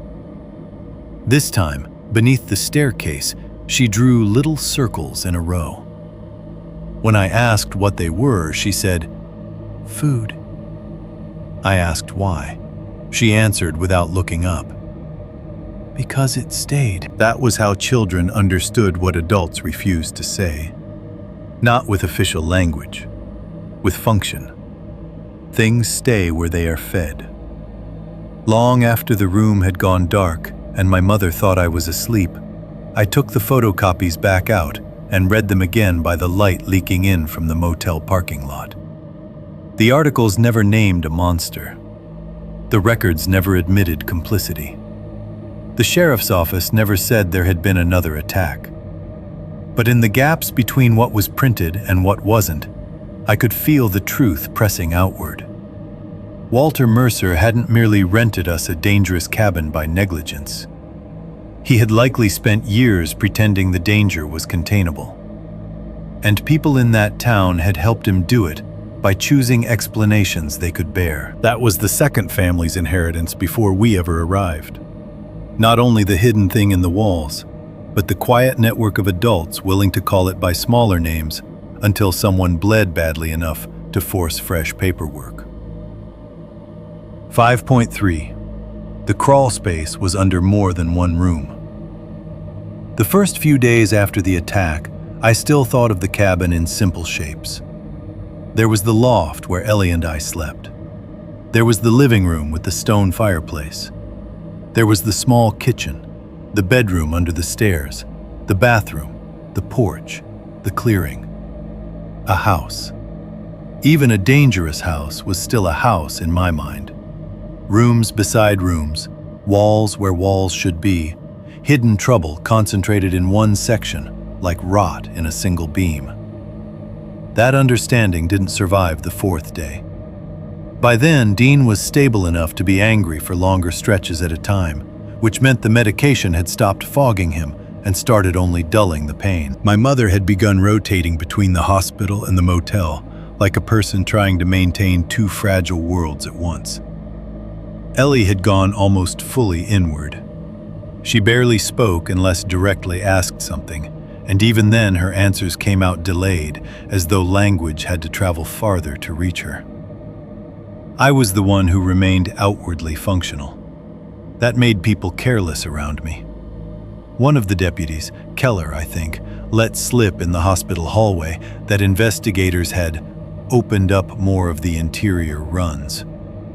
He said it to another officer while carrying a clipboard and half a coffee, not to me, but I caught it.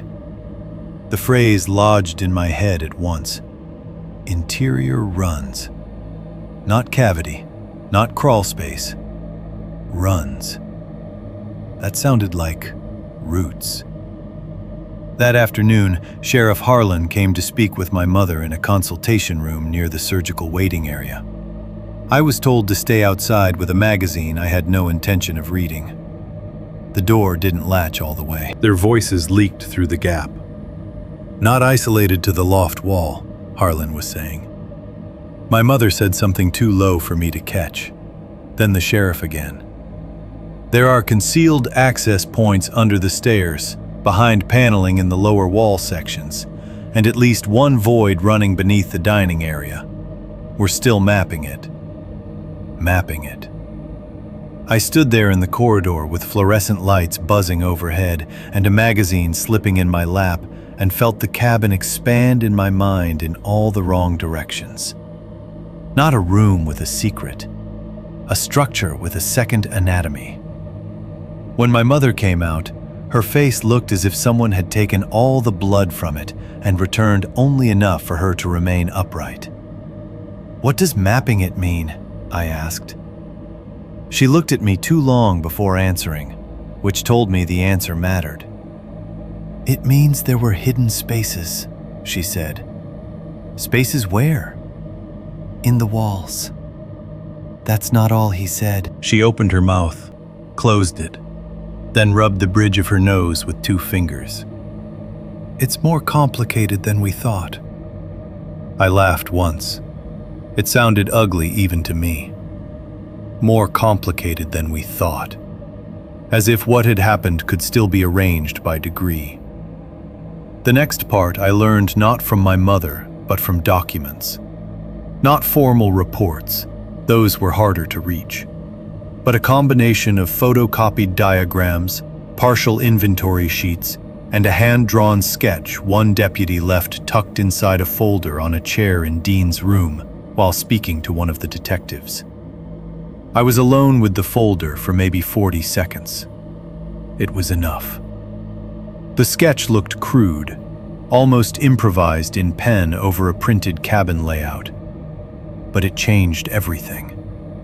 There was the loft wall, yes, the one beside my bed where the little square door had opened. But the line did not stop there. The void ran down the interior frame and widened behind the staircase. From there, it split. One narrow passage tracked beneath the lower stair enclosure to the hidden panel where I had watched the thing retrieve the skull. Another dipped behind the living room wall toward the fireplace chase, and another, this was the part that made my stomach turn hardest, ran under sections of the floor between the kitchen and dining area, in shallow dead spaces created by the foundation grade and boxed-in beams. Not enough room everywhere for a person to move upright, but enough in places for something practiced at folding itself low and advancing in pieces. That sketch gave me, for the first time, a blueprint-style understanding of the house. It was not one hidden chamber, it was a network. And if there was a network, then the thing in the cabin had not merely been able to emerge unexpectedly. It had been able to listen. That realization rearranged nearly every memory from those first hours. The smell in the kitchen, the pauses during Walter's tour, the feeling of being watched near the stairs, the precision of the voice mimicry, the exactness of the fingers reaching toward the edge of my bed.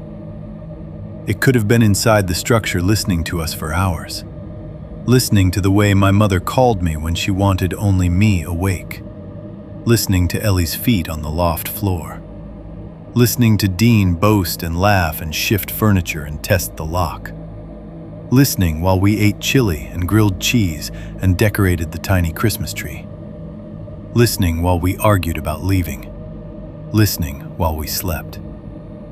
A house becomes something else once you understand it had ears where you thought it had insulation. The sheriff's office eventually allowed my mother one supervised visit back to the property to identify certain belongings and sign release forms for the rest. Dean was still in no condition to travel, and Ellie was not left alone. So I went with my mother because there was no practical way around it. I think she would have rather gone into that cabin naked in a blizzard than take me back there after what happened. But necessity is often just fear wearing a name tag. The cabin looks smaller in daylight without snow actively falling. Worse, somehow, for that reason. Official vehicles sat in the clearing. Yellow tape moved weakly between porch posts. One of the front windows had been covered from inside with plastic sheeting, where investigators must have cut or damaged something. Men in county jackets moved in and out, carrying evidence bags, measuring tapes, cameras.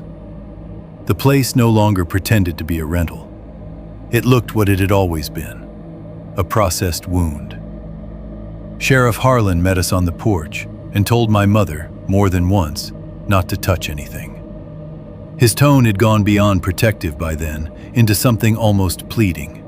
Not emotional pleading, but the bureaucratic version of it, where a man knows the situation will only worsen if other eyes take in too much. That alone made me more alert. Inside, the cabin smelled unbearable. Not because the hidden spaces had worsened overnight, though maybe they had.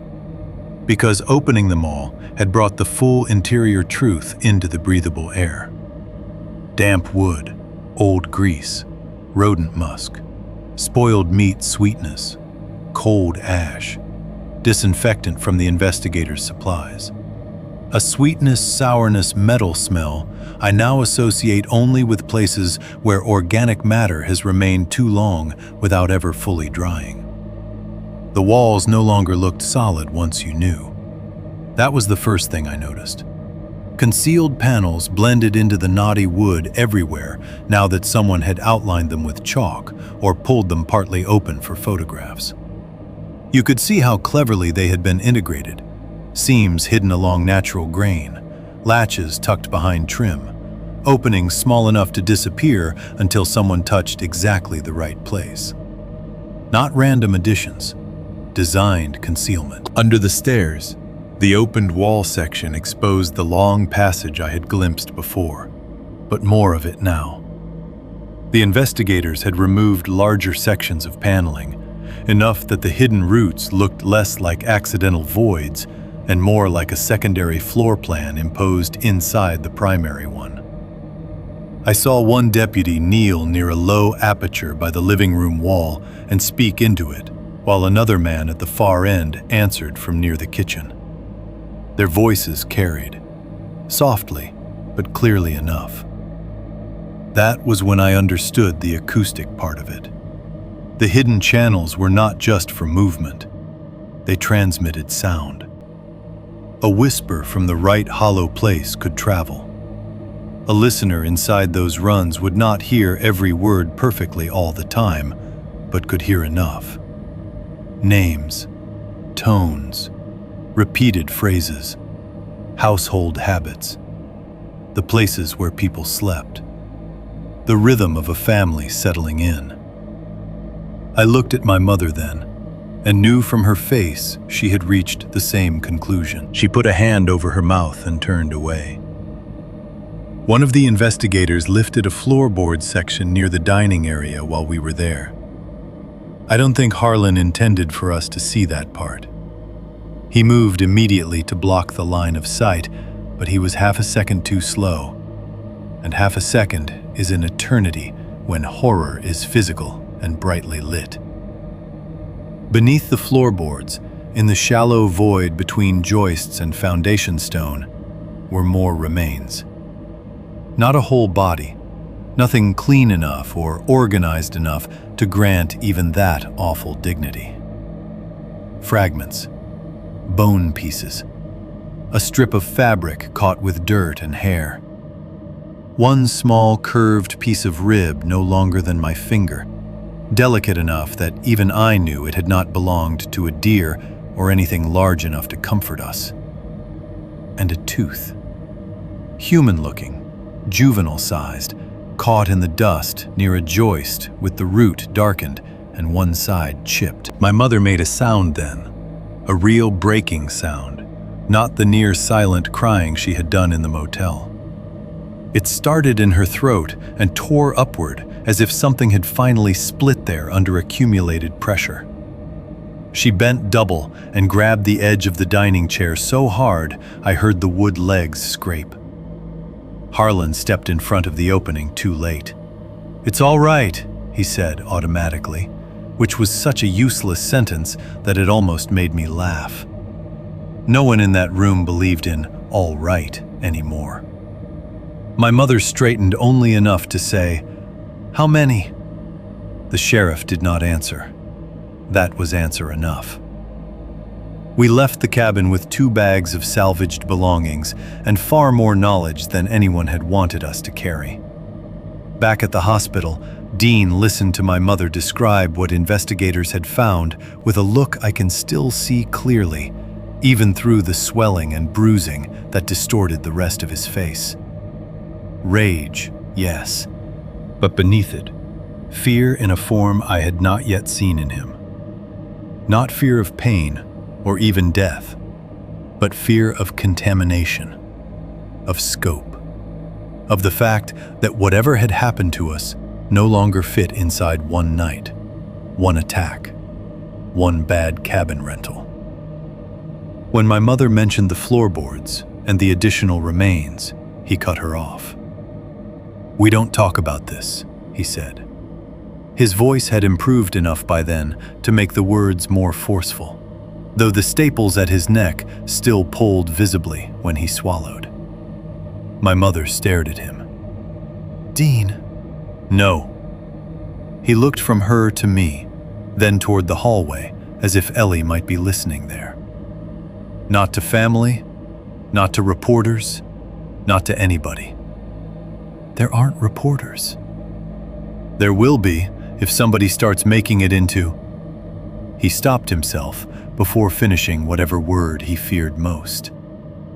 Not monster, not thing, maybe not even story. His hand tightened over the blanket. "We say someone was in the house. We say they found old remains. That's it." I hated that sentence. I also understood it. This was the moment the story stopped being about one attack. That is easy to say now as an adult, with all the hindsight in the world. But I felt it then, too, in a rawer way. Until the floorboards came up, some part of all of us could still cling to the idea that what happened had been a single violent event centered on our family. An intrusion. A singular catastrophe. The cavity behind my bed, the skull on the table, the blood on Dean's throat. Those things were already terrible enough. but they still allowed for the possibility that we had simply arrived at the wrong place at the wrong time. The hidden roots beneath more than one room destroyed that. So did the remains under the dining area. So did the evidence that the structure itself had been altered, used, fed through, listened through over time. The cabin was not the setting of one night's horror. It was a place built around repeated hunger. That hunger may once have belonged to a man, or to something that had started close enough to manhood to keep using its roots and habits. I still don't know. What I do know is that the architecture told the truth more clearly than any adult ever did. The house had channels, compartments, panels blended into knotty wood, roots under stairs and floorboards, and wall runs wide enough in places for a practiced body to move. And while my family cooked soup, argued, slept, and trusted locks that only worked on doors, we had been living directly above those hollow channels. That is the image that ends that chapter of my memory every time. Not the blood, not even the skull on the kitchen table, but the blueprint that formed afterward in my mind. A simple rental cabin cut open like an anatomical drawing, showing voids beneath us and beside us and under our feet. We had not just spent a night in a haunted place, we had slept on top of it. 1. The things it changed in us. People like to ask whether something like that ever really leaves you. They usually mean it kindly. They ask in the careful tone reserved for grief, accidents, war stories, childhood illness. Anything they can file under trauma as long as trauma behaves itself and stays inside the accepted borders.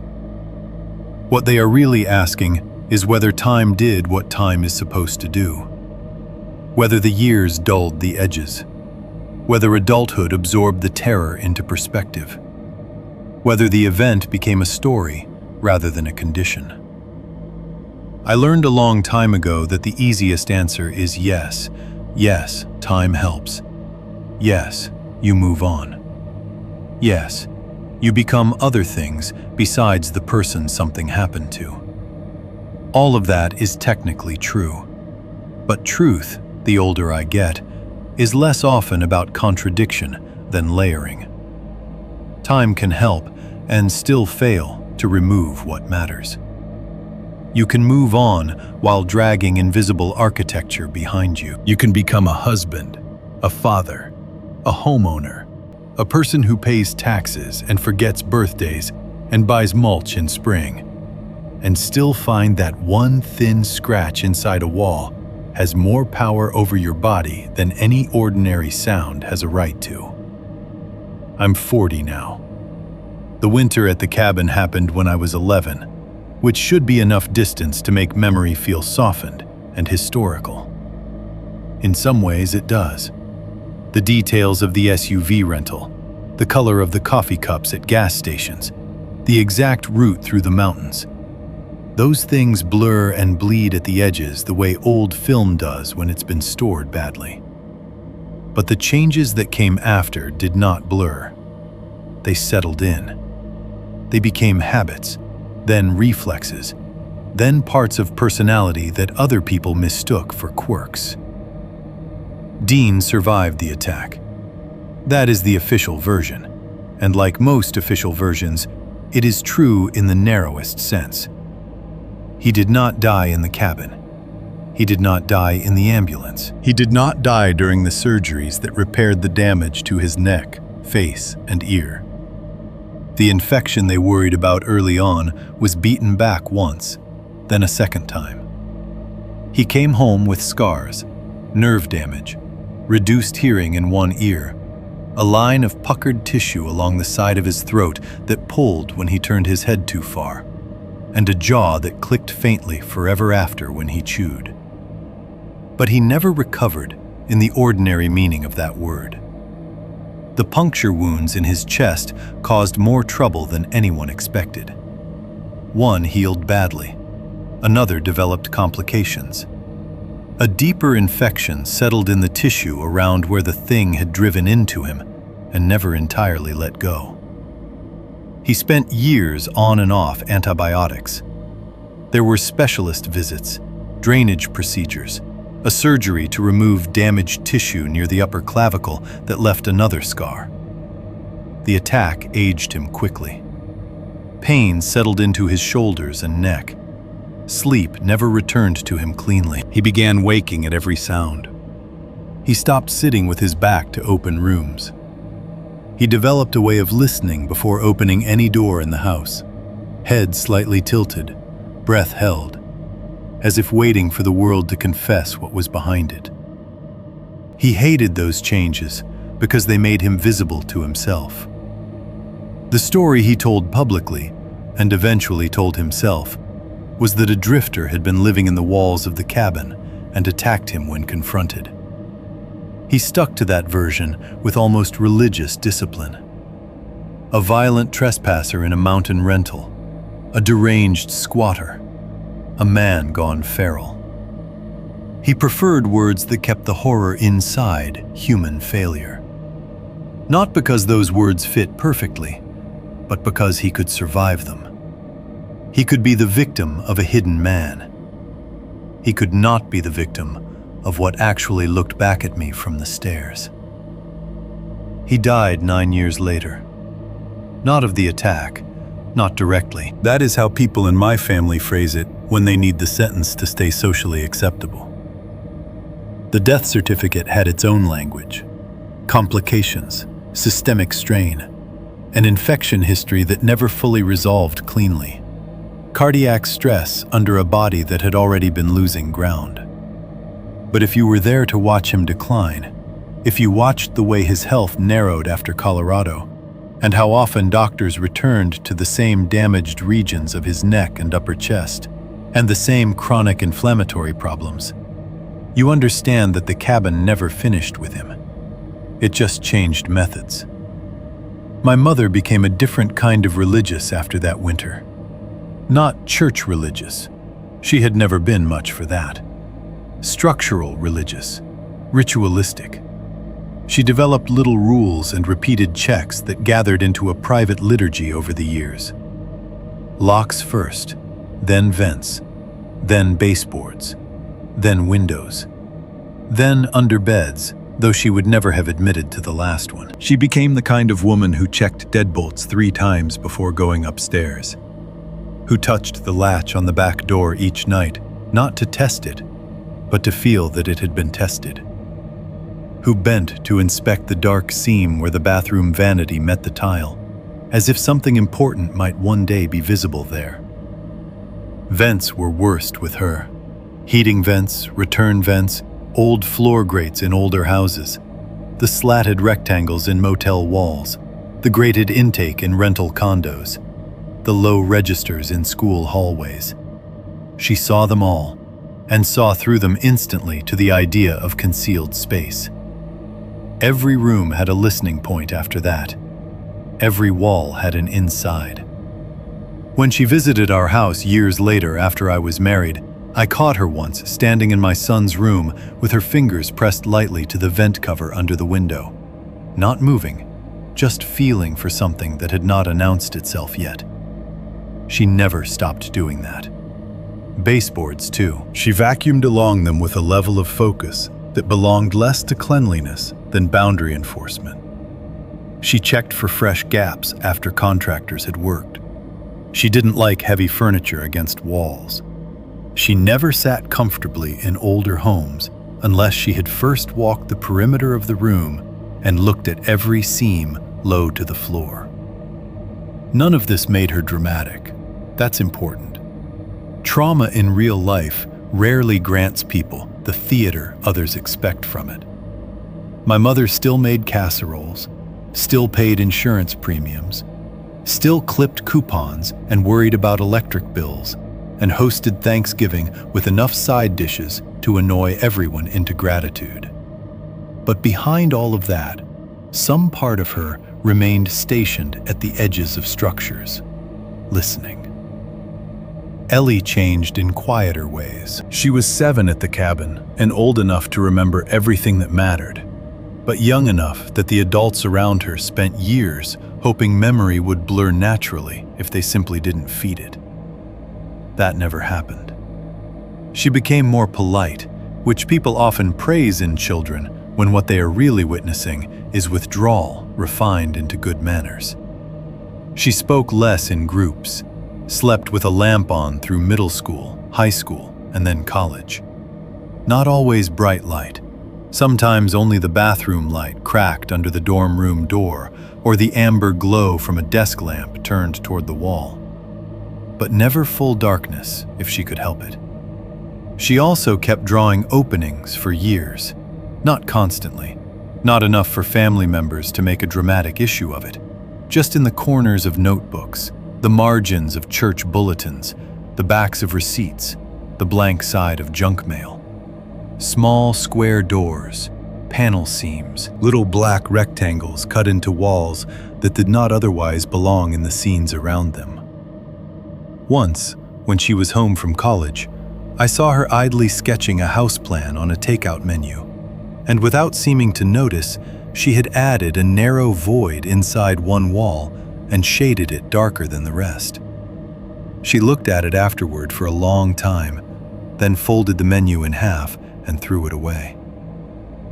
She slept with the lights on through college, and when roommates teased her about it, she blamed migraines. That was easier than telling the truth.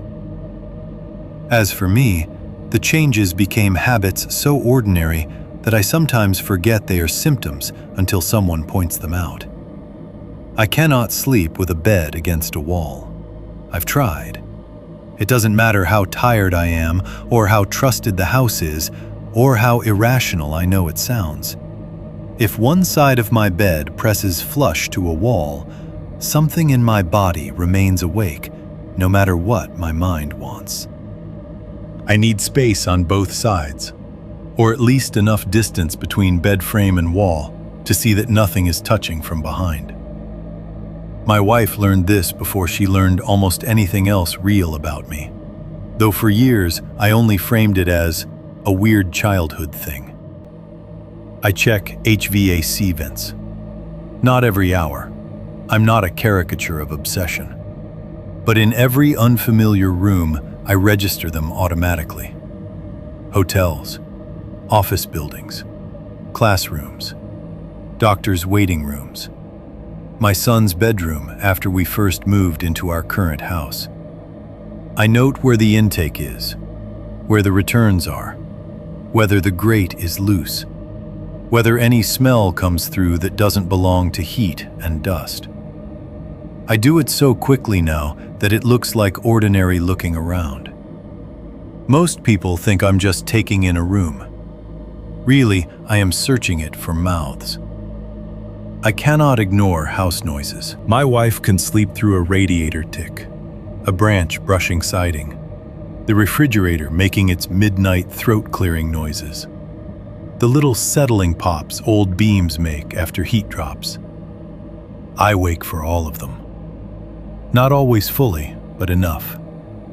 Enough to identify, classify, and dismiss if possible.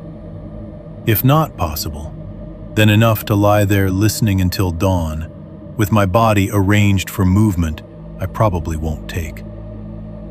I have never rented a cabin since. Not once. Friends have invited us on lake weekends, mountain getaways, ski trips, cozy winter Airbnb weekends off-grid. I always find a reason not to go. Budget, work. My son has soccer. Hotels are easier with kids. My wife used to think I just disliked roughing it. The truth is simpler and harder. I cannot willingly sleep in a structure made primarily of hidden sounds. Cabins are walls, subfloor, crawl space, roofline, beams, voids, old wood holding temperature and secrets differently than plaster or brick. Other people see charm. I see the possibility of interior roots. I have never told a partner the full story. That sentence used to shame me. It doesn't anymore. Full stories are not things you hand other people just because intimacy exists. I have told versions: the public version, the family version, the socially acceptable wound. We rented a mountain cabin in Colorado when I was a kid. There was someone living in the hidden spaces. He attacked my stepfather. It was horrible. I still have some weird habits because of it. Most people, hearing that, stop where politeness tells them to stop. They imagine a criminal case, an unlucky family, an ugly memory. They do not ask whether the fingers bent wrong or how carefully the skull was placed on the table, or whether the thing in the house learned my mother's voice by listening through the walls. And I do not volunteer it. For years, the public version remained the same in all official contexts, too. A violent trespasser in a mountain rent. You could say it at funerals, at insurance calls, at awkward family gatherings when someone referenced that awful Colorado trip. It fit. It explained. It held enough of the event to function socially while betraying nearly all of it. Maybe that was necessary. Maybe every family with a story like ours ends up inventing one acceptable lie to carry in public and one private silence too heavy for speech. But the thing about carrying those silences for decades is that they change the shape of a life even when no one hears them spoken. You buy houses differently. You sleep differently. You raise children differently. You stand in your son's room after he's fallen asleep and find yourself looking not at his face first, but at the line where the baseboard meets the wall. That was the inheritance. Not just fear. Calibration. 6.2. The new house in Iowa. By the time we bought the house in Iowa, I had become the kind of man other people describe as steady. I had a wife who trusted me with ordinary things. A son who still believed his father could fix whatever creaked, leaked, rattled, or broke. A job stable enough to qualify us for a mortgage and bore me in the healthy middle-class way jobs are supposed to. We spent Saturdays at hardware stores, comparing paint chips and faucet finishes like a couple trying to earn our adulthood through practical decisions. We worried about rates, school districts, and whether the backyard was big enough for a swing set without being so big it turned into a mowing problem. If you had met me then, you would not have thought, this man is still ruled by a room in Colorado. That is what time does best. It teaches terror how to dress itself for work. The house was in West Des Moines, not far from where I grew up, but far enough from my mother's place that visits required planning instead of accident. It was older than the new developments going up farther west, built in the late 70s if I remember right, with low roof lines, a brick front, a small attached garage, and enough renovation work done over the years to make it feel updated without losing the bone structure of its age. The previous owners had redone the kitchen, replaced the windows, refinished the hardwood in the main rooms, and installed baseboard heat in the bedrooms after giving up on some older, forced air arrangement that apparently never heated the second floor evenly. That detail should have comforted me. Baseboard heat meant fewer vents. Fewer vents meant fewer grates to check in the dark. I remember actually standing in our son's room during the inspection and feeling a tiny private relief at the sight of the long, painted, radiator-style unit running beneath the window instead of a floor register. That is how trauma survives in adulthood. Not always as fear, but sometimes as gratitude for the absence of certain shapes. We named it our forever house before we had earned the right. People do that too early all the time. Maybe they have to. Maybe no one buys a home thinking about transients if they want the work to mean anything. My wife picked curtain fabrics. I measured wall lengths for bookshelves. Our son, Ben, who was 5 then, immediately decided his room would need dinosaur decals and a race car rug, even though he already owned 3 rugs and half the toy cars in Iowa. For the first year, the house behaved exactly as a house should. There were contractor estimates on the kitchen counter for small upgrades we couldn't fully afford yet, but liked discussing anyway. There were toy cars under the couch so often that I began finding them with my feet in the dark and cursing softly while my wife laughed from the hallway. There were home improvement weekends spent replacing a loose bathroom faucet, repainting a spare room, arguing about whether the old fence could last one more winter. The garage filled with extension cords, drop cloths, and unopened boxes of screws, because every homeowner eventually develops the fantasy that one more trip to the hardware store might finally make him a complete person. Ben's room was at the end of the hall. Small, square, good afternoon light. Blue walls we repainted ourselves after covering over the previous owner's sponge-textured tan. A closet with bifold doors that stuck in humid weather. Baseboard heat under the window. Hardwood floor with an area rug printed like a racetrack, because Ben's taste had not, at that age, moved beyond literal self-expression. Along one wall sat a low bed frame with superhero sheets, though by then he was beginning to insist he was too old for those. There were books about trucks and sharks stacked beside the lamp. Plastic dinosaurs on the windowsill. A line of Hot Wheels parked with military discipline along the baseboard, because he went through phases of sorting things when tired. It was, in other words, an ordinary Midwestern child's room. Not pretty enough for a magazine, not bleak enough for symbolism. Exactly the kind of room that should have rendered my own childhood fears ridiculous by contrast. The trouble started with water damage. Nothing dramatic, not a burst pipe or flooding. Just a subtle softening in one section of flooring near the wall opposite Ben's bed, close to the closet, where the boards had begun to lift slightly at the seams.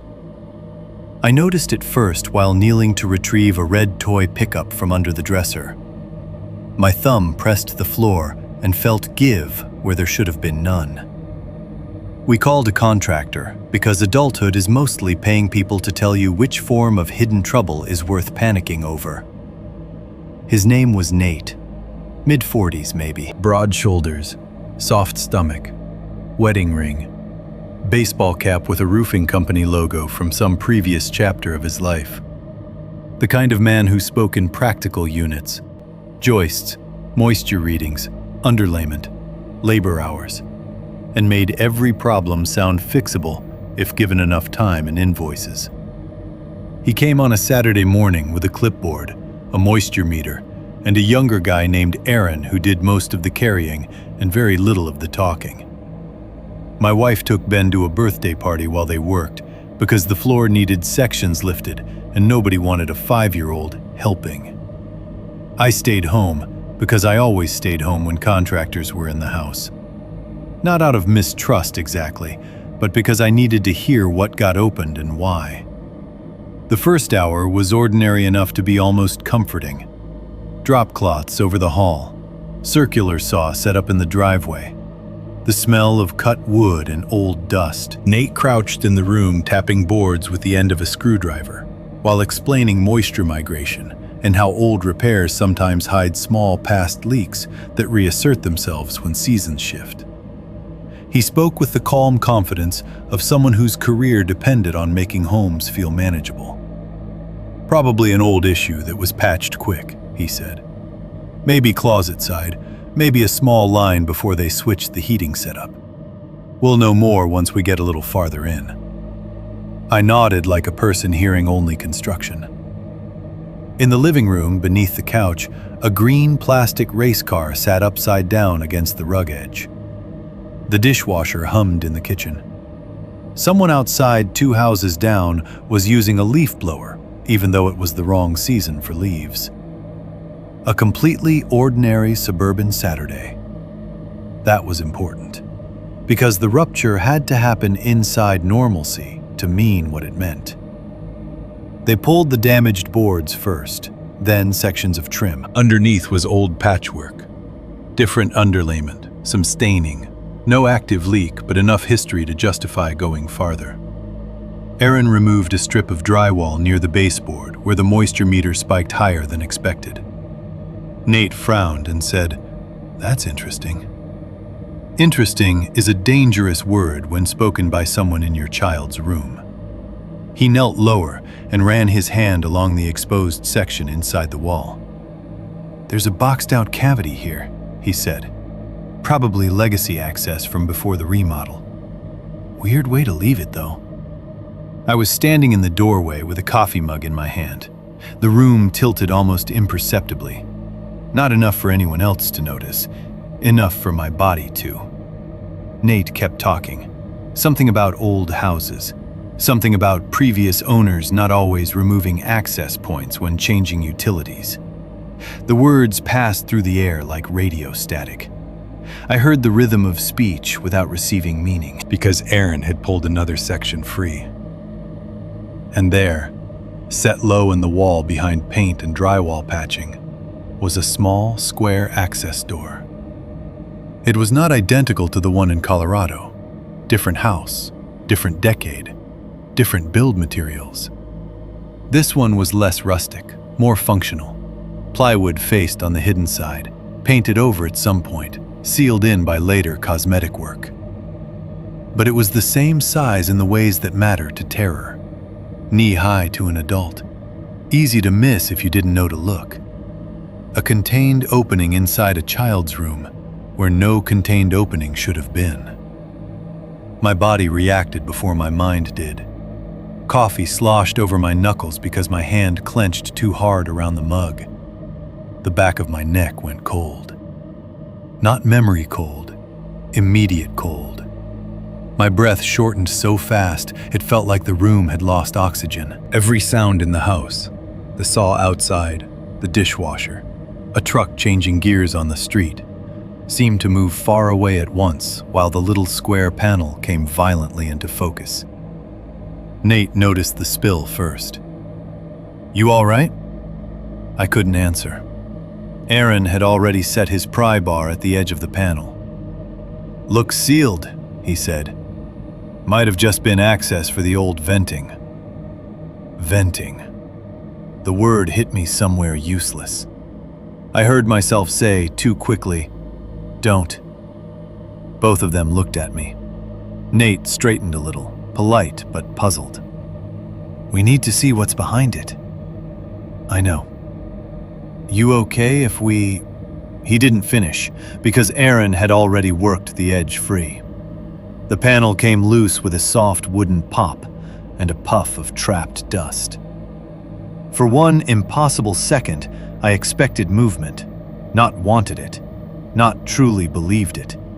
But my body braced for it with such total conviction that when nothing lunged from the opening, I almost fell forward under the force of my own readiness. Aaron turned the panel in his hands, and I saw the inside surface. 3 scratches, fresh, parallel. They ran downward at a slight angle across the interior face of the wood, each line narrow and distinct, not deep enough to split the material, but sharp enough to have cut cleanly through dust and left pale, exposed tracks beneath. Not old warping, not saw damage, not random abrasions from storage or pipes. 3 deliberate marks, close enough together to suggest fingers spaced by one hand and not a tool. Fresh because the wood inside those lines was still lighter than the rest. Fresh because there was no settled dust inside them. Fresh because my body knew fresh faster than reason could object. At that same moment, the smell reached me. Not strong, nothing theatrical, but unmistakable.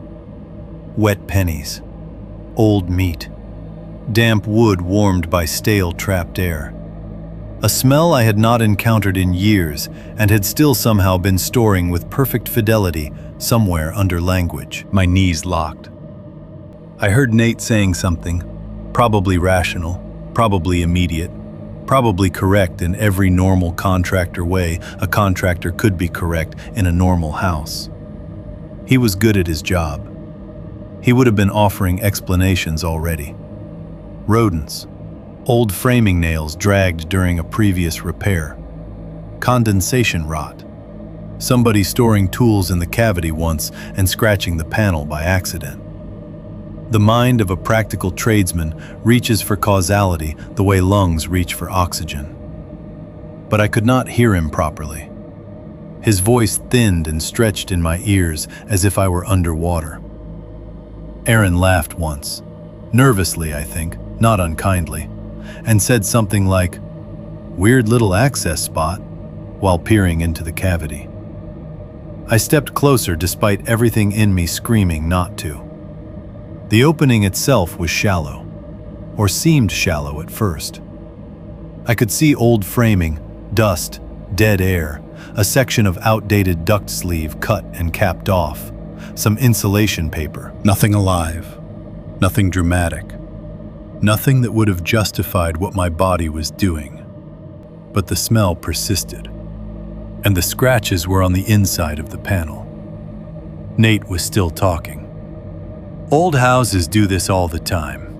You open a weird chase and it smells funky because air's been trapped. As for those marks, hell, could be from the last guy patching around it. I nodded because he needed nodding from me and because my face had gone numb.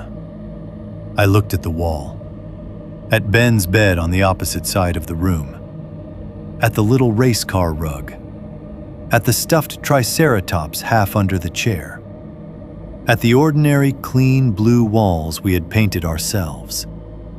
Not memory, not association, recurrence. That was the word that formed cold and complete in me while the contractor explained away my son's room in friendly Midwestern practicalities. And once that word existed, I could not unmake it. Because my body had known what the panel was before I consciously did. Because the scratches were too exact. Because the smell belonged to no house I could live in and remain the man my family believed me to be. Nate asked if I wanted him to close it back up once he documented the moisture issue. I looked at the little square door in his hands and felt my pulse beating in the soft flesh under my jaw like something trying to escape.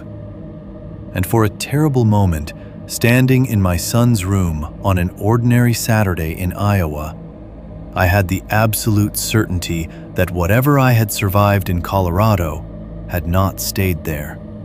It had only waited for walls again. 6.3. The sound behind my son's bed. Once the panel was uncovered, I stopped living in the house the way a husband and father should. I was still present. I still went to work, answered emails, paid bills, drove Ben to kindergarten, helped with baths, took out the trash, stood in the kitchen with my wife discussing whether we should replace the fence in spring or wait one more season. From the outside, I remained functional enough that the fear could still pass as stress if someone wanted it to. But inside the house, my attention had changed address. Everything bent toward that room at the end of the hall. The contractor recovered the opening temporarily with the same panel after documenting the moisture issue and promised he'd return the following week with materials to patch and seal the section properly once the flooring repairs were scheduled. He said it casually, as if sealing old utility access was just one more line item on a work order. I nodded. I paid the deposit. I thanked him. I stood in the driveway while his truck backed away and smiled at my son when he came home from the birthday party with blue frosting on his mouth and a paper gift bag full of junk. Then I spent the rest of the afternoon inventing reasons to pass Ben's doorway. I checked the panel 3 times before dinner, then twice more before bed. I ran my hand over the wall, as if touch could tell me what sight could not. I crouched and smelled the baseboard near the opening. Sometimes the odor was gone completely, or so faint I could accuse myself of manufacturing it. Sometimes a trace of that old, metallic sour dampness seemed to hover there, just below ordinary house smell. The heat from the baseboard unit, old paint, dust, laundry detergent from the clean sheets stacked in the closet. The uncertainty was its own torture. If there had been blood, a handprint, movement, a face in the gap, anything clear enough to lift the question out of my mind and into the world, I might have known what to do. But all I had was an access door with 3 parallel scratches on the inside, and a smell my body recognized before my reason did. So I searched. That is what fear becomes in adulthood when children are involved. Not always screaming, searching. I checked the house perimeter first with a flashlight after everyone was asleep. Foundation line, window wells, the strip of mulch along the exterior wall beneath Ben's room, the crawlspace access in the utility room, the garage, the attic hatch in the hallway ceiling, the attic itself, later, with a work light, old insulation, roofing nails pushing through the plywood like rusted teeth, mouse droppings in one corner, and nothing else. I crawled through the low clearance above the bedrooms until my knees ached and my shirt stuck with sweat under the dust. I found nothing conclusive. That phrase would become a refrain over the next several days. Nothing conclusive in the crawl space beneath the first floor, except old construction debris and a dead spider the size of my palm. Nothing conclusive in the attic. Nothing conclusive outside the house. Nothing conclusive inside the wall cavity, except the small boxed void, the capped old duct line, and the impossible fact of the scratches. I bought a cheap inspection mirror and a flashlight with a better beam. I borrowed an endoscope camera from a coworker and fed it into the opening as far as the angle allowed.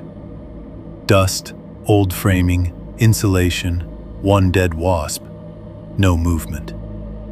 I checked at noon, at dusk, at midnight, at 2 in the morning like a man trying to outstare a memory by giving it architecture. My wife, Laura, watched all of this with increasing concern and decreasing patience. She had lived with the edges of my history for years without demanding the center of it. She knew there had been a violent incident at a cabin when I was a child. She knew my stepfather had been badly hurt. She knew I had strange habits around walls, vents, and unfamiliar houses. What she did not know, because I had never told her fully, was the exact shape of the thing those habits had grown around. So from her perspective, the explanation that presented itself most readily was the one any loving spouse would reach for first. Old trauma resurfacing under a trigger. "You're not sleeping," she said on the 3rd night after the contractors found the panel. We were in the kitchen, dishwasher running, Ben already in bed. A single pendant light on over the sink. Very late, very ordinary. "I'm fine," I said, which was the most tired kind of lie.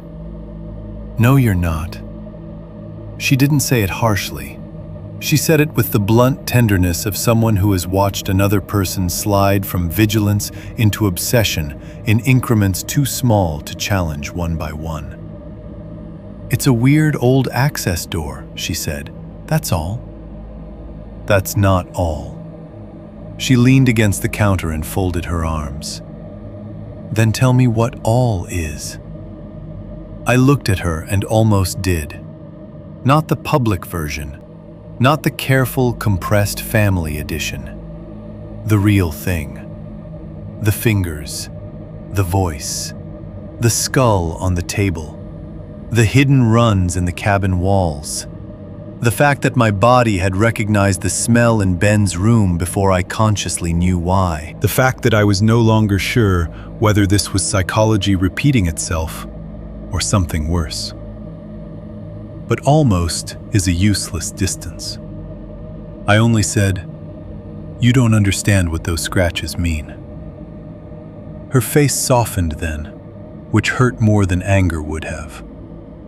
Maybe I don't, but I understand what fear can do when it gets a shape to attach itself to.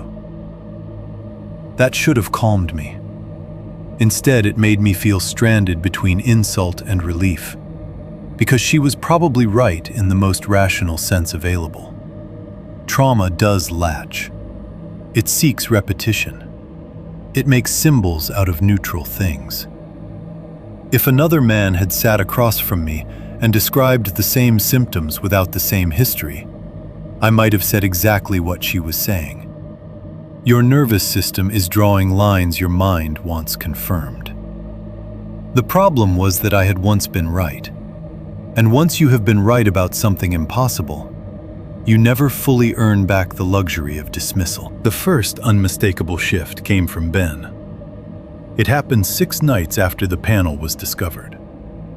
I had finally fallen asleep on the couch around 1 in the morning after checking the wall opening twice, walking the perimeter of the house once in freezing drizzle, and setting my phone alarm for 3 just in case I wanted to look again. Laura went to bed irritated with me, but too tired to keep arguing. I drifted off under the living room lamp with a blanket over my legs and a home improvement show playing silently after the streaming app asked if I was still watching. Something woke me. Not a sound at first, more the sensation of a wrong rhythm in the house. Parents understand this better than they can explain it. You learn your child's ordinary night noises so thoroughly that any alteration in their pattern becomes legible before consciousness catches up.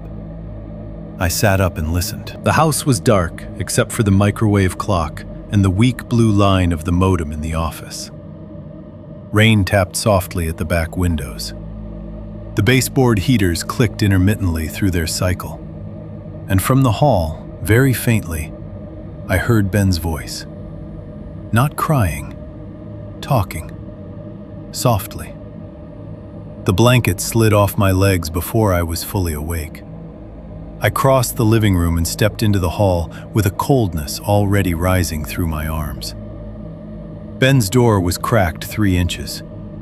A strip of darkness lay across the carpet beyond it, broken only by the amber glow of his dinosaur nightlight plugged near the closet.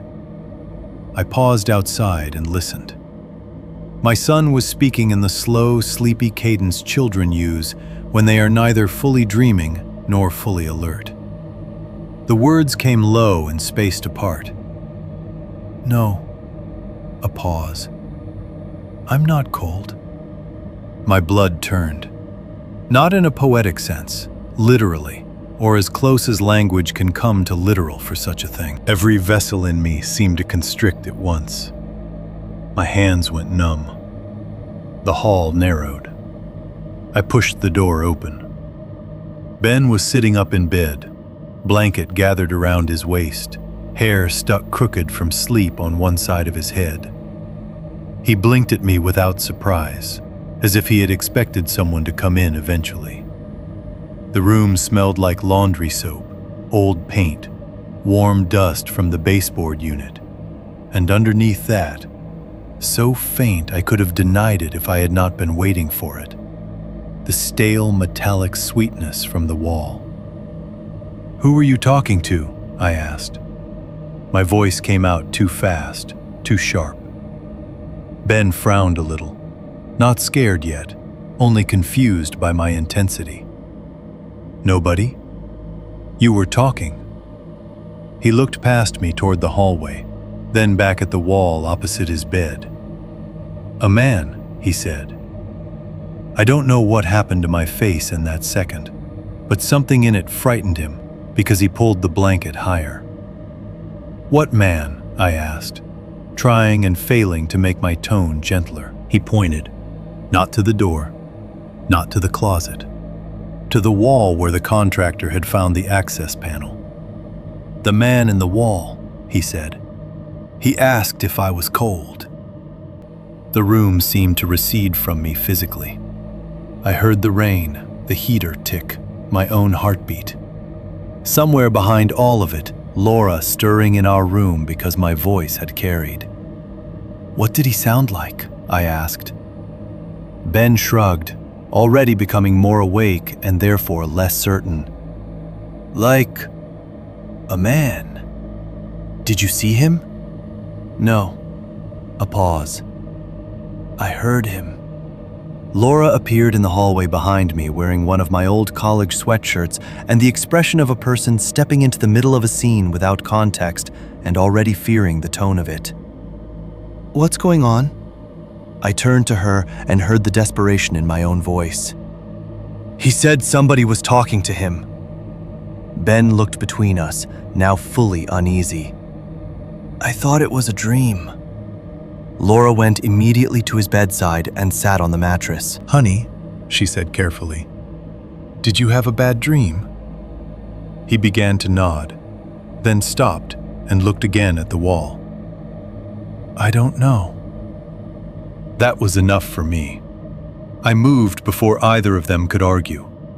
I grabbed the foot of Ben's bed frame and dragged it 6 inches away from the wall, hard enough to make the rug buckle and the lamp on the dresser rattle.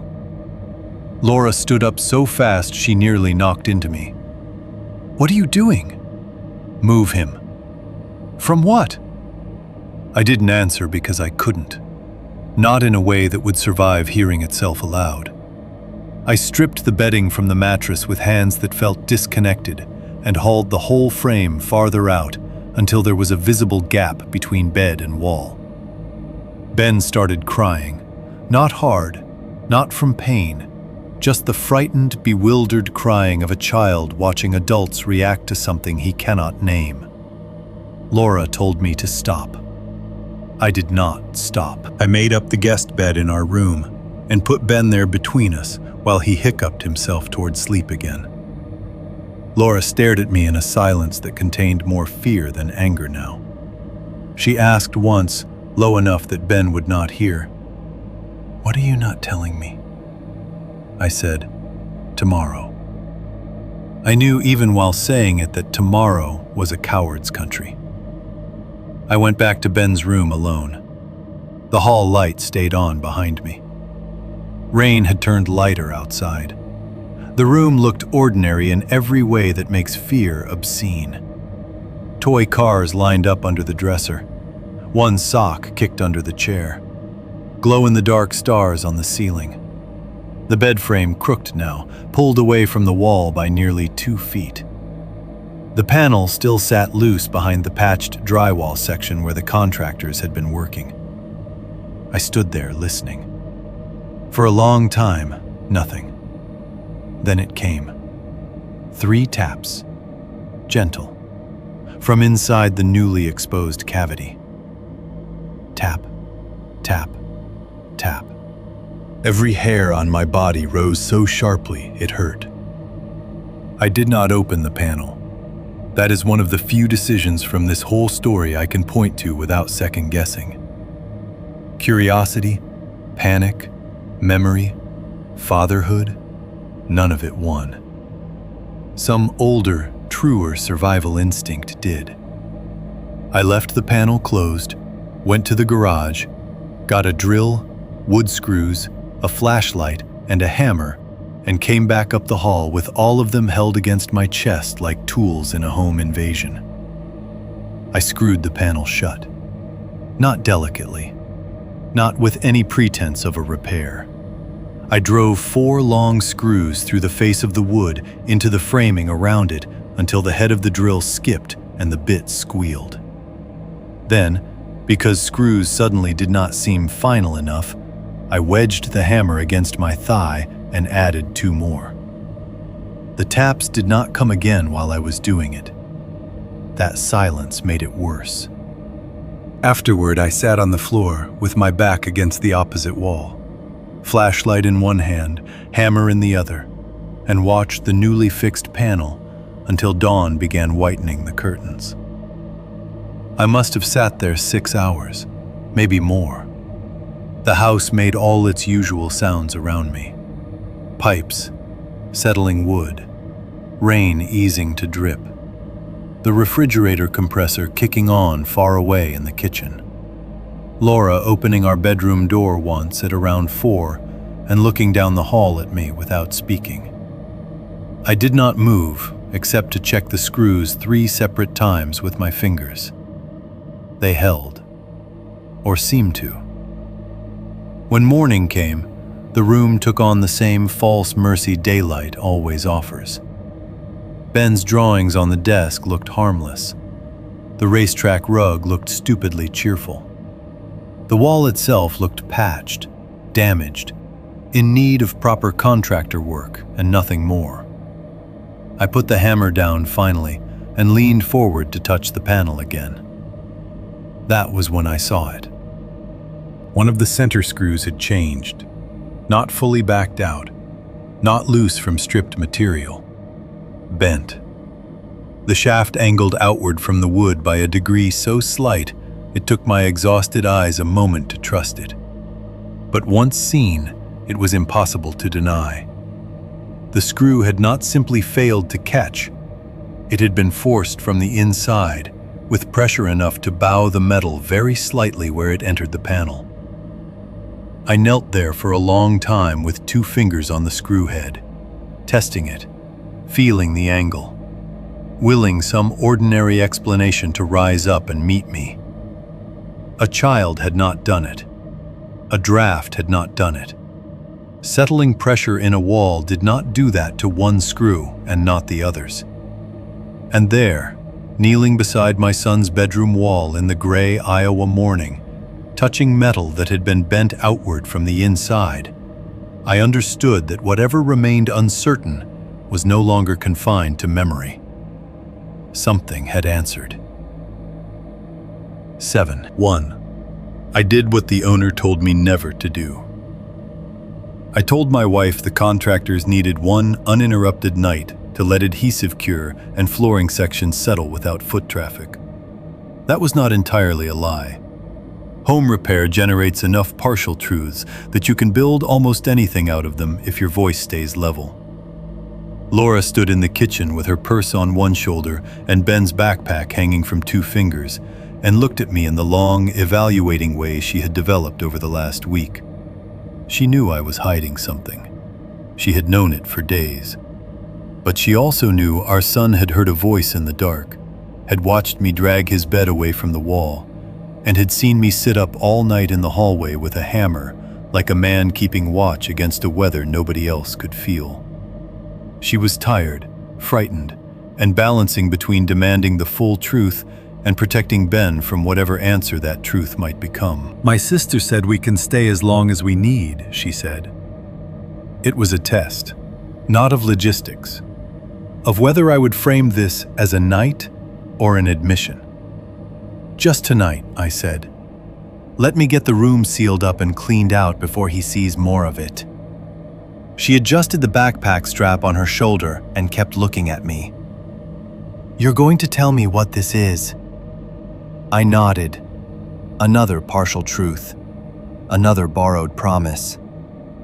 Ben came in from the mudroom carrying his stuffed triceratops under one arm and asking whether Aunt Megan's dog would be there. Laura said yes. He brightened instantly. Children can be moved by tiny mercies even when the adults around them are collapsing under larger ones. He hugged my leg before they left, and I had to bend down and hold him longer than usual, because part of me had already begun to understand how obscene it was that a father can kiss his son's hair at 6 p.m. and then spend the next 6 hours preparing to crawl into the wall of that child's room.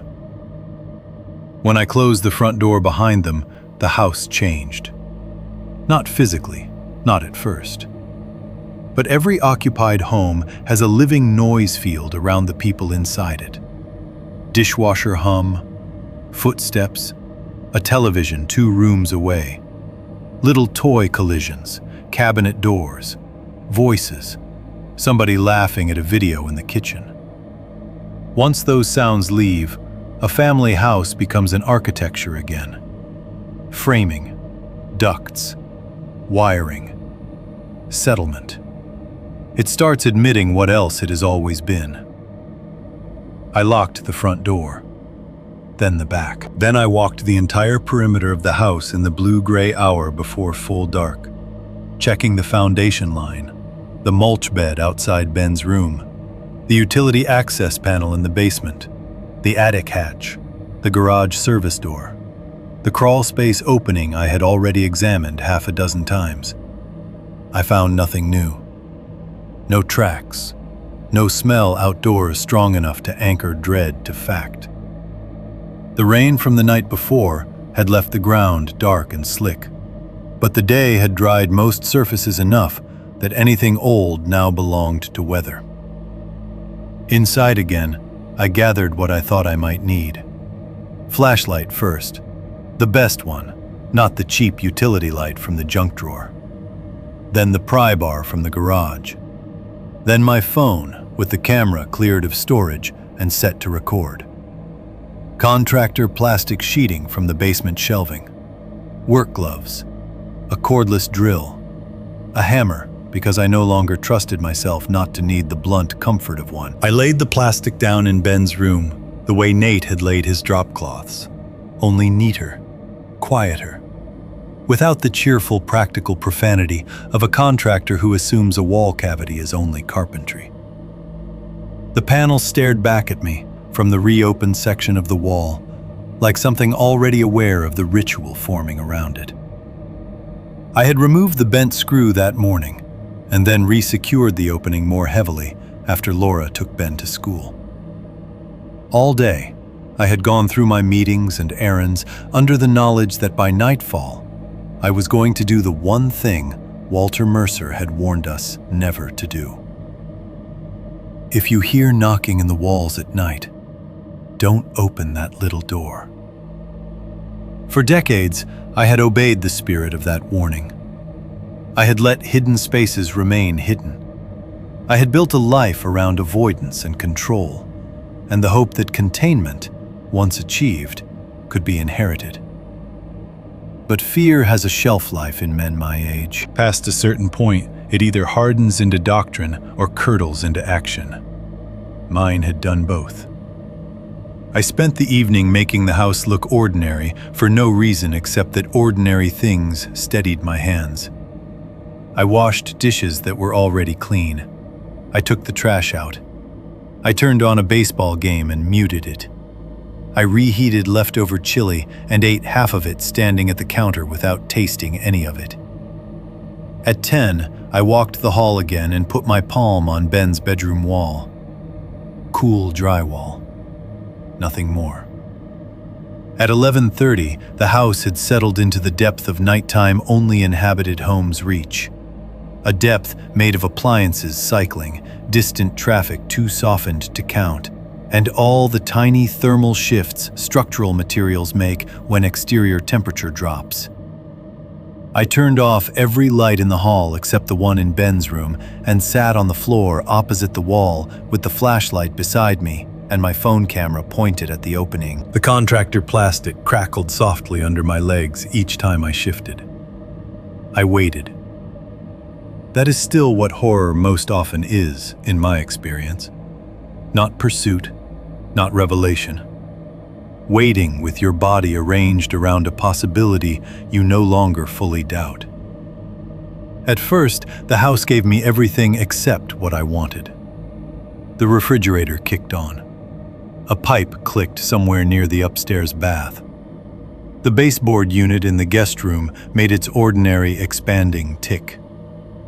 A neighbor's dog barked once 2 houses over and was immediately silenced.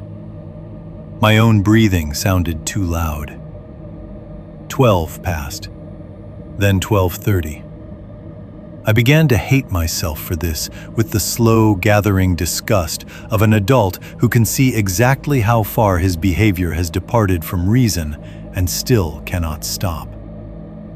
I thought of Laura in her sister's guest room, probably half awake, probably trying to decide whether tonight was the point where she stopped accommodating and started demanding. I thought of Ben asleep under a borrowed dinosaur blanket, with no idea what his father was doing on the floor of his empty room. I thought of Dean in that hospital bed saying, "We don't talk about this," and understood suddenly that silence had not just been cowardice. It had also been strategy. Speak too much, look too long, pry too far, and eventually the thing in the wall becomes the thing in the house. And then the thing in the house becomes the thing in you. The taps came at 12:47. Gentle. 3 of them. Exactly as they had come in the cabin beside my bed when I was 11. Tap, tap, tap. My body reacted first. Shoulders locked, breath gone. A pulse of ice through the arms and face, so sharp it was almost electric. Then the rest of me followed, slower and more deliberate, because I had not waited there all night to pretend uncertainty once certainty arrived. I started recording on my phone. The taps did not repeat. I let 20 seconds pass, then 30. Then a full minute, because some final animal part of me still hoped the thing inside the wall, if there was a thing, might expose itself without my participation and save me from the choice. Nothing. Only the smell. It was there now, unmistakable, seeping through the repaired opening and around the panel seam in faint, stale breaths. Damp wood, dust, old meat, wet pennies. Not strong enough to make me gag. Strong enough to erase every argument Laura or Nate or my own rational mind had offered. I set the flashlight between my knees, fitted the drill to the screws, and removed them one by one. The metal whined softly as each screw backed out. My hands were steady. That disturbed me more than shaking would have. Some older self, the one that had watched the stairs in Colorado and lived anyway, had taken over. When the last screw came free, I slid the pry bar into the panel edge and eased it outward. No rush of air, no hand, no face. The panel opened with a dry wooden release and revealed exactly what a skeptic would have wanted me to find. Darkness, insulation, framing, dust. A shallow cavity with old construction mess inside. For one flat, humiliating second, I thought that might be all it was. Then I put the flashlight beam into it and saw that the void did not end where the visible framing suggested it should. It narrowed first, then turned behind a stud, and continued deeper in a way the eye would miss without direct light. The old capped duct line sat to one side. Torn insulation paper hung down behind it. Past that, the space extended farther than any ordinary boxed-out utility recess needed to. Not huge, not enough for a man to crouch comfortably, but enough for something thinner, something practiced, something willing to advance by elbows, shoulders, hips, and hands. I lay flat and angled the flashlight deeper. More dust. Dampness staining one lower beam. Rodent nests, matted from pink insulation and shredded paper. No creature waiting dramatically in the opening. No easy movie payoff. Just the much worse reality of a cavity deep enough to have habits. I pulled on the work gloves and lowered myself to the plastic. My shoulders barely fit the first opening. The old wood smelled sour and enclosed, and the drywall edge scraped my shirt as I went in. I was 40 years old, in my own child's room, half inside a wall, reliving the geometry of my worst memory with enough awareness to hate every second of it. My chest tightened so badly I had to pause halfway and remind myself to breathe. The flashlight beam shook now. Not much. Enough. The cavity floor was just rough framing and dust. A line of blackened smears marked one beam where repeated touch, or repeated grease maybe, or soot transferred from wet hands, had darkened the grain. Handprints was too organized a word for them, but they carried the logic of hands. Heel of palm, Long contact, fingers dragging away. I reached farther in and found a marble half embedded in the dust. Blue glass, clouded with age or residue. The kind of child's marble no one in my house owned and no contractor would have dropped in a sealed wall cavity. I picked it up and for a second nearly laughed from the wrongness of it. Such a small thing, such a domestic thing. Evidence not of supernatural grandeur, but of occupancy. Then my light found the tooth. It lay near the deeper turn in the void, partly sunk into the dust against the edge of a beam. Human-looking immediately, not because I am a forensic expert, but because I am a father, and because years earlier I had watched my son's baby teeth emerge loose and white in his gums, and later held one in my palm after the first fell out. This one was larger than that. Not adult large, somewhere in between. One root visible, crown dulled by dirt. It had no business in a wall. The smell intensified the farther I leaned. Dampness and old organic residue, and the cold, trapped dead air scent of places no one should have made livable. My left shoulder had gone numb from the angle. My face was close enough to the framing that I could see tiny old nail heads, black mold freckles in one corner. The layered dust of years disturbed and resettled by something moving through it. And then I heard movement. Not ahead of me, behind me. Very slight. A pressure shift in the room outside the opening. Not a footstep exactly, more like the sound of weight adjusting over floorboards with care. I froze. The flashlight beam stayed fixed on the tooth because my arm no longer trusted itself to do anything else. Every instinct screamed, "Turn around." I didn't. Because turning around inside a wall is not a quick human motion. It requires retreat, awkwardness, exposure. Whatever had made the sound would know that. The cavity suddenly felt less like an opening I had chosen to enter, and more like a funnel, leading one way into someone else's understanding of space. My breath sounded huge in the void. The house gave one small, settling pop somewhere near the ceiling. Then silence. Not ahead, behind, waiting. The terror changed shape in that instant. It was no longer about whether the thing was memory or recurrence, trauma or event, smell or animal, delusion or external threat. I had crossed a line more important than certainty. I had entered its architecture willingly. I was half inside the hidden shape of a house, with my back turned to the room, my ribs pressed against framing, my child's room at my legs, and something, whether old fear or something capable of more than fear, had just moved where I could not see it. I backed out too fast. The beam jerked wildly over insulation, wood, dust. My shoulder slammed the opening edge. I caught myself on one elbow, twisted, and came out onto the plastic sheeting in a graceless, panicked spill of limbs and flashlight glare. The room behind me was empty. Of course it was.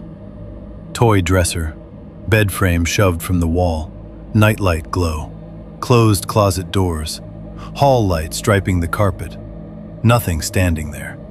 Nothing crouched. Nothing human-sized or otherwise waiting dramatically for my face. But the air in the room had changed. Not because I could prove it. Because now I knew exactly how little proof mattered once you had gone inside. I was breathing hard, one gloved hand still closed around the blue marble, the flashlight angled across the open panel, and the soft dust of the cavity where a human tooth lay embedded in the wall of my son's room.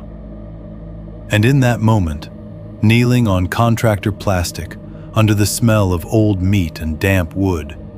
I understood that whatever happened next would no longer be a question of whether I believed. I had already crawled far enough to belong to the answer. 7.2. The voice used my mother first. The first voice came from the hallway in the exact tone my mother used when she didn't want to frighten me. Not loud, not theatrical, just close enough to belong to the house. "Daniel!" I stopped moving inside the wall. One shoulder still jammed against the framing, one knee twisted under me on the plastic sheeting. The flashlight beam shaking across dust, insulation, and the pale line of the tooth half buried in the cavity floor. My hand still clenched around the blue marble. For a second, I didn't understand the sound at all, because my mother had been dead 6 years by then, and the human mind does not meet the impossible head-on if it can help it. It reaches first for exhaustion, stress, memory breaking surface, hallucination. Then it said my name again. "Daniel!" Same voice, older than the one that had called me downstairs in Colorado, because this one matched the age she had been near the end. Thin from illness, softer than before. The little drag at the edge of certain consonants she developed when pain medication dried her throat. Not an imitation of mother in the abstract, not the broad shape of her. Specificity, a stolen private version. My body went so cold it felt hot in places. I did not turn around immediately. That is one of the things that still shames me when I revisit this night, though shame has probably become the wrong category. I did not turn because I already knew, with some buried animal certainty, that the moment I looked back, the world would be forced to choose a side. Either there would be nothing in the hallway and I would have to confront my own mind as an enemy, or there would be something, and then everything I had spent years containing in the realm of trauma would be forced back into matter. The voice came closer, not by footsteps, by intimacy. Honey. That word. Not even my full name that time. A private address from childhood, one I had not heard in years from any living mouth. My mother used to say it from doorways when she was tired, when bills had gone wrong, when dinner was late, when she wanted one last easy exchange before bed. There are words that belong to broad language, and words that belong to a household's exact weather. This belonged to ours. I turned, too fast. The cavity edge raked the outside of my forearm as I yanked myself backward.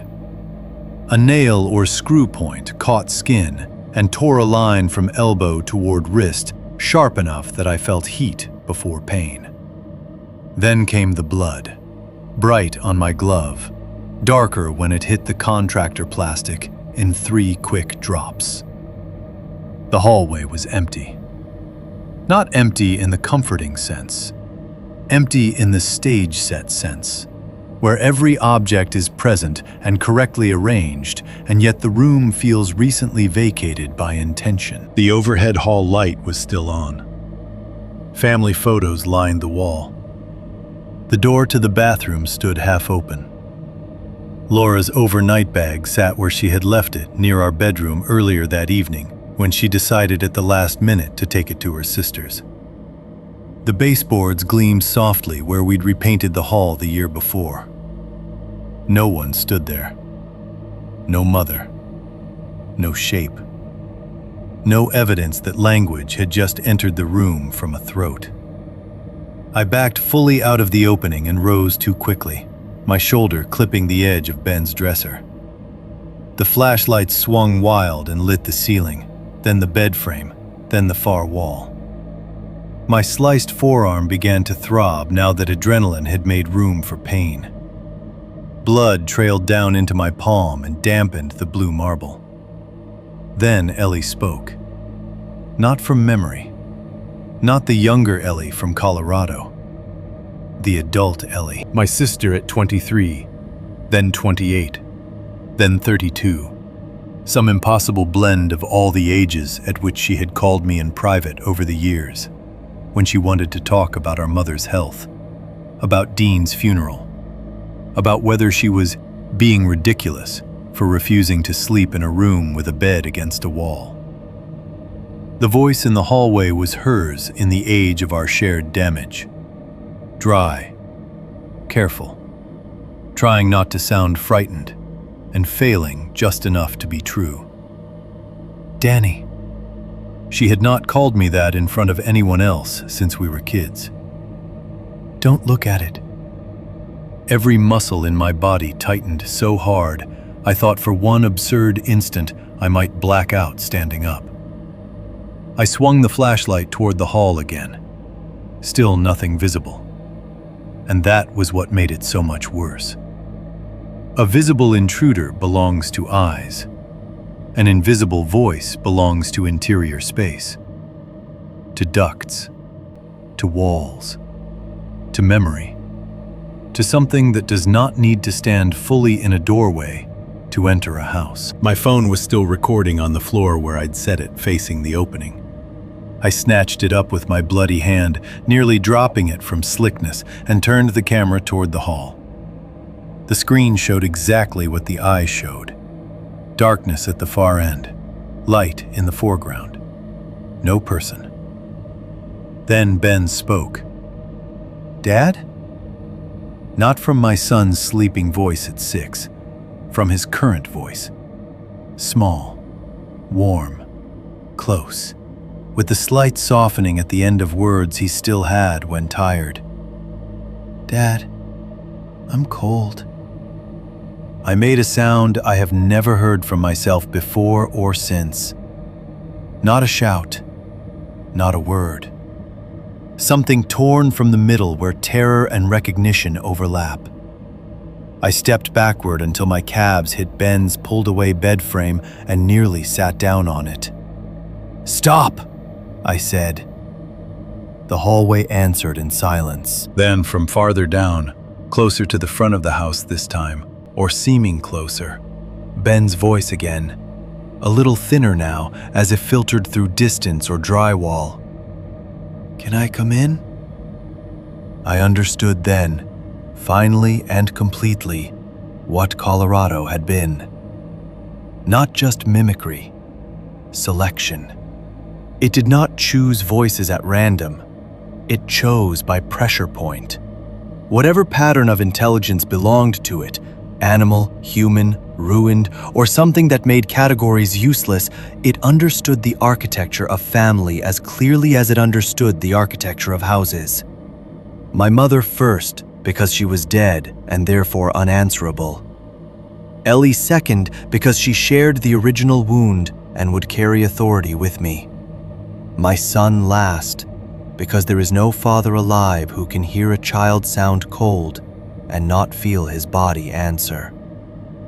I forced myself into the hallway. One step, then another. My flashlight beam shook badly now, skidding over framed photos, hall runner, the baseboard heater in the guest room, the dark rectangular mouth of the linen closet. My phone camera remained raised in my other hand, filming wildly because filming is what modern people do when we no longer trust our own senses to count as evidence.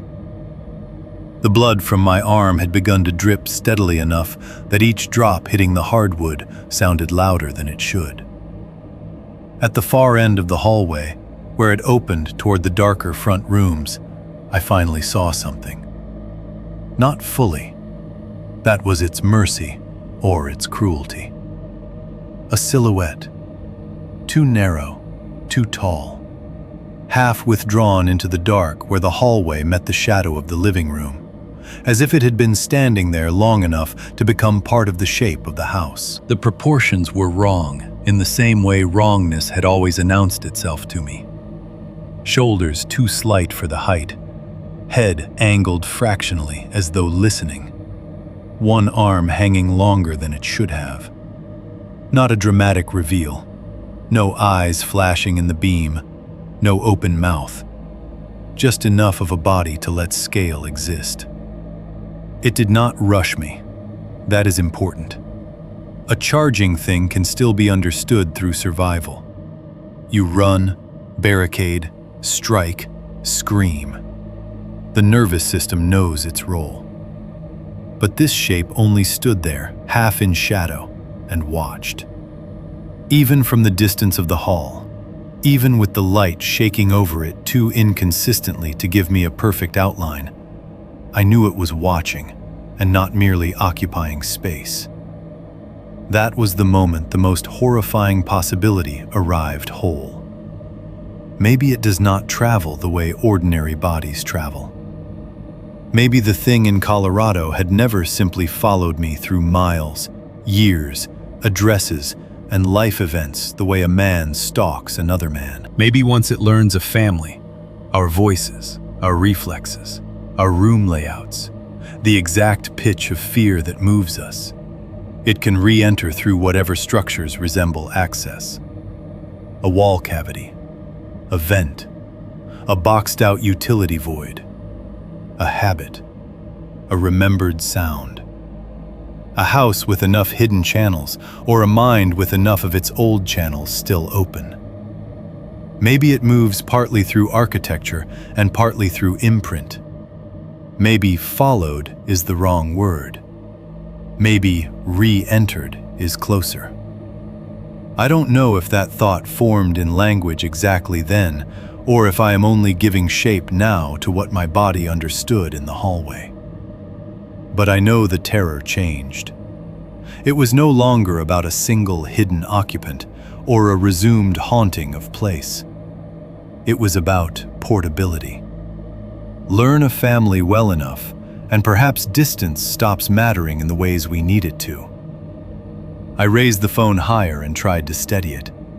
The screen showed less than my eyes did. That's another thing people do not tell you enough about cameras. They are often worse witnesses than the body.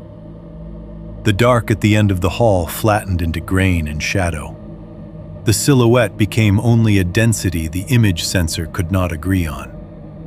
My flashlight beam washed over the area and revealed the front room wall, the edge of the console table, the archway into the living room. Then the shape seemed to shift without crossing the space between positions. A subtle narrowing, a change in angle, enough that I lurched back on instinct. The phone nearly dropped. "Who are you?" I heard myself say. It was the stupidest question possible, and yet people always ask identity first, as if a name might return a thing to rules. No answer. Instead, from the dark near the silhouette came 3 soft taps. Not on the wall behind me, not from the panel. From somewhere ahead where the house widened into shadow. Tap, tap, tap. Then a dragging sound followed them. Wet, measured, Not footsteps. More like something long and damp being drawn lightly across wood, stopping just short of full reveal. My phone captured all of that. Later, when I watched the video 100 times and then stopped watching it at all, the footage showed only an unstable dark hallway with my own breath too loud in the microphone. My flashlight beam wandering, blood hitting the floor once near the phone's mic. Then the 3 taps. Then that dragging noise. Nothing visible enough to satisfy anyone looking for clear proof. Enough sound to make my wife go white when I finally let her hear it. Enough to remind me that evidence is not the same as persuasion. The silhouette remained where it was until it didn't. I know that sounds evasive, but it is the truest phrasing I have. I blinked, or the light shifted, or the dark accepted it back. Choose whichever explanation you can live with. 1 second, there was a narrow, too tall interruption in the geometry of the hallway. The next, there was only hallway. Shadow, furniture, family photographs watching with their printed dead eyes from the wall. I stood there, bleeding onto my own hardwood floor, with the phone still raised, and understood that the attack in Colorado had not been the worst thing it could do. The worst thing was this: to let me see just enough to know it still knew us, and then force me to live in houses anyway. 7.3.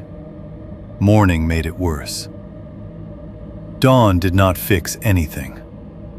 That sounds obvious now, but people are trained from childhood to expect morning to do a certain kind of moral labor.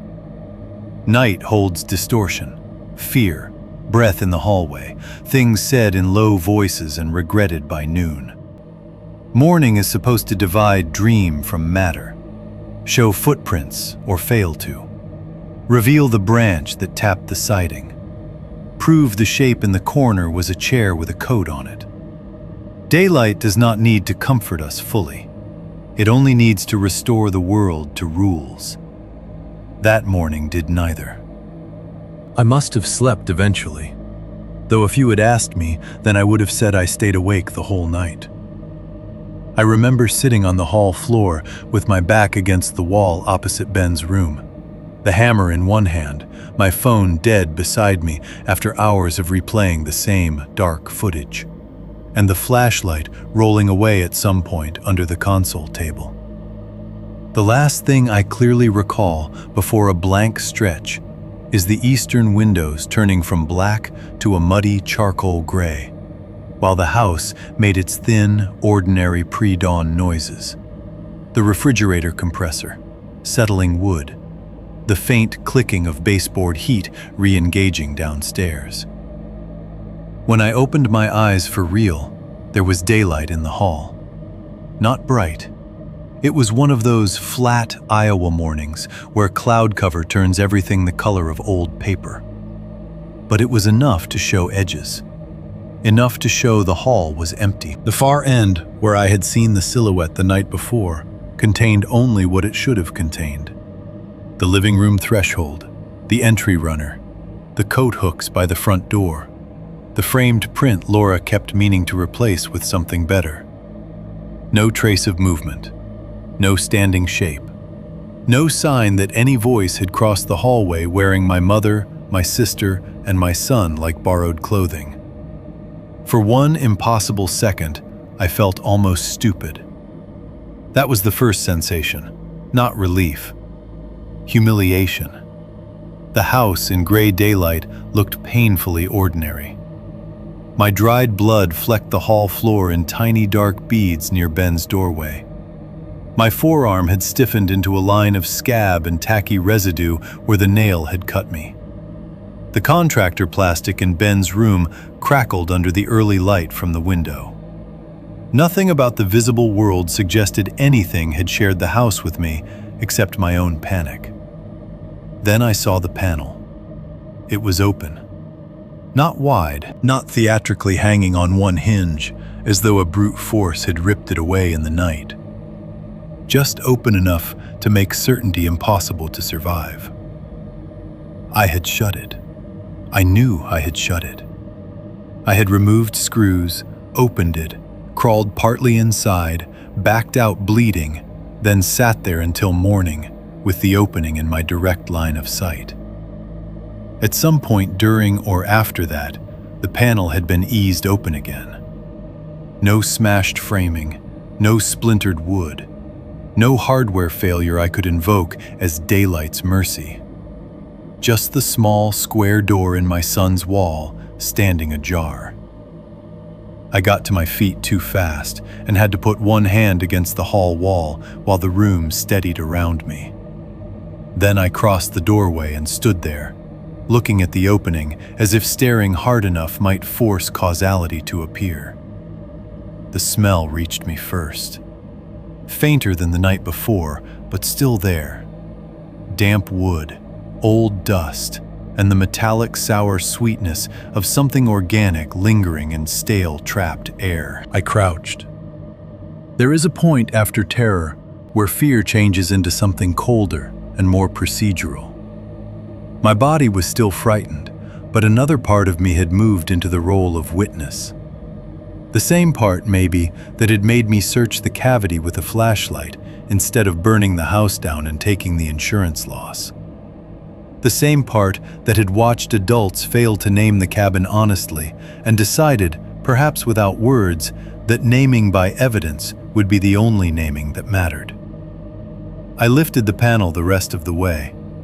The cavity beyond looked the same at first glance. Insulation, framing. The dark turned deeper in. Dust, dampness. Then I saw the object.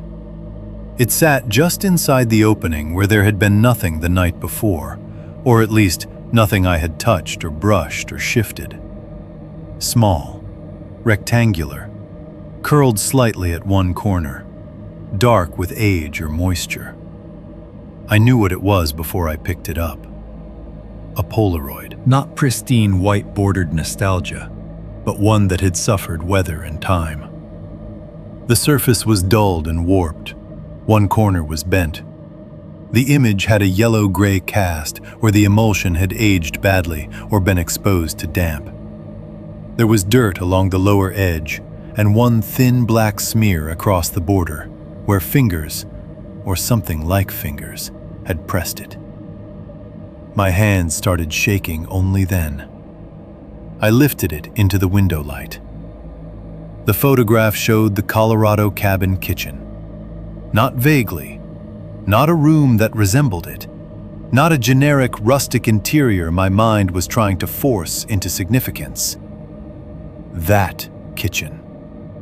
The same narrow counters, the same stained laminate, the same small table, the same angle of stairs rising at the edge of the frame. It had been taken at night. Firelight or flashlight or some low source of warm illumination was catching surfaces unevenly. The image quality was poor, the figures blurred by movement and age. But there was no mistaking the scene. Dean was on the floor. You could see him in the lower half of the image, fallen near the kitchen table, one shoulder turned awkwardly, his body caught in the same collapsed angle I had looked down on from the loft while he bled onto the wood. My mother was visible too at the bathroom door farther back, her hand up at the frame, body half turned as if dragging Ellie inside. Above them, blurred in the upper part of the image through the open geometry of the cabin, the loft was visible.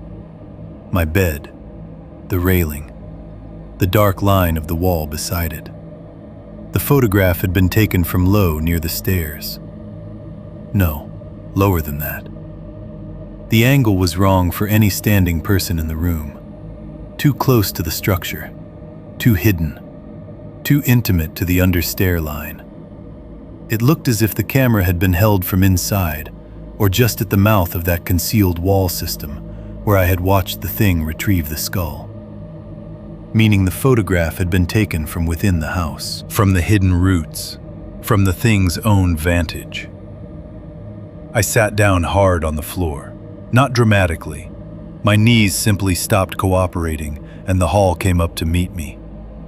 The Polaroid nearly slipped from my fingers, and I caught it against my jeans before it bent farther. My breath had gone shallow and mechanical. The room narrowed around the image until all other objects became secondary. I turned it over. On the back, in faded ink that had feathered slightly with age, was a date. December 23rd, 2008. The numbers were shaky, maybe written on an uneven surface, maybe by a hand that did not know or care how much pressure normal writing required. But the date was unmistakable. The second night in the cabin. The night Dean was attacked. The night the thing climbed the stairs. I knew with total certainty that I had never brought anything like that home. No one in my family had. No sheriff had handed us evidence later. No box from storage had ever produced a weather-damaged photo from the cabin. There had been no official release of scene materials. No forgotten envelope tucked into grief and moved across state lines by accident. I knew the history of that event too well for such a thing to hide in it. The photo was not memory surfacing. It was an arrival. I sat there on my son's floor, with that fact settling through me in slow, irreversible layers. For years, I had thought in the grammar of survival. We survived that cabin. Dean survived for a while. My mother survived badly. Ellie survived quietly. I survived by changing how I slept, how I checked walls, how I interpreted any sound made by old structures. Survival had always implied singularity to me. One event, one place, one contamination point from which all later habits flowed. The Polaroid killed that idea. I had not survived a single event. I had been marked by a system. A system of habitation, observation, and return. The thing in Colorado had not simply lived in one bad cabin and mauled one family unfortunate enough to rent it. It belonged to a pattern larger than the building itself. Hidden spaces, structural voids, old properties, tolerated access, learned voices. A family entered once and thereafter legible. The cabin had not been unique. It had only been one opening among many. And if that was true, then the deepest horror was not that it had followed me, in the way stories usually mean following. Not a beast tracking a scent. Not a curse attached to bloodline. Something colder. It had learned the routes by which a family can be re-entered. A room. A wall cavity. A voice heard through a vent. A child half asleep. A father already calibrated by one house and therefore available to another. I don't know how long I remained on the floor. Long enough for the clouded morning to brighten by a degree. Long enough for my hand to cramp around the photograph. Long enough to understand that whatever I did next could not restore any version of safety I had previously believed in.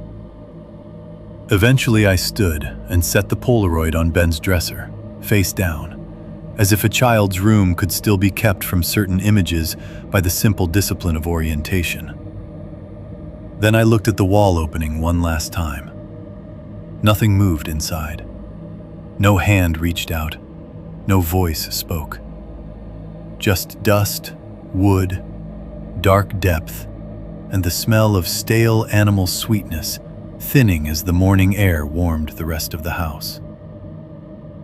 I told myself I would board it up completely before Laura and Ben came home. Not patch it, not wait for contractors. Seal it, reinforce it, replace the drywall and trim if I had to, sell the house later if necessary, lie if necessary. Do whatever men do when direct truth has become socially unusable. Before I fetched the plywood from the garage, I crossed to the bed. Ben's mattress still sat shifted away from the wall where I had dragged it days before. The race car rug had bunched under one leg of the frame. One of his toy dinosaurs lay on its side beneath the nightstand, a casualty of my panic the night I moved him. The room looked disrupted, but still recognizable as his. I bent to straighten the rug.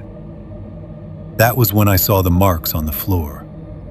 3 small wet prints shaped like fingertips. Not full handprints, not puddles.